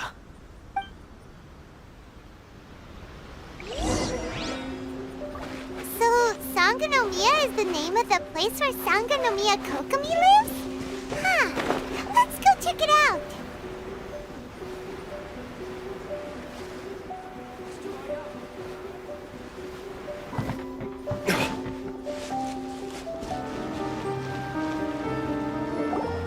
Food supplies are the absolute top priority, period. We cannot afford any losses. With the conflict between us and the Shogun's army getting more intense by the day, we must prioritize the stability of the rear guard. Understood. I will think of a way. Take heart. We have a fresh batch of supplies in hand, and I'm working on expanding the army. I appreciate that the lack of manpower has been hard on all of you, but things are going to get better. We're expanding the army? Oh, that's great. Whoever this mystery supporter is, they're doing us a great service. Huh? Teppei, what are you doing back on Watatsumi Island? Might I ask who? VIP guests of Her Excellency, that's who. I'm acting under orders to escort them both here. Oh, really? Wait, so are you the new recruit everyone's been talking about? Strength of 20 men, splits an arrow in twain from 100 paces, skin as hard as diamond. That's you? Seriously? What is going on with these rumors? You've come a long way. I'm sure you must be here on pressing business, so I won't disturb you any further. Feel free to visit me if you have any time to spare. Your Excellency, I'll take my leave. Your Excellency, I couldn't help but overhear Okubo mention something about a third-party supporter? What was that about? Not long ago, someone wrote to me saying that they wish to support the Watatsumi Island resistance effort. To that end, they also furnished us with a great deal of supplies. Thanks to them, we can finally start recruiting troops on the scale we need to openly confront the Shogun's army on the front line. I am not without my doubts about the whole affair, but Watatsumi Island is hardly affluent, and these supplies are a much-needed lifeline for us. The sender's conditions were also reasonable. They simply ask us to dedicate ourselves fully to fighting against the Shogun's army. Whatever other motives they may have, we are at least aligned on this. So let's consider them an anonymous ally. Naturally, we shouldn't let our guard down. If you discover anything out of the ordinary, please report it to me at once. Your Excellency, does this mean that the food at the front line is gonna get any better? I was at the field hospital the other day, and everyone was begging for some barbecued meat. Don't worry. I've already made arrangements for that. Everyone will have their fill of meat. But to be clear, still no alcohol. That's fantastic. I understand how hard it's been on everyone. The Resistance Army's rations have barely changed at all since the Vision Hunt decree was first announced. I will discuss this with the Logistics Division to see what further improvements can be made. However, our supplies are still limited. I must ask you to remain patient until victory is ours. When will the Vision Hunt decree finally end? That's the question. And I'm afraid I don't have an answer. The mere existence of the Vision Hunt decree is baffling. The Tenryou Commission's attitude just doesn't seem to add up, and neither does the Shogun's. The Tenryou Commission's zealous support for the decree seemed to come out of nowhere, and the Shogun seems completely indifferent to the fact that it has effectively caused a civil war. I suspect the Vision Hunt decree won't end until these mysteries are solved. All I can say for certain is that as long as the Vision Hunt decree remains in force, we will never give up our fight. Traveler, to confirm, knowing the current situation facing Watatsumi Island and the Resistance, are you still willing to fight with us? Good. Then here is your assignment. I hereby appoint you as captain of the Watatsumi Island Special Operations Unit, Swordfish 2. Whoa, what? Swordfish 2? Is this the same Swordfish Special Ops unit that I'm thinking of? It's hard enough getting into a Special Ops unit at the bottom rung, let alone jumping to captain in one fell swoop. This is incredible. Although this appointment breaks with convention, I firmly believe that with your wisdom, courage, and strength, you can lead your team to victory. Great! So when do we take up our post? The members of Swordfish 2 are currently on standby in a valley to the southwest. Ronin have been causing trouble down there lately, and we need a special operations unit to eliminate them and stabilize the rear guard. I have already written your appointment letter, which you'll need to show them on arrival. Once that's out of the way, please lead them in ridding the area of Ronin. The Special Ops unit comprises Watatsumi Island's elite soldiers. They can be a little rough around the edges, but I have every confidence that you will win their trust. What about me, Your Excellency? Any battles you need me to get involved in? I want to make a contribution to the Resistance too. Of course. I'll arrange something and brief you shortly. All right! One successful operation coming right up! You may have swiped the captaincy of Swordfish 2, but watch this space, because this guy's on his way up! Okay, sure. Well, be careful out there. Don't push yourself too hard. Well, Traveler, let's move out.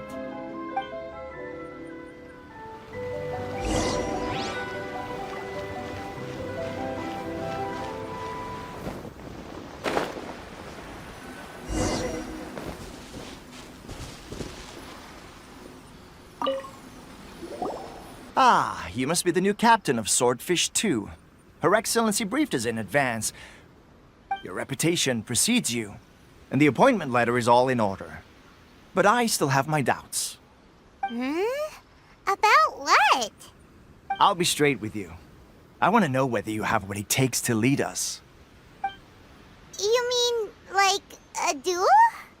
Normally, a duel would be the quickest way to settle the question. But this time, we've got a better way. We're stationed here because of all the Ronin causing trouble in these parts.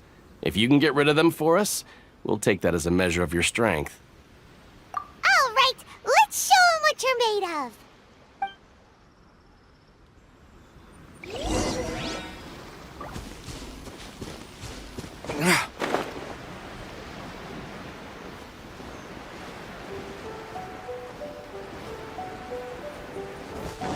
Let's get down to business. Time for retribution!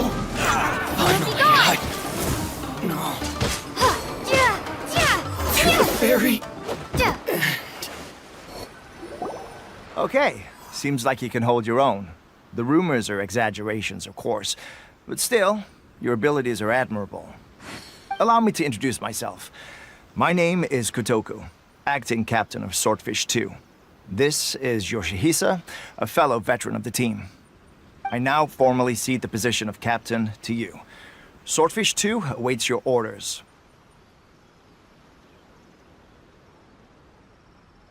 There are 2 hard-hit areas. This was one of them, but thanks to you, this area is now secure. Their only remaining stronghold is located at the shallows on the east side of the island. That said, the ones over there are tougher, and there's more of them. You got that right. Watatsumi Island is busy fighting the Shogun's army on the front line. We can't let these guys mess up things at the rear.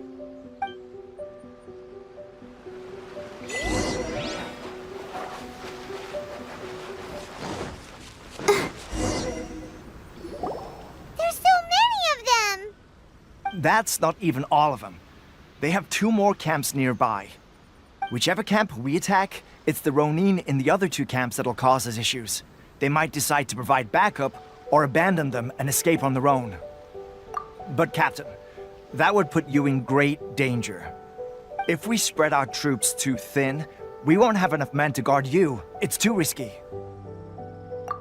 Yep, the Traveler eats amateurs like these for breakfast. All right then. We'll deal with them all in one go and rendezvous with you on completion.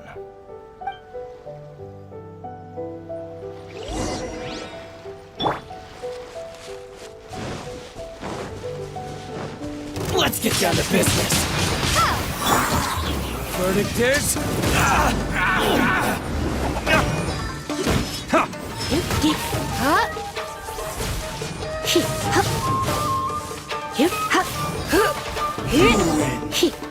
This battle.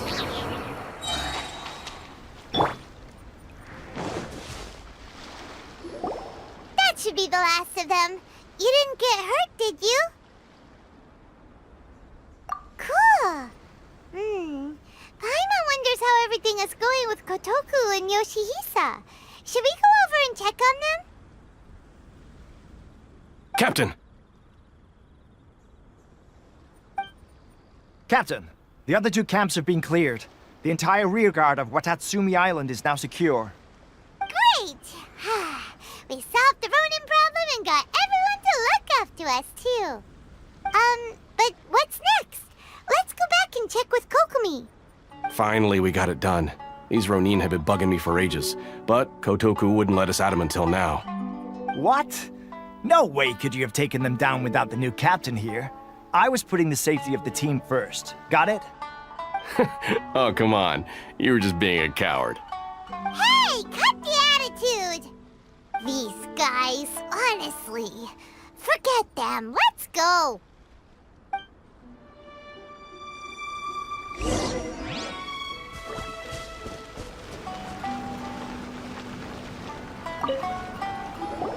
How was it? Did your initiation go smoothly? I'm sure you're playing it down a little. Kotoku and the others put you through your paces, I presume. But with your level of ability, I'm sure it was a walk in the park. Since you're back, I take it that the Ronin are now gone from Watatsumi Island? You bet! We sure showed them who's boss! Good.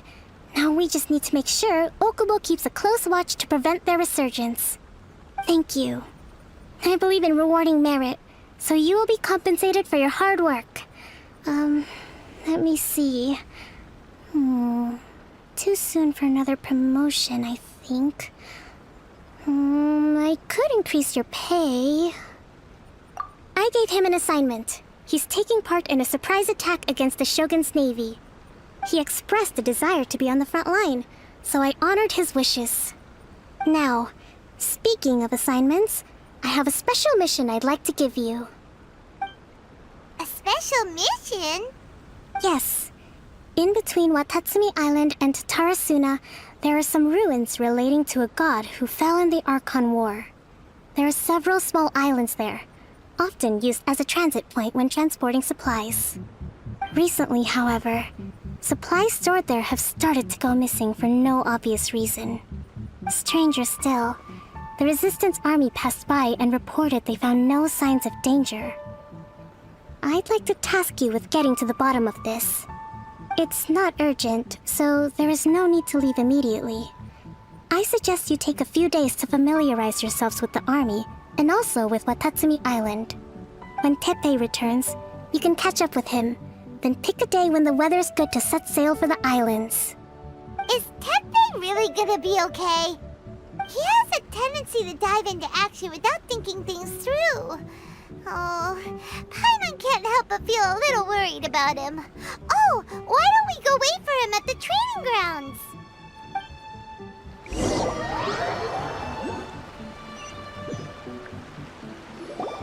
Long time no see! So, how's Swordfish 2 treating you? Getting along okay with everyone? Well, you're in luck, because this seasoned veteran's got a few leadership tips for you. Raising their pay will boost morale, while giving them a few bounties will act as an incentive to go the extra mile. It's also important to maintain strict discipline at all times, and finally... wait. What was it? What was it? Wow, where'd you learn all that, Tepe? I read it in a novel from the Yae Publishing House. It was a long time ago. You wouldn't believe how many doggo it took to convince my friend to let me borrow it. You're seriously gonna use a novel to tell people how to run an army? Pretty sure that's called being an armchair general. Ha ha! That's where you underestimate me. That's right, I'm learning military management on the job now. Just like you'd better believe it, thanks to my outstanding achievements in the recent naval battle, I have officially been made the captain of my very own Special Operations Unit. It's a brand new unit, Herring 1. What do you think? Pretty awesome, right? I spoke to Her Excellency, and she says our uniforms are in production. Let's go collect them together once they're ready. Oh, I can't wait to put them on. We're really gonna look the part. Ah! Everything's going great. Our mystery sponsor supplies have really helped turn things around. Will Paimon get a uniform too? Of course. You're a recognized member of the Watatsumi Island Resistance. Captain, a new assignment has come in. Thank you, soldier. I'll be there on the double. All right, I better go. See you again soon. You'd better watch out, partner. At the rate I'm going, I'll overtake you if you're not careful. Ha! In your dreams, mister! I wouldn't be so confident if I were you. I'm at the top of my game right now. This is my time to shine.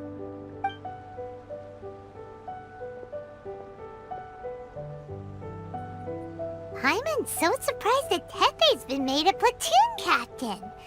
He must have been working super hard. Let's take a break, then go check out these Archon War ruins.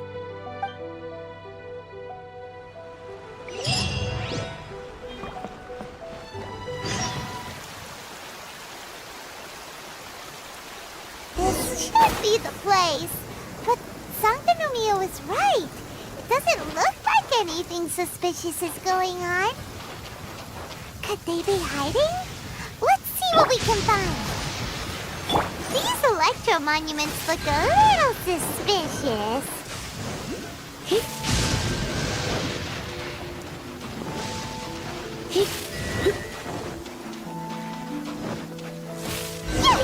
A huge lava drill! Was it drawn out by the electro energy?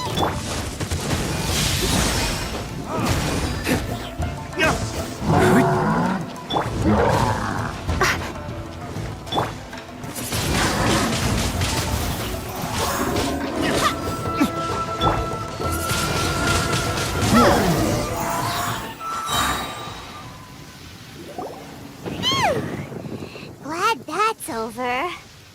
As monsters go, that one was pretty tough.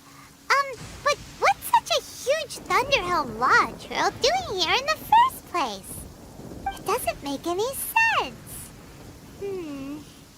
Also, the atmosphere here gives Paimon the creeps. Anyway, the good thing is that it's over now. We should probably get going. Huh? Tepe, what are you doing here? Wow, this is a surprise. I didn't know you were the ones investigating here. I just got back from delivering some supplies to the front line. I figured I'd stop by and clear any threats in this area on the way back. Are you alright there, buddy? You're looking slightly the worse for wear. I'm fine. It's nothing. I must have caught a cold a couple of days ago while I was out at sea. On my way past, I heard that someone had just arrived on the island to investigate, so I thought I'd come and take a look. If there'd been some real danger, I might have had the chance to be the hero. Shame it was just you guys. Guess I came here for nothing. Tepe, don't you think there's something strange about this place? Now that you mention it, there is something a little off about it. It could be that the Tatarigami is more palpable here, I guess. We're not that far away from Orobashi's remains. Orobashi? Who's that? A god. Look, there's the corpse over there. Ah! It's a gigantic snake skeleton! Oh, it looks terrifying! Orobashi was the one who brought our ancestors from Enkanomiya to the surface. That's the origin of the Watatsumi Island you know today. Our ancestors regarded it as a guardian deity. But during the Archon War, Orobashi invaded Yashiori Island. The Raiden Shogun came out in person and slew Orobashi with the Muso no Hitotachi. That same slash also formed what later became known as Musojin Gorge. The Raiden Shogun created Musojin Gorge in one slash? Wow, that's pretty incredible! Yes, but the Archon War was brutal. And Yashiori Island was completely destroyed during that battle. They say the Shogun lost something very dear to her along the way, too. Since Orobashi's death, there has always been some animosity between Watatsumi Island and the Shogunate, but our different beliefs have nothing to do with why the resistance was formed. We only rose up to fight against the Vision Hunt Decree. When Orobashi attacked civilization, the Shogun stood up and put a stop to it. But now that the Shogun is stripping people of their ambitions with the Vision Hunt Decree, it's time for someone to stand up and stop the Shogun. Alright, I'm heading back. I was just dealing with some of the Shogun's elite samurai, so I think I'm gonna take a quick breather, and it's on to my next assignment. You should report back to Sangonomiya as soon as possible. Don't stay here longer than you need to. Being around the Tatarigami too long won't do your health any good. Hey, don't worry about me. Peak condition.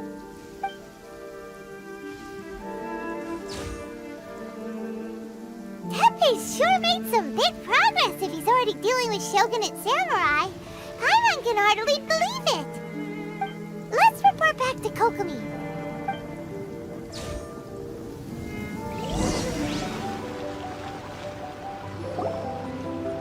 Kokomi, we're back! Oh, look, Goro's here too! What happened? They look so serious. Approximately how many people are exhibiting these symptoms? I haven't had the chance to do a full count yet. Kokomi, Goro, what's going on? Recently, some of our soldiers started showing symptoms of accelerated aging. I called them in for questioning and found out they'd privately acquired some secret weapons from our sponsor. Most of them are highly ambitious types, vehemently opposed to the Vision Hunt Decree. They've been using these new weapons secretly since getting a hold of them. So that's why the war has been going unusually well. But risky secret weapons are not the answer. We must put a stop to it immediately.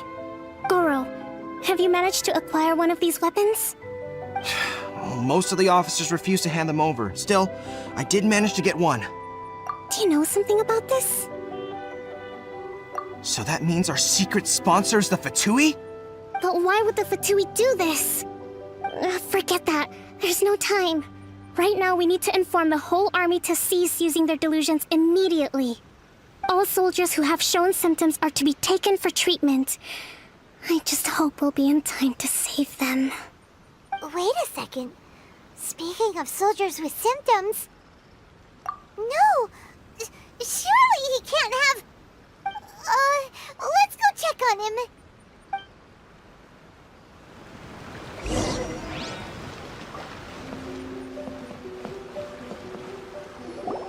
Tepe!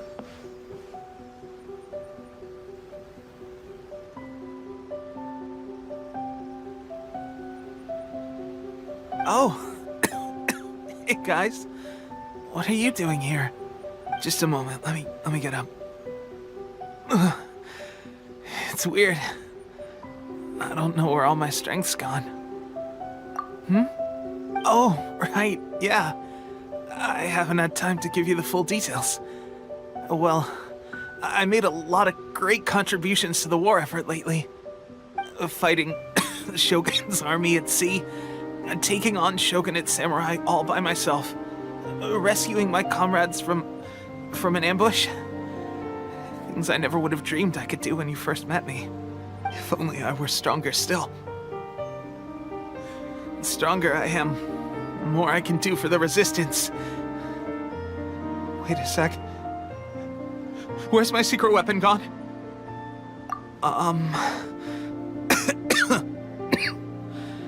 It wasn't long after you were made captain of Swordfish 2. I met these mysterious people. Said they were with our supporters. They gave it to me and said that as long as I have the will to become stronger, this secret weapon will answer my call. It's just like a vision, isn't it? Of course, I've never used a vision, so I wouldn't know the difference. Delusion. Oh God. That doesn't sound very good. So, what's the difference between a delusion and a vision? Gosh. Well, I suppose it's not too surprising that a mysterious weapon of unknown origins would come with its risks. I've been getting more and more tired over the past few days, and I have this strange sense of dread. At first, I'd find I was a little more beat than usual after a battle. Didn't think anything of it. But today, I got back and suddenly my vision was going blurry. This is a real shame. There I was, thinking I was catching up with you. Guess I didn't receive the favor of the gods after all. Hey, would you do something for me? When our uniforms are ready, grab mine for me. Bring it back here, and we can change together. What's that look for? Don't worry, partner. As soon as I've rested up, I'll be right as rain. Right as rain, I tell you. As soon as I've rested up. Tepe!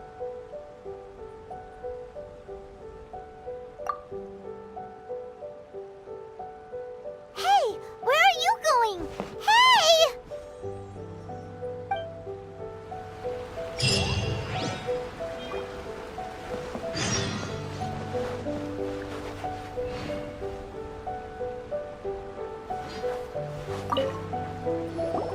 How's Tepe's condition? I have put out the order to cease all delusions. The vast majority are showing some loss of vitality, but nothing serious. Sadly, a few have been less fortunate. Your Excellency, I'm planning to establish a dedicated field hospital to monitor their condition. The soldiers are up in arms about the ban, though. They know full well what a delusion is, but they still intend to keep using them. Okay, I'll leave you to deal with the situation. I have to get to the front line. This whole fiasco is certain to be a blow to morale. If the Shogun's army attacks now while we're scrambling to recover, it could well undo everything we have achieved so far. What are your thoughts? No, it's too dangerous.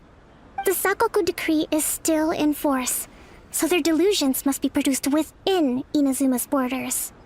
To organize an operation of this scale, they will have had to mobilize a huge amount of manpower and resources.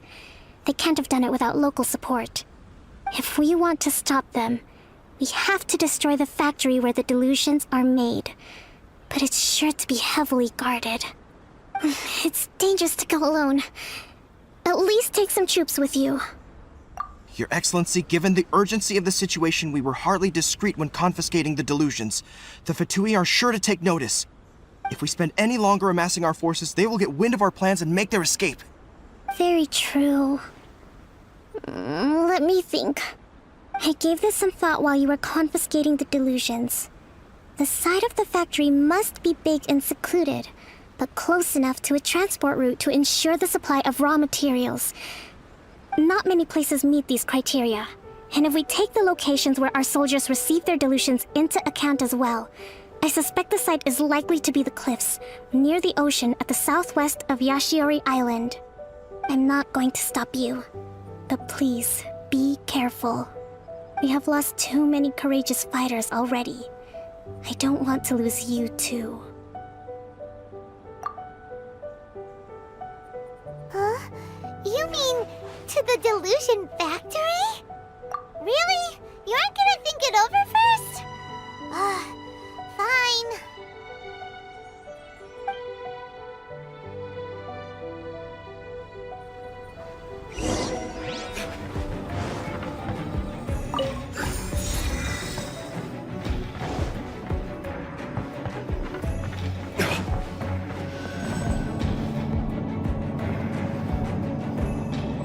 So, is this what delusions are made from?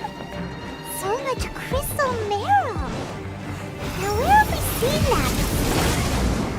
Wait a second. Are they getting this from Rito? So the Kanjo Commission are... Verdict is... The persistence shine no longer.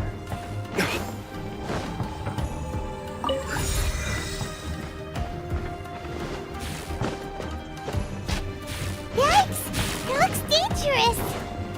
We'd better watch our step or we might get hit.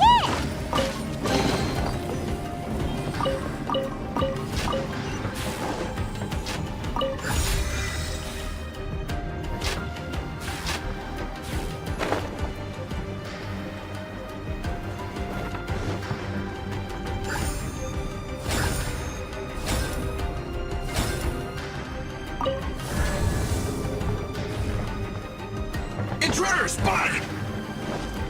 Do not let them impede the work of the Harbingers! You'll never get out of here alive!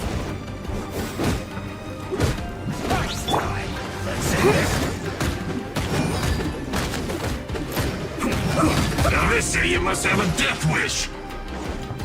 Don't be intimidated! Lord Harbinger will be here soon!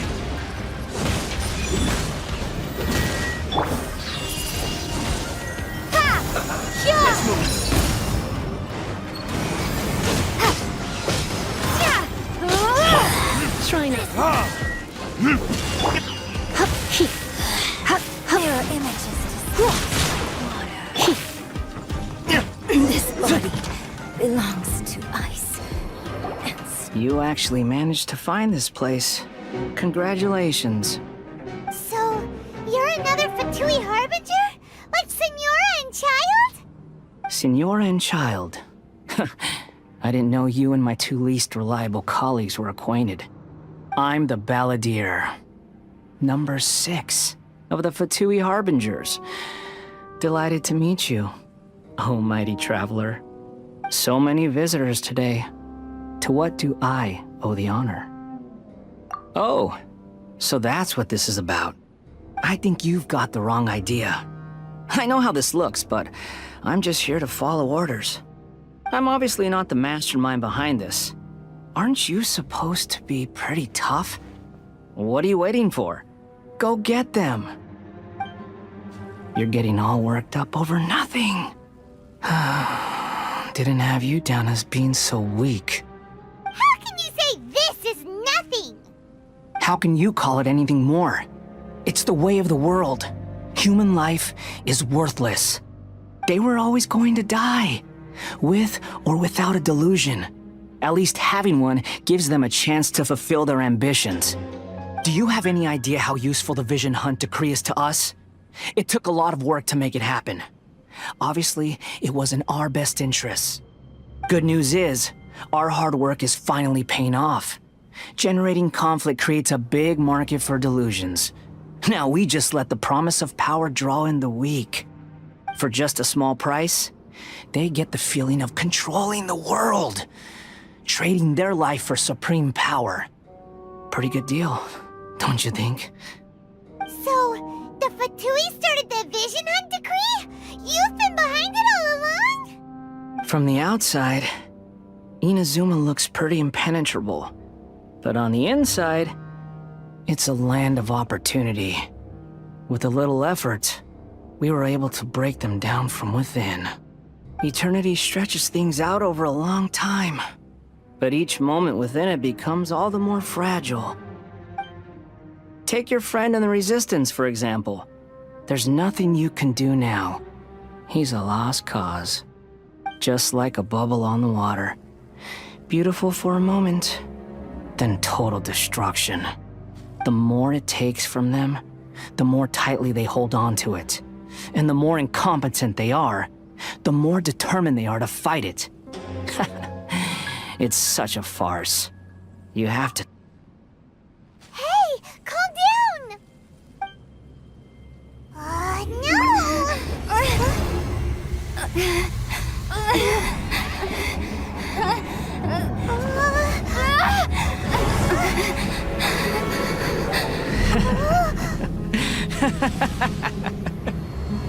That's it. Just like that. Embrace the anger. Embrace it! The wrath of the gods fills this factory, and it feeds on your anger. What's happening?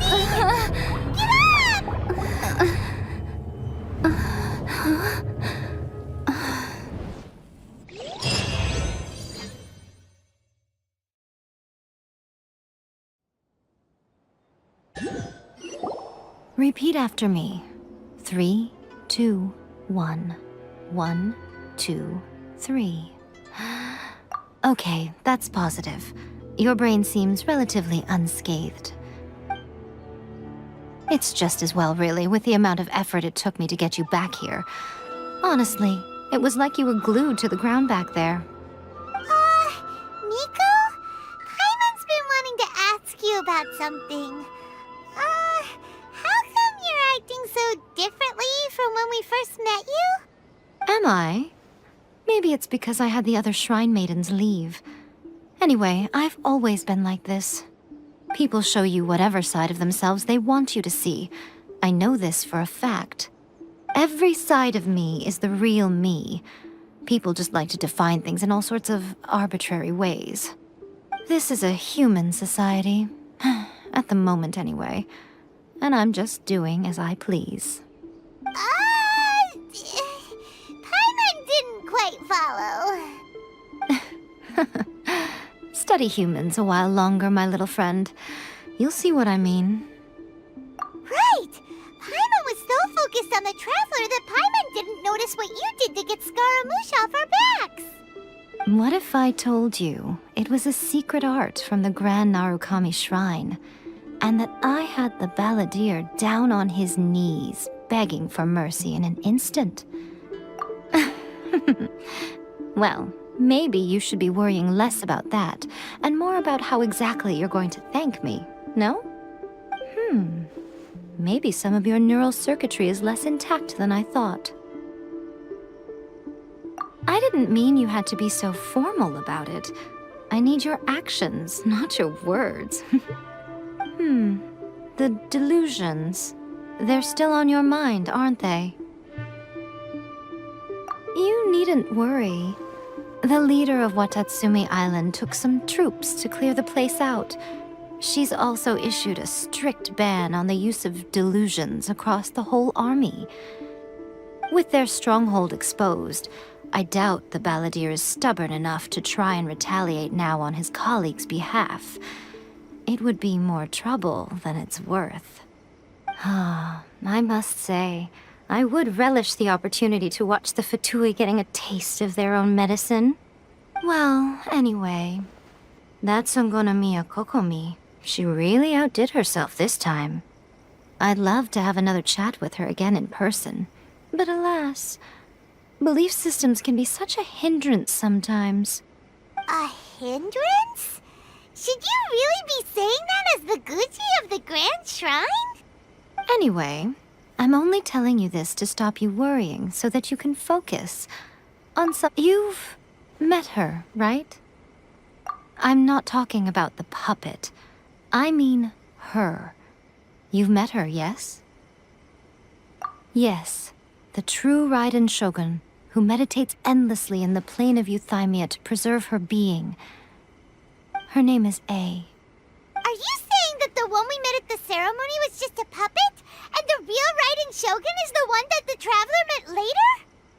And does that mean that when the battlefield changed, so did the opponent? Because this is the Raiden Shogun's eternity. Before pursuing the eternity of her nation, she had to reach eternity for herself. Since the physical body will eventually turn to dust, she replaced hers with that of a puppet.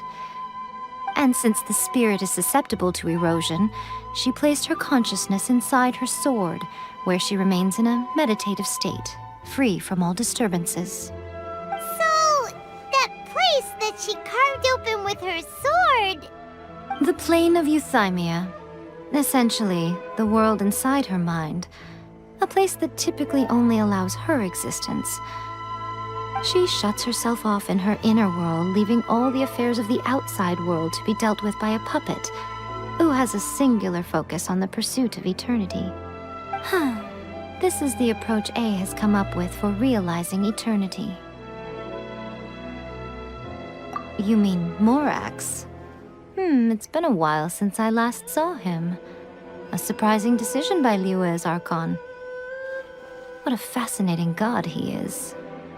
It seems like the Raiden Shogun's approach solves the problem Zhongli was facing, though. Perhaps. Or you could take the view that she's acting like a little child, throwing a temper tantrum and locking herself in her room. Don't you think? The grand notion of eternity she once held has long since given way to the eternity of her own definition. And ultimately, her eternity is defined by fear. The fear of loss. The truth is, we are on the same side. You want to save the people of Inazuma from the Vision Hunt Decree. So do I. The only difference is that I'd rather like to save this nation and save A while we're at it.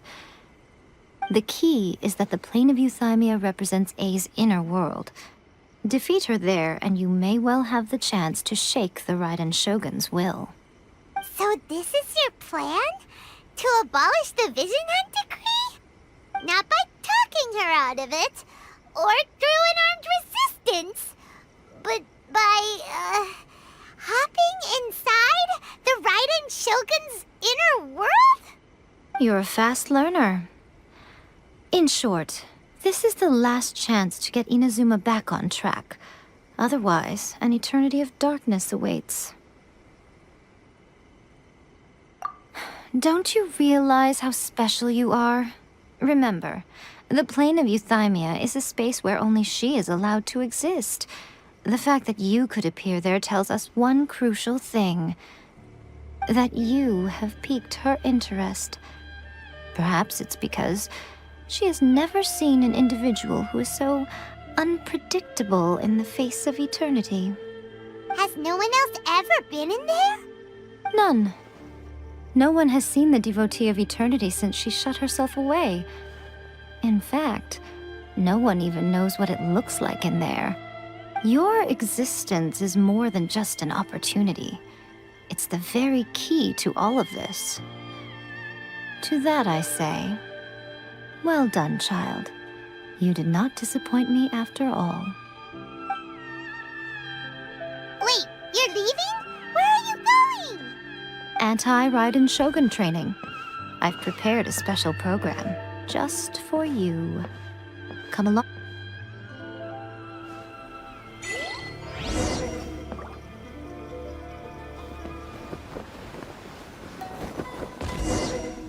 We're gonna do it here? And what's this mechanism for?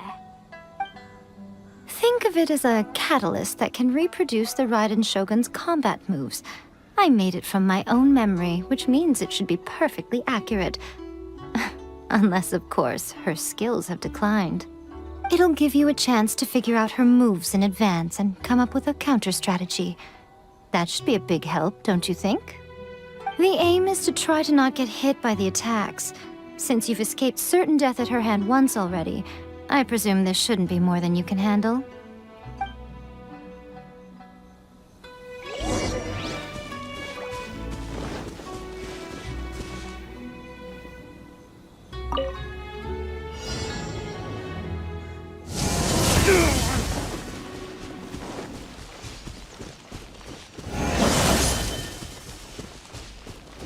Let the show begin.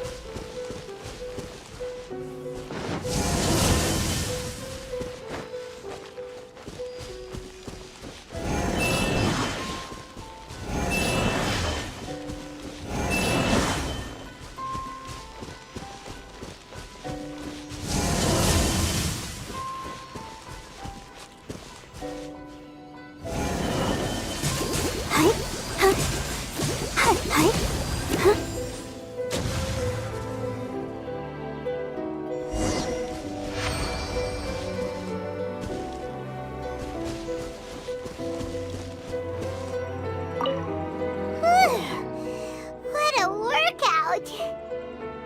So how come you know so much about the Raiden Shogun?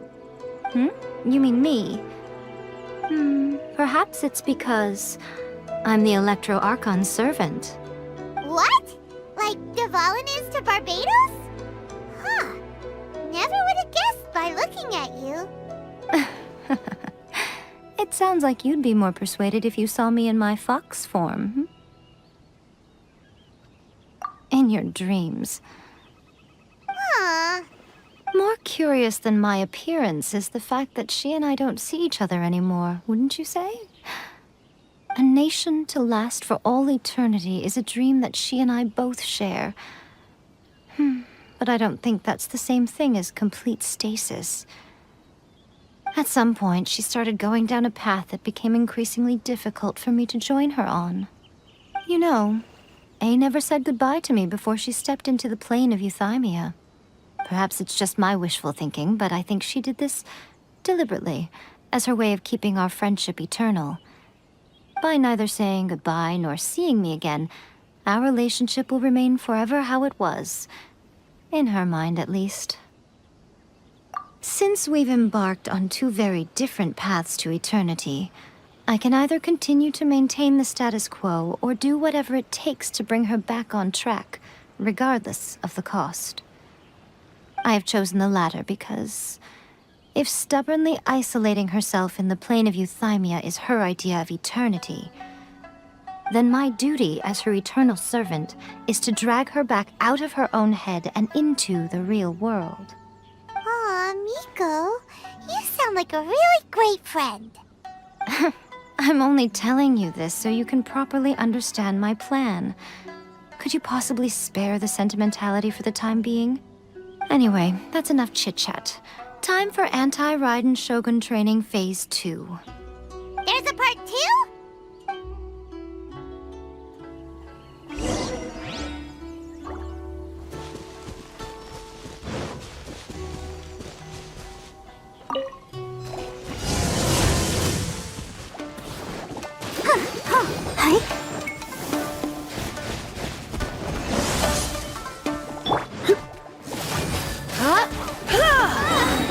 Be gone!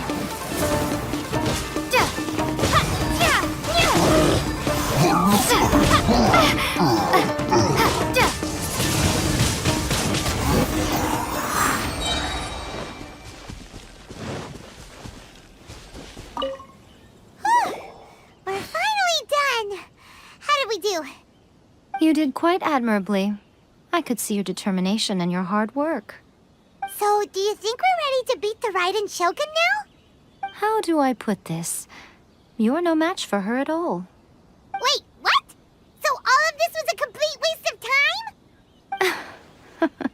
You are the most important part of the plan. I know what I'm doing. You don't think I'd leave you with no chance to win at all, do you? Speaking of, Traveler, what do you think of the Resistance Army's chances? You're absolutely right. Perhaps they occasionally best the Shogun's army in open battle, but when they face the Raiden Shogun herself, considering even their visions have been taken from them and embedded in the statue, they're ultimately quite helpless. You don't have to be so blunt. The Traveler's the captain of Swordfish too, you know. I don't mean to belittle them. On the contrary. It is precisely because of their helplessness, because their visions have been taken from them, that their will is all the more precious. In short, if everything goes according to plan, they may yet prove to be helpful. Oh, goodness, is that the time? I have another guest to receive today. We can talk more back at the Grand Narukami Shrine. All of a sudden, you're entertaining guests? Paimon's really struggling to understand how you work.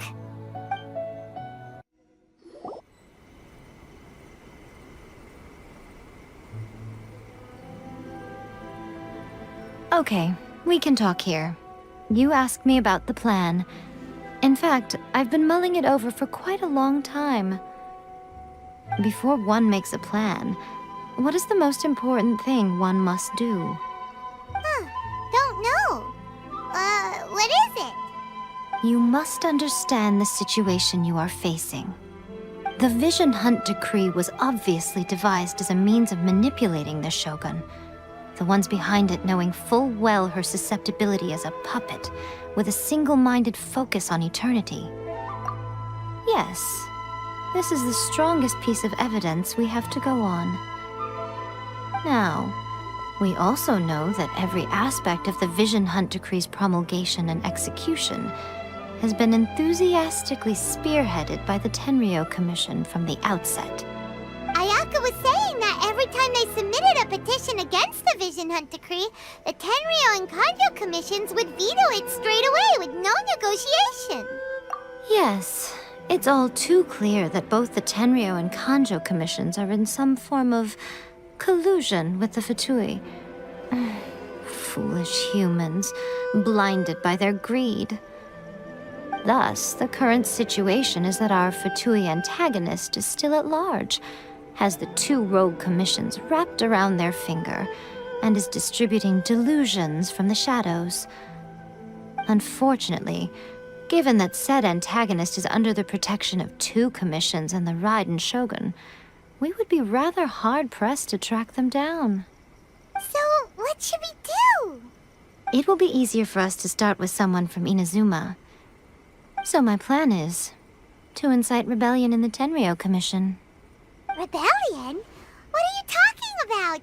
After everything you just said, it sounds like the Tenryou Commission has rebelled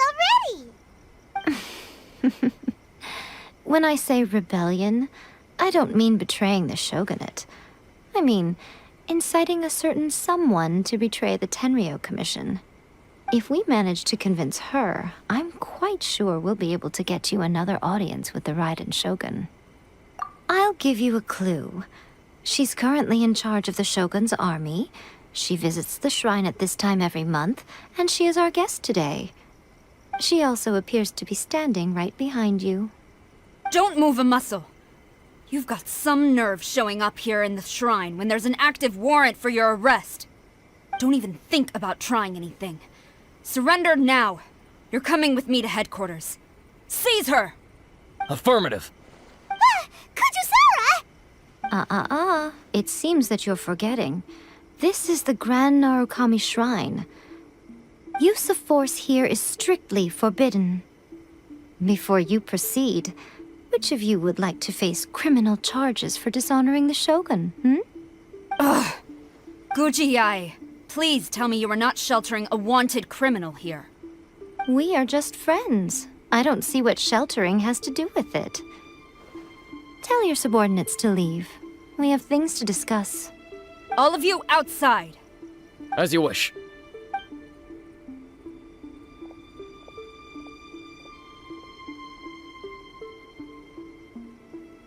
Gujiyai, I'm a little curious. Does it not also dishonor the Shogun to hide a wanted criminal at her grand shrine? You're the same as ever, Kujo-Sara. No one can match you when it comes to loyalty to the Shogun. As a servant, loyalty to the Shogun is my duty.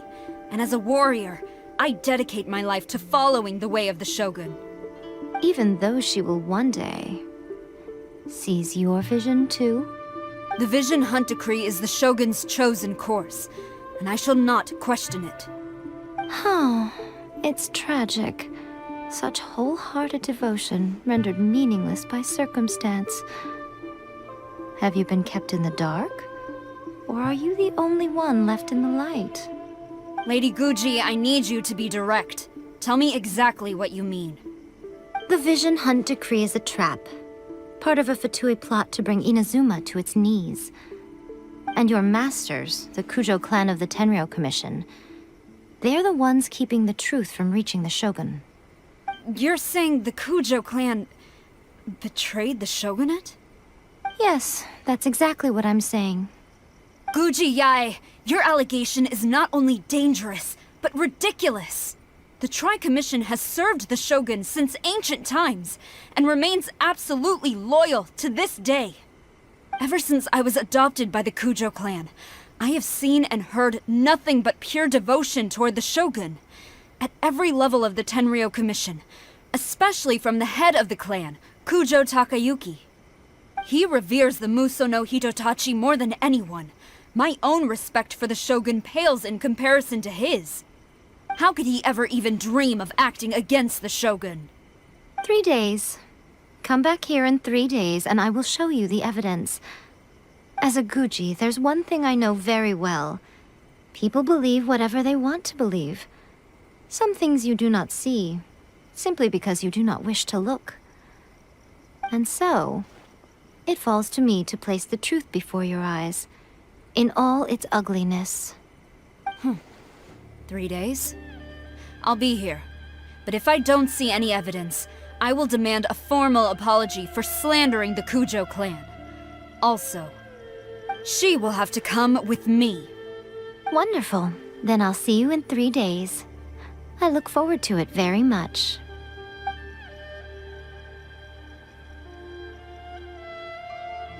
That was so scary! Paimon wasn't expecting to run into Kujo-Sara here. But, Miko, you mentioned evidence of the Tenryou Commission's betrayal. Is that all in hand and good to go, or...? Why are you always asking so many questions? Of course not. I just had to say something because I clearly wasn't convincing her. Not entirely unexpected. As plans go, changing the deity's mind is a huge gamble to begin with. We can't expect to be in control of every last detail when we're facing off against a god, can we? Okay, but what are we gonna do, though? We only have 3 days. If we want to get our evidence, we're going to need some help. Now, come with me. We must awaken the professional.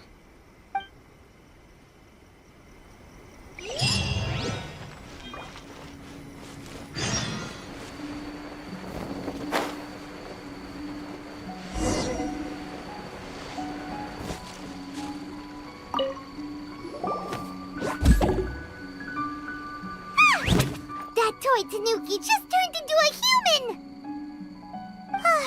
What's going on? Paimon's never seen one of these before.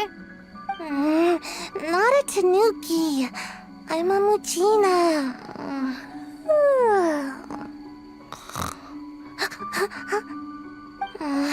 I'm so tired. If I don't get enough sleep, it'll stunt my growth. Is this the professional you were talking about? She doesn't look very professional at all. She is a member of the Shiumatsuban, a genuine, bona fide ninja. Oh, wow! A ninja? So was that one of those legendary ninja transformation techniques? Anyway, what's the Shiumatsuban? It belongs to the Yashiro Commission, a secret unit under Kamisato Ayato. Now, Kamisato Ayato and the Yashiro Commission are neutral parties, so I have no right to give orders to the Shiumatsuban. However, convincing their most chronically lazy member to help us is well within my abilities. Here's what I need you to do. Go into town and find evidence of the Tenryou Commission's betrayal. It would not be appropriate for me to be seen there myself. You make it sound so simple, but... Oh, I thought you would have figured it out by now. All right then. I'll indulge you with a little more information. For a complete outsider, probing the inner workings of the Tenryou Commission is nigh on impossible.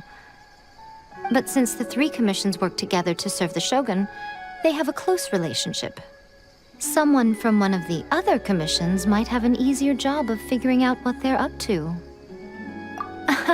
Now you're following me. The Shogun's army haven't given up on their search for you yet, but with the help of this Shiumatsuban ninja, I'm sure you'll be able to rendezvous with your friends. Don't forget, we're on a tight schedule here. Be sure to bring back the evidence in good time.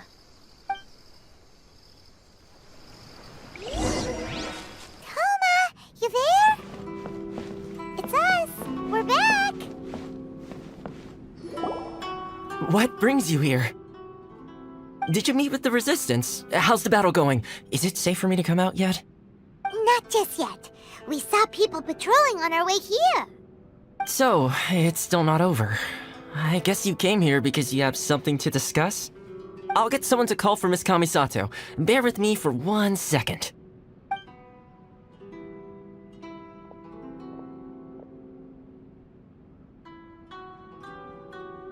I see. You have been through a lot since we last met. I understand. You need evidence of the Tenryou Commission's betrayal. Let me think. Now that you mention it, there is one thing that has always concerned me. The Shogun's army has been at war with the Resistance for a long time now, but not once has the Shogun ever inquired about it. I used to think that she simply didn't care, but looking at it now, perhaps the problem all along has been with the Tenryou Commission's reports to the Shogun. What do you mean? The Tenryou Commission presides over domestic military affairs. If they ever had any intention of concealing information in their reports, we would have no way of knowing. Meanwhile, the Shogun would incorrectly conclude that the Vision Hunt decree poses no threat and would stick to her decision. If we had access to their reports, it would confirm everything. But as I recall, the only person authorized to access that kind of official documentation is Kujo Takayuki. It's heavily guarded too. Even with Sayu's help, swiping a document from under their noses is no easy task. If only there was a way we could distract the guards just for long enough. Yoimiya's fireworks! That's a very Toma-sounding suggestion. But it's a reasonable one. The statue of the omnipresent god is right by the Tenryou Commission. If someone set off fireworks near the statue, they certainly wouldn't ignore it. While they were preoccupied with that, Sayu could infiltrate the Tenryou Commission and take the report, as well as any other evidence she might find. Great! It feels like I'm getting closer and closer to being a free man again.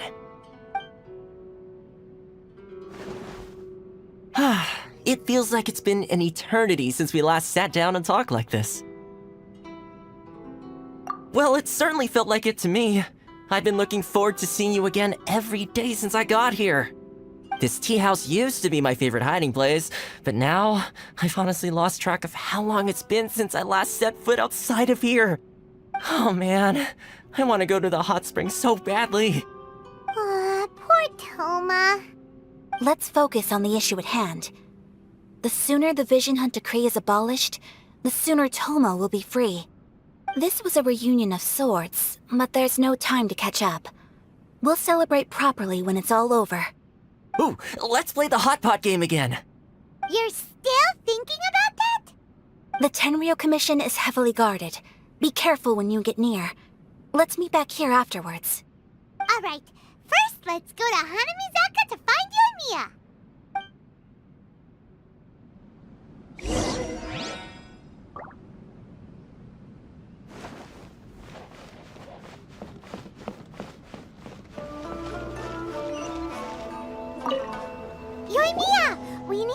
extra-large firework.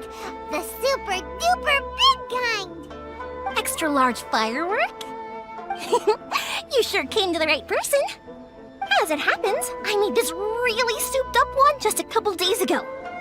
But it's so powerful that I haven't found anywhere I can test it out yet. Huh, may as well give it to you. Let me know how it turns out. Don't forget, move well away from it after you light the fuse, and try to avoid burning your clothes. Also, it's best that you cover your ears. Why does Paimon feel so nervous all of a sudden?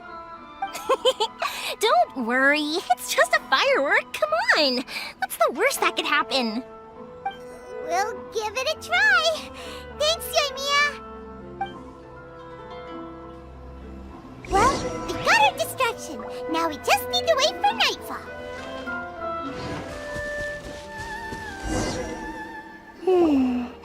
Pretty much how I thought. There are loads and loads of people. If one of them spots me, I'll get caught. We need to get rid of them, or I won't be able to sneak inside. After I get the document, let's meet back at Komari Tea House, okay? Also, if I do get caught, please come rescue me. Is this really a good idea? Anyway, let's make our way to the statue. Careful does it. Watch out for guards and don't get caught.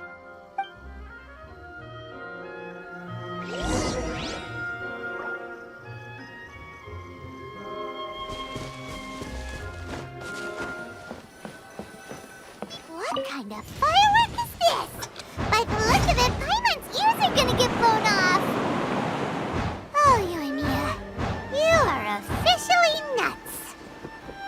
Uh-oh, they're all coming this way! Quick, run!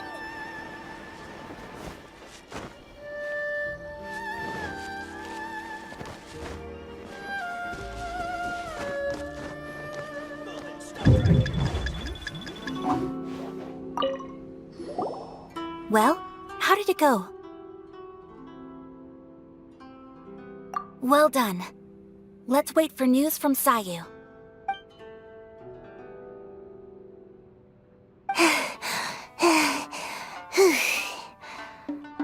I know exercise helps you grow, but this was a little too much exercise. I feel so dizzy.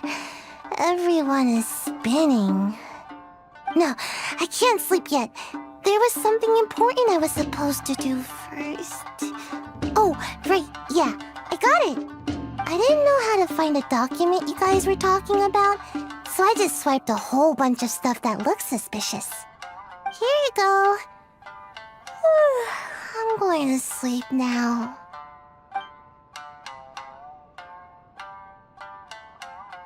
My lady, what are we looking at? This sealed envelope must be an official report that the Tenryou Commission is preparing to present to the Shogun. In addition, we have correspondence with the Fatui. It seems that Gujiaya was right. They have been fomenting unrest behind the scenes. This should be ample evidence. Please take them to Gujiaya. I trust she will have a plan for the next step. I will also gather some people to try and root out the rest of the Fatui in Inazuma. Still, mind yourself when you face the Shogun. I still get goosebumps just thinking about her drawing that blade. Again, we'll just have to trust Gujiai. She is close to the Shogun, so maybe she will have a way. If Paimon remembers correctly, it should be time for a meeting with Yaimiko soon. Let's pack up our things and get ready to head to the Grand Narukami Shrine.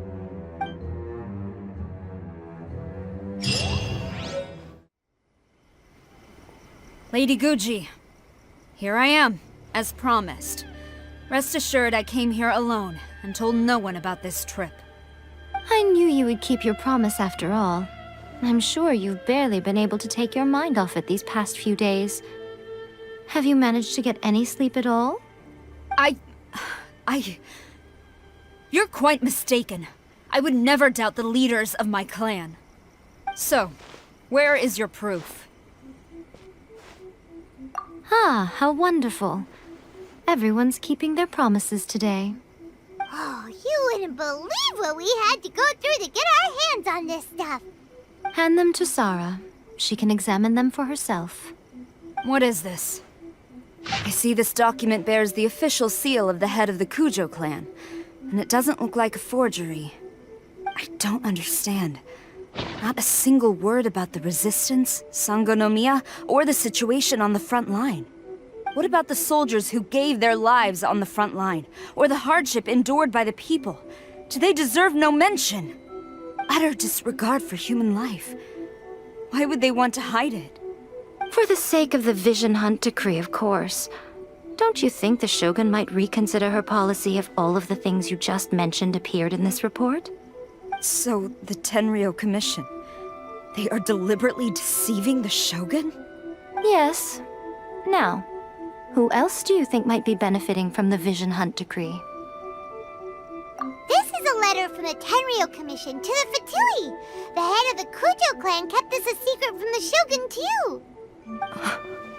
Well, the things you wanted to see but also wished not to see are here before you. Surely, you aren't planning to turn a blind eye to them? So everything I've ever held on to, it's all... How could they? Ugh! This betrayal is unforgivable! Takayuki, you've got some explaining to do! Kujo-Sara seems pretty angry, huh? Looks like our Tenryou rebellion is successfully underway. Yep, let's catch up with her. Hold on, Traveler. There's something else we need to discuss. Huh? Last time you entered the plane of Euthymia, it was in front of the statue of the omnipresent god, correct? You must find a way to recreate the circumstances of that day. If you can get the Raiden Shogun to open her heart to you once more before the statue of the omnipresent god, you will have the opportunity you need. Take this with you as a farewell gift. What is it? The omamori from the Grand Narukami Shrine are very potent indeed. I thought I'd put one aside for you. If you find yourself at your wit's end, take it out and see what happens. Maybe your prayers will be answered and all your problems will disappear in the blink of an eye. Or if you ever think about me during your journey, take it out, won't you? Who knows? Maybe I'll just end up appearing right in front of you. Cut it out, Fox Lady! This isn't the time or place to be poking fun at the Traveler! I'm sorry. Well then, time for you to face my hopeless fool of a friend. I'm counting on you.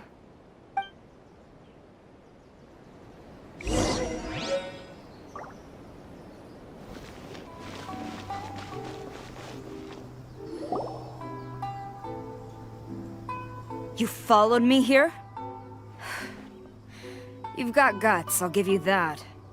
Since you are a witness, I suppose I can shield you from arrest. At least until I have received an explanation from Takayuki. But if it turns out that you have been deceptive in this matter, then not only will you be arrested immediately, but you'll also be charged with one more crime. Do I... Good. Please, ma'am. Orders from the top. No one is allowed to enter. Out of my way! I need to speak to him. I won't tell you twice. The upper hand!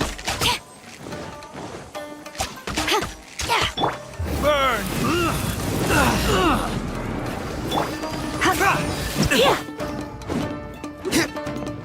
I've lost. Brace yourself. Show me what you've got!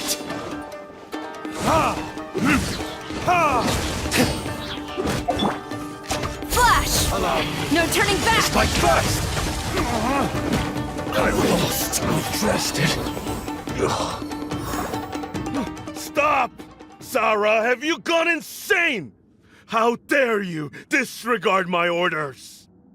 Master, Go on, ask him! Don't let him intimidate you! Master Takayuki, I've seen the report to the throne and the letter to the Fatui. Please, tell me why. So this is how my documents went missing from headquarters. You stole them.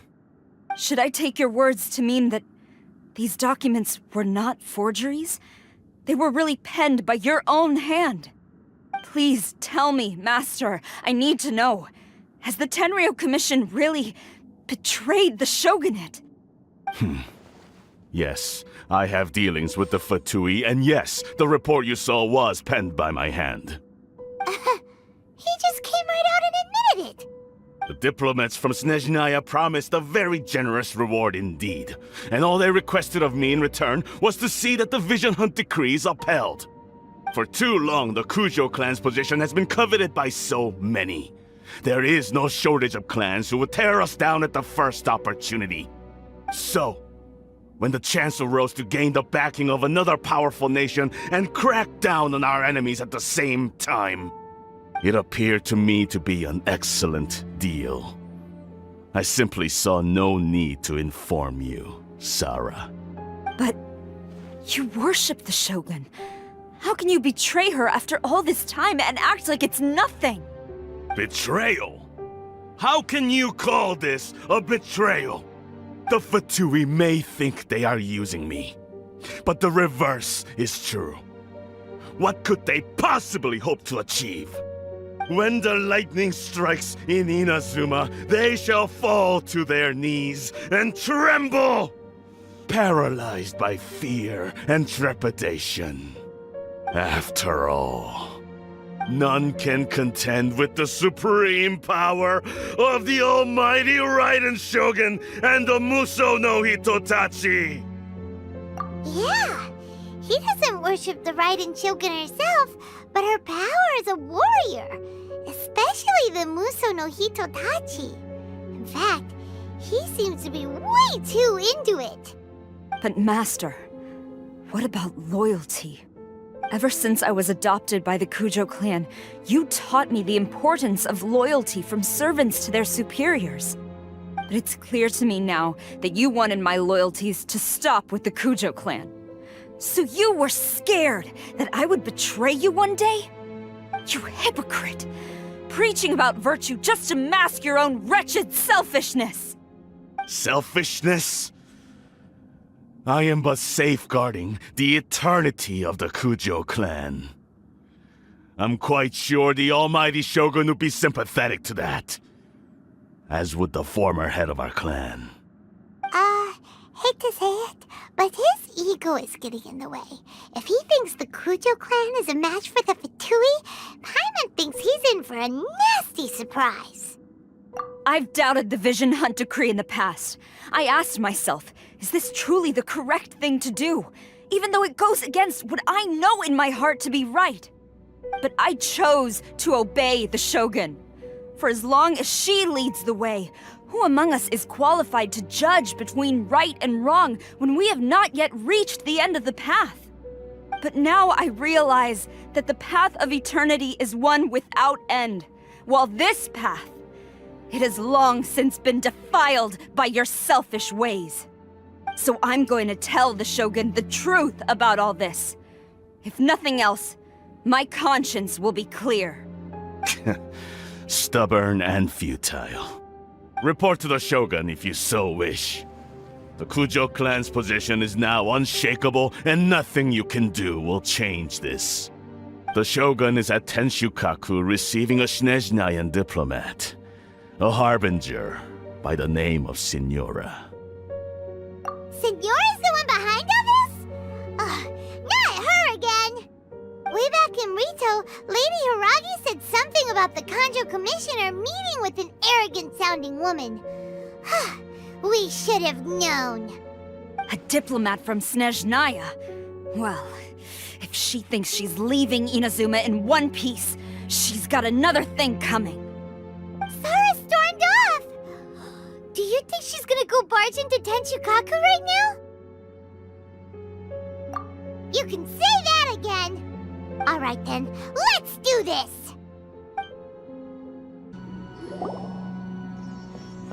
The way people charge in here as they please. So uncivilized. If I didn't know this was Tenshukaku, I might have mistaken it for some kind of street market. Have you learned your lesson now? Oh no!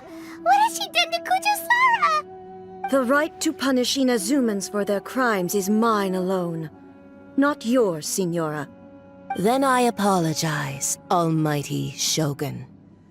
I know, you can't get me out of your mind. But you really don't need to call my name all the time. Don't go thinking I'm surprised to see you here.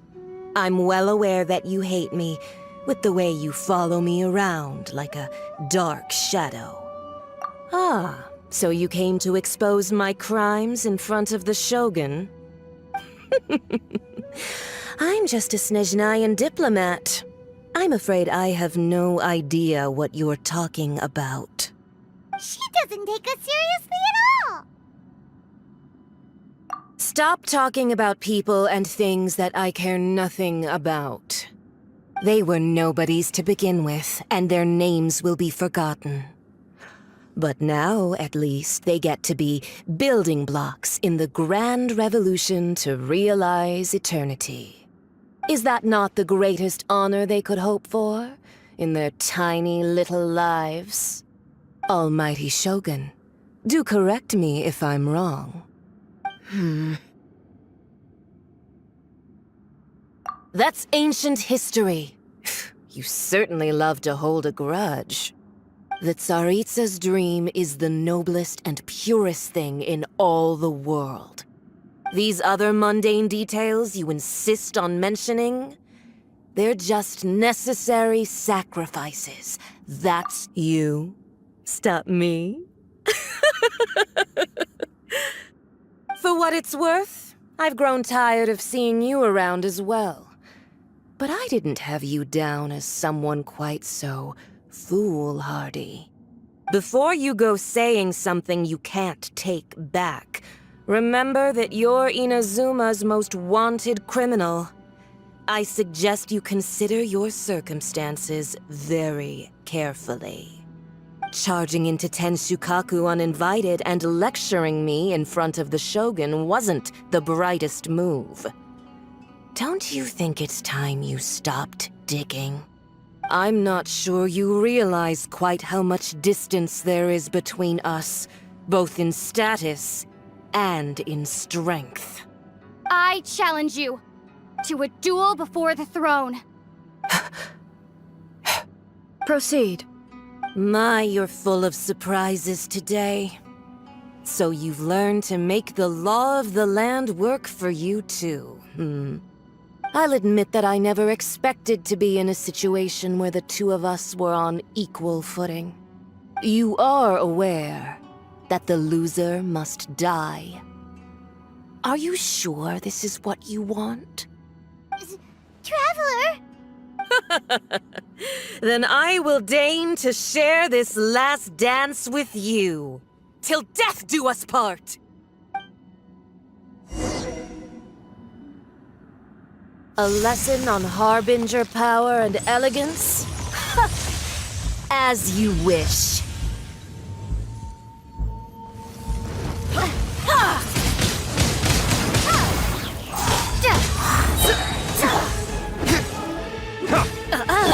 You've got some nerve laying your hands on me.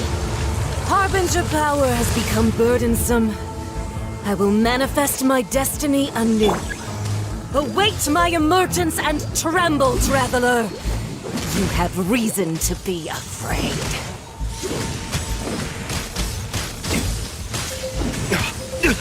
You will pay for that.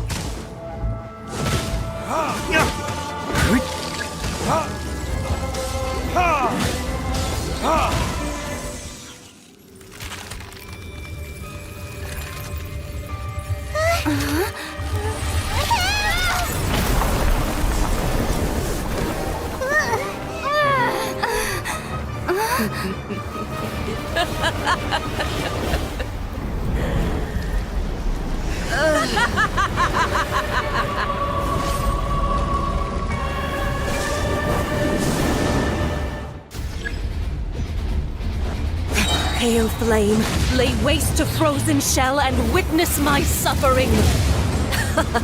In fires of sin and retribution, your soul will be incinerated!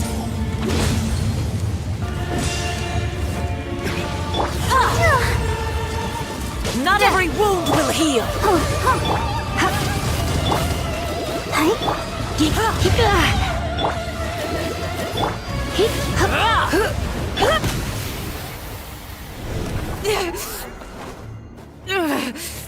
So strong, but how?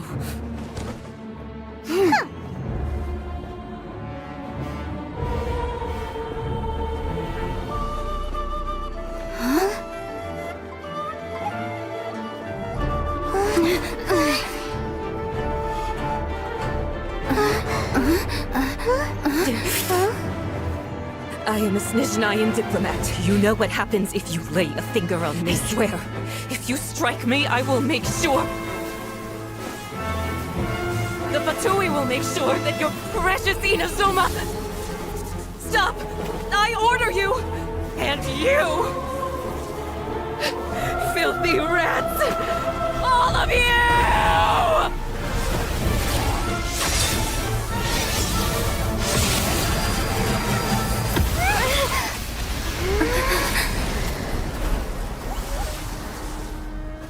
You are the enemy of eternity.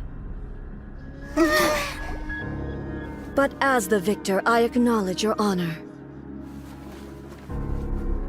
Therefore, I shall allow you to leave Tenshukaku alive. The Raiden Shogun isn't gonna let us off just like that, right? Oh, the air feels suffocating. It must be the Raiden Shogun's almightiness.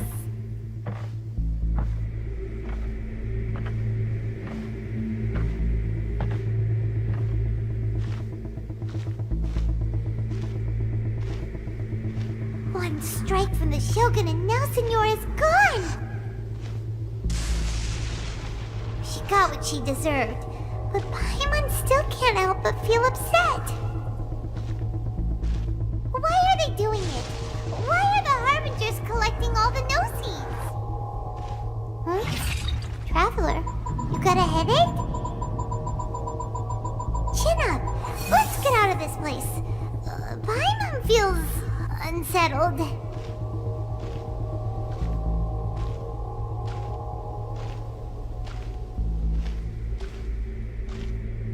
Also, when the Shogun executed Senora with the Muso no Hitotachi, it was unbelievably powerful.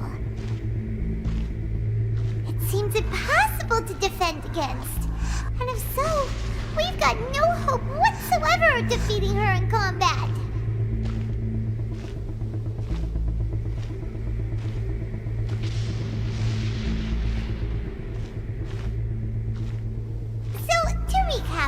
Yaimiko wants us to go back inside the plane of Euthymia by the statue of the omnipresent god. Oh, but we'll be like lambs to the slaughter, won't we? Oh, maybe we could put this plan on hold for a while? There's the sound of electro zapping in the air. Paimon can barely breathe. Traveler, are you okay? You're so silent.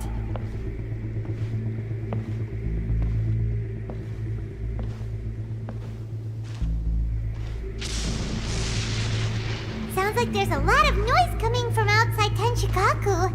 Has a fight broken out or something? Oh, the guards seem really nervous.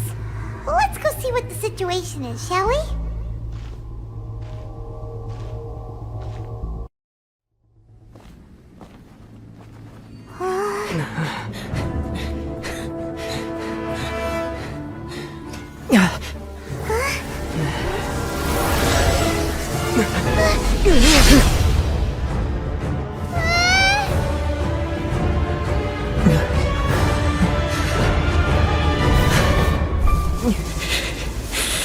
There will always be those who dare to brave the lightning's glow.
so we meet again.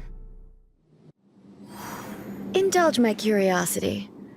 What is the reason that I find you standing here before me once again? Do you hope your foolhardiness will shelter those people? Or was it simply a means of seeking an audience with me? Oh? Surely you didn't rouse me from my state of eternal meditation only to tell me this. If so, then you underestimate me. I am quite well informed about the Vision Hunt decree. Not so. Only everything that pertains to eternity. The Vision Hunt decree has my tacit approval. The Fatui's actions thus far do not constitute a threat to eternity.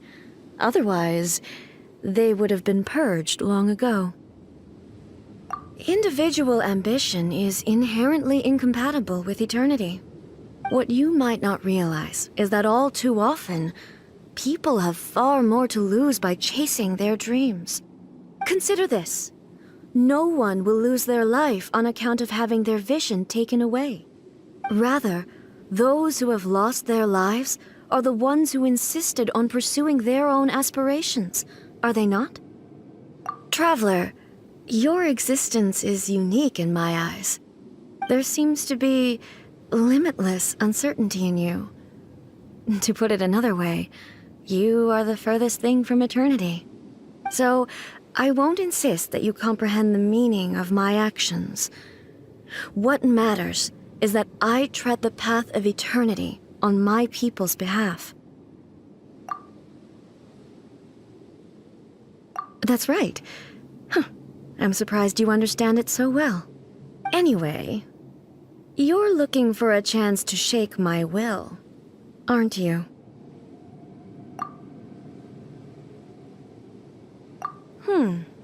So be it. Well then, you who would defy eternity, time for you to enlighten me. Do you wish to become the enemy of eternity, traveler? Time for retribution! Inferior.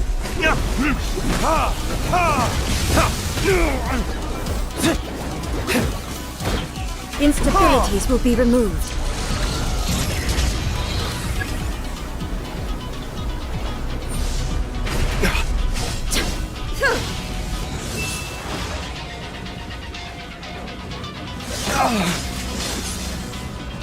Inferior.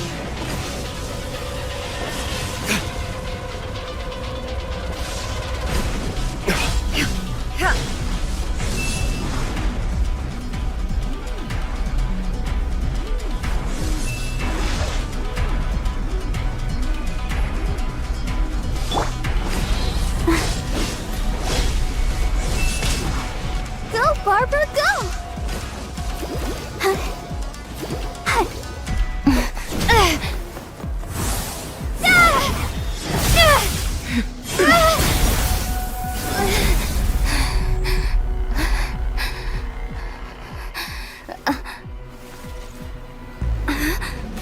Dear me, aren't you cutting it rather close? Miko, this was your doing? Now. Don't forget who taught you how to place your consciousness in objects. Surely you don't think your ambition alone is enough to shake A's will, do you? Though you alone are here, they too have ambitions, which they long since entrusted to you.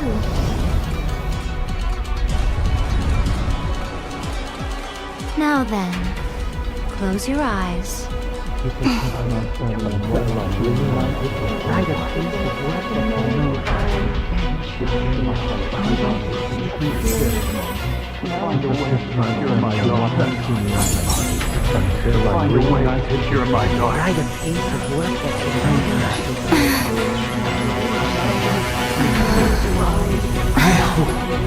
can abolish the Vision Hunt decree.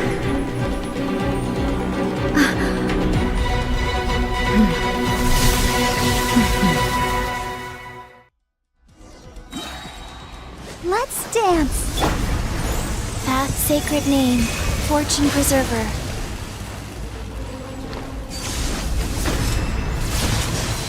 Rise. Sacred name, Fortune Preserver.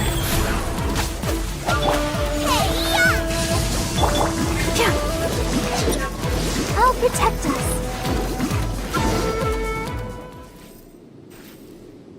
You've lost, eh?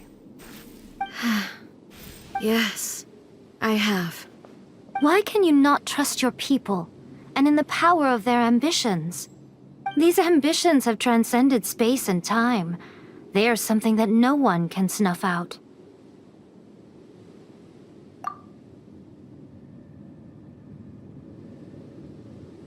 Is this the lesson you learned from your journey in Liyue?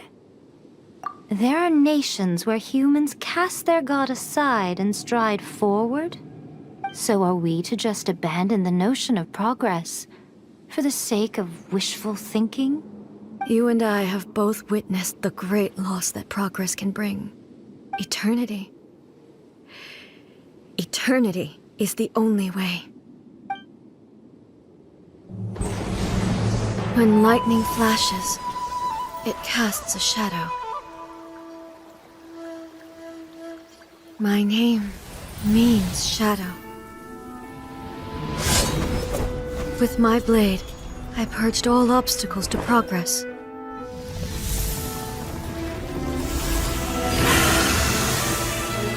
And yet, something was lost with each step forward. In the end, I even lost her. The tales are still retold in the shade of every thunder sakura. But the wounds left on our nation by that terrible loss still ache. Never stop searching, even if only for a brief flash of light. If nothing else, we have the present moment. She said that once. But I've seen a nation stride forward and lose everything to the heavenly principles.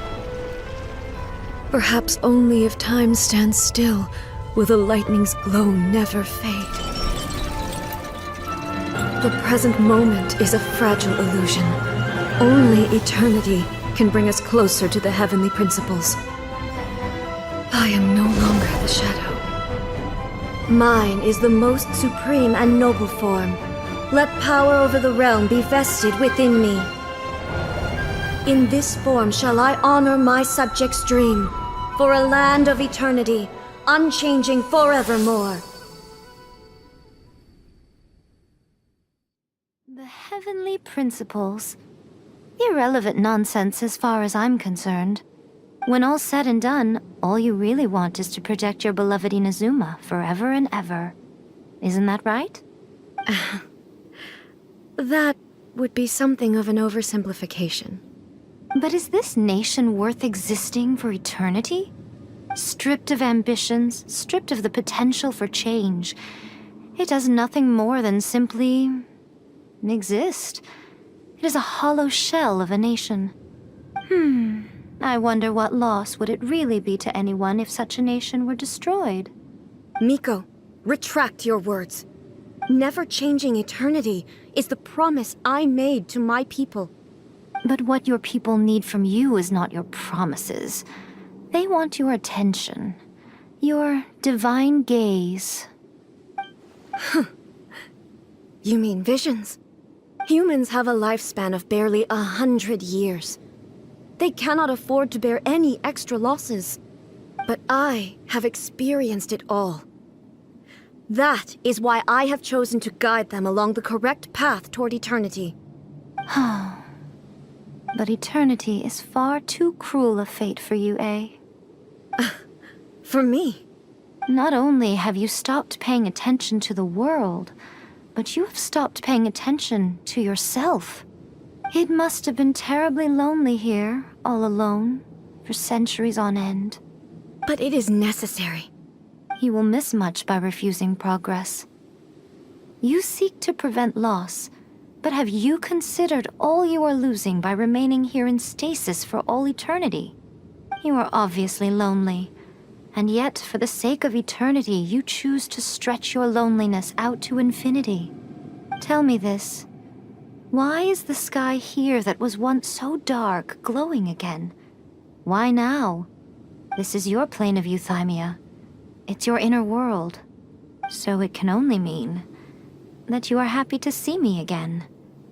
You have found the loneliness here unbearable for a long time now, haven't you? I have nothing to say to that. But I have so much to say to you. Let me tell you all that has happened over the last few centuries.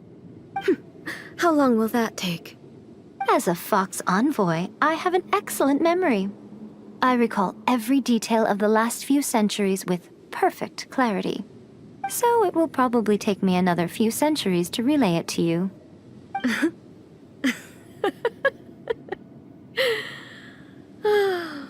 Miko, I never thought I would have the chance to meet with you like this again. Seeing you again is a change to eternity. And a very nice surprise. Since you are willing to admit that, I suppose that means we can still be friends? What a childish conversation this is. Anyway, now that I have been defeated by you and your plan, I will honor your wish to abolish the Vision Hunt Decree. But, with regards to eternity and the question of whether this nation should move forward, I need time to give it some thought. You are the one who's been acting like a child from the very beginning. As promised, the Raiden Shogun abolished the Vision Hunt Decree. Finally, her people's wishes penetrated her locked heart. Beyond the plane of euthymia, she saw what eternity means in the eyes of the world. When one's fervent ambition burns brightly, the gods will cast their gaze upon you.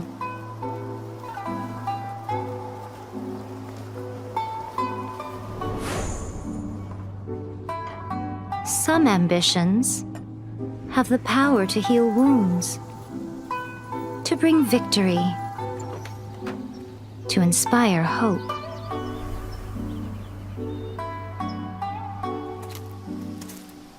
But some ambitions outlive their masters long after the soul ascends. They remain as they were in the beginning.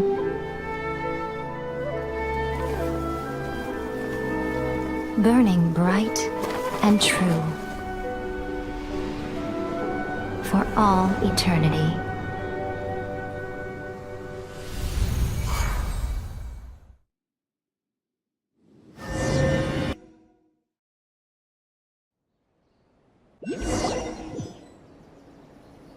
So what did you guys do in the Raiden Shogun's plane of euthymia anyway? Is the Vision Hunt Decree abolished? Oh, gotcha. Paimon was super worried, you know. So maybe the reason Yaimiko is looking for us now is because she wants to thank us. Let's go find her. Another bad one? No, let me try again.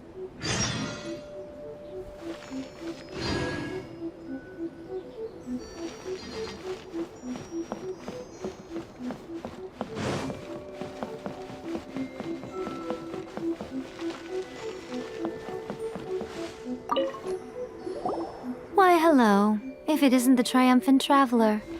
And why might you be visiting the shrine? A sign of piety, perhaps? You literally told us to come meet you here! I was just joking. I've been waiting for you. Seems like someone's in a pretty good mood. Mm-hmm. Catching up with an old friend I hadn't seen in years was truly delightful. By the way, I heard that you had a duel before the throne. With a Fatui Harbinger, no. Defeating Signora head-on in a duel means that your strength exceeds my expectations. Still, you did end up victorious. I gather congratulations are in order. Sure feels good to finally thwart the Fatui plan for once. They caused plenty of trouble along the way, but at the very least, they didn't get their hands on another Gnosis. Wait a second. Did you say Gnosis? As in, the little thing that looks something like a chess piece? Yep, that's the one. You've seen one too? Gnosis belong to the Seven. They're what keep them connected to Celestia. Oh. What's wrong? I handed that over. You did what now? Well, how else was I supposed to save your skin from the Balladeer exactly? The Balladeer is number 6 of the Fatui Harbingers. In terms of strength, he is superior to Signora. I'm not the kind of person who risks life and limb for any old reason. For once, Paimon just does not know what to say. After A created her puppet vessel, she no longer had anywhere to put it. As her erstwhile closest friend, A handed it over to me, and I've kept it in the Grand Narukami Shrine ever since. She no longer needs the power of the Gnosis, and in any case, she tells me she has severed ties with Celestia.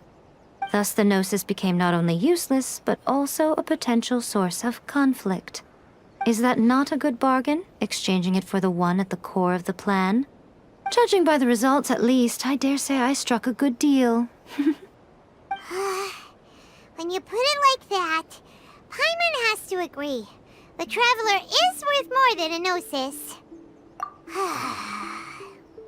Well, what's done is done.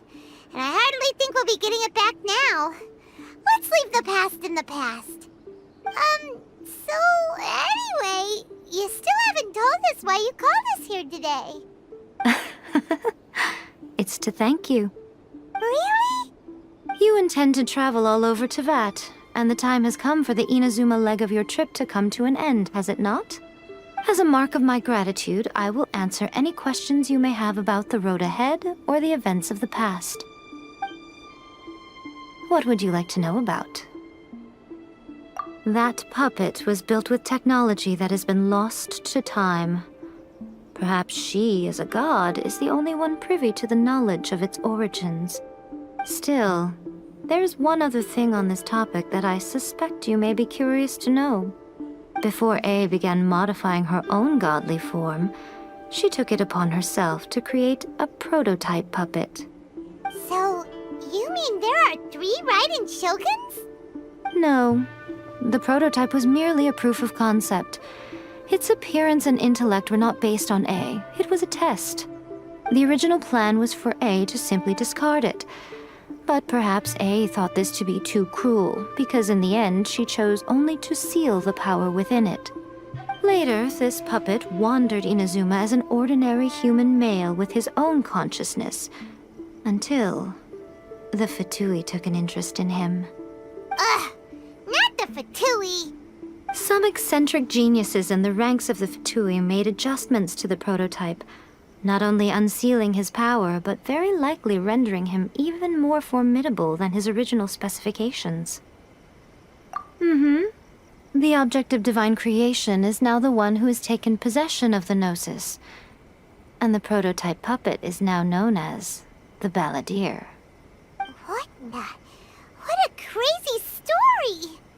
It is, isn't it? Who can say whether it's coincidence or destiny? I'm surprised an outlander like you is aware that there was once a change of Electro Archon. Few citizens of Inazuma are aware of this. Morax told us. He said that the Electro Archon Ball has passed away. Yes. The truth of the matter is that there were 2 twin gods, Baal and Beelzebul. Twin gods? They won the Archon War together, and when Baal established the shogunate, Beelzebul became her Kagemusha, or shadow warrior. In other words, she acted as Baal's body double.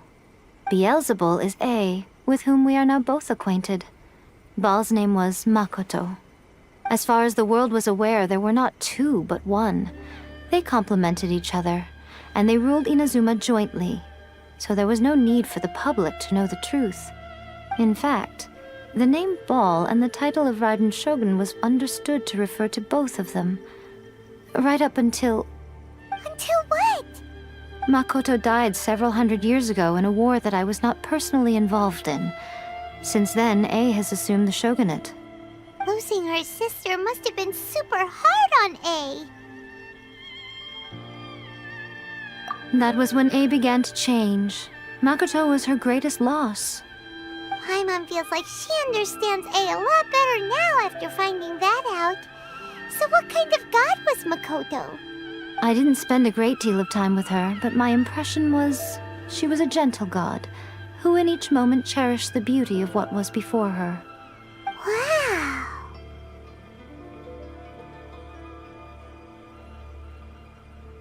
Sorry, I haven't a clue. I'm also unfamiliar with the god you describe. But if you still have doubts about A, I would say they are misplaced. Not only does she not fit your description, but she voluntarily gave up her gnosis long ago, severing her ties with Celestia in the process. That's good to hear. Otherwise, given that I'm her familiar, it could have made our relationship rather awkward, don't you think? Don't worry, we aren't looking to pick a fight with you. I wish you the best of luck. May you soon discover the truth behind it all. As for your brother's whereabouts, I will use all the resources at my disposal to investigate it, and I will also borrow some of Ayato's people from the Shiumatsuban. I'll let you know if I find out anything. Consider it part of my means of thanking you. After leaving Inazuma, I think it would be easiest for you to go to Sumeru. Ooh, Sumeru! We've run into loads of scholars from there on our journey so far. Yes, well, Sumeru is the land of the god of wisdom, where the quest for wisdom and knowledge is never-ending. But their obsession gives rise to some truly inexplicable things. For example, in Sumeru, knowledge is holistically managed as a resource. Knowledge is a resource? Yes. I don't know whether it was the sages or Lesser Lord Kusanali who came up with the idea. Lesser Lord Kusanali? That's a cute name. Oh, you haven't heard. Lesser Lord Kusanali is the deity in whom the people of Sumeru place their faith. It's their chosen term of endearment for her. I'm sure you must have some things to discuss with her too. I wish you all the best. Are you sure? Okay then. Oh, Traveler, do you still have the omamori I gave you? Keep it safe. Is that all you intend to do with it? There was me thinking that you might hang it around your neck to show off to the world, telling everyone who inquired that it was given to you by none other than Yae Miko, the wise and beautiful. Who in their right mind would do that? Okay, I'll stop. Now, a question for you. Traveler, I see. But that is merely a small goal, based on what preoccupies you here and now. Your ambition should be something that transcends the world below and the starry sky above. Something that shines in unison with fate itself. Perhaps the reason you do not possess a vision is that such an ambition has yet to be engendered within you. It's a possibility. Continue on your journey, and maybe that moment will come to pass.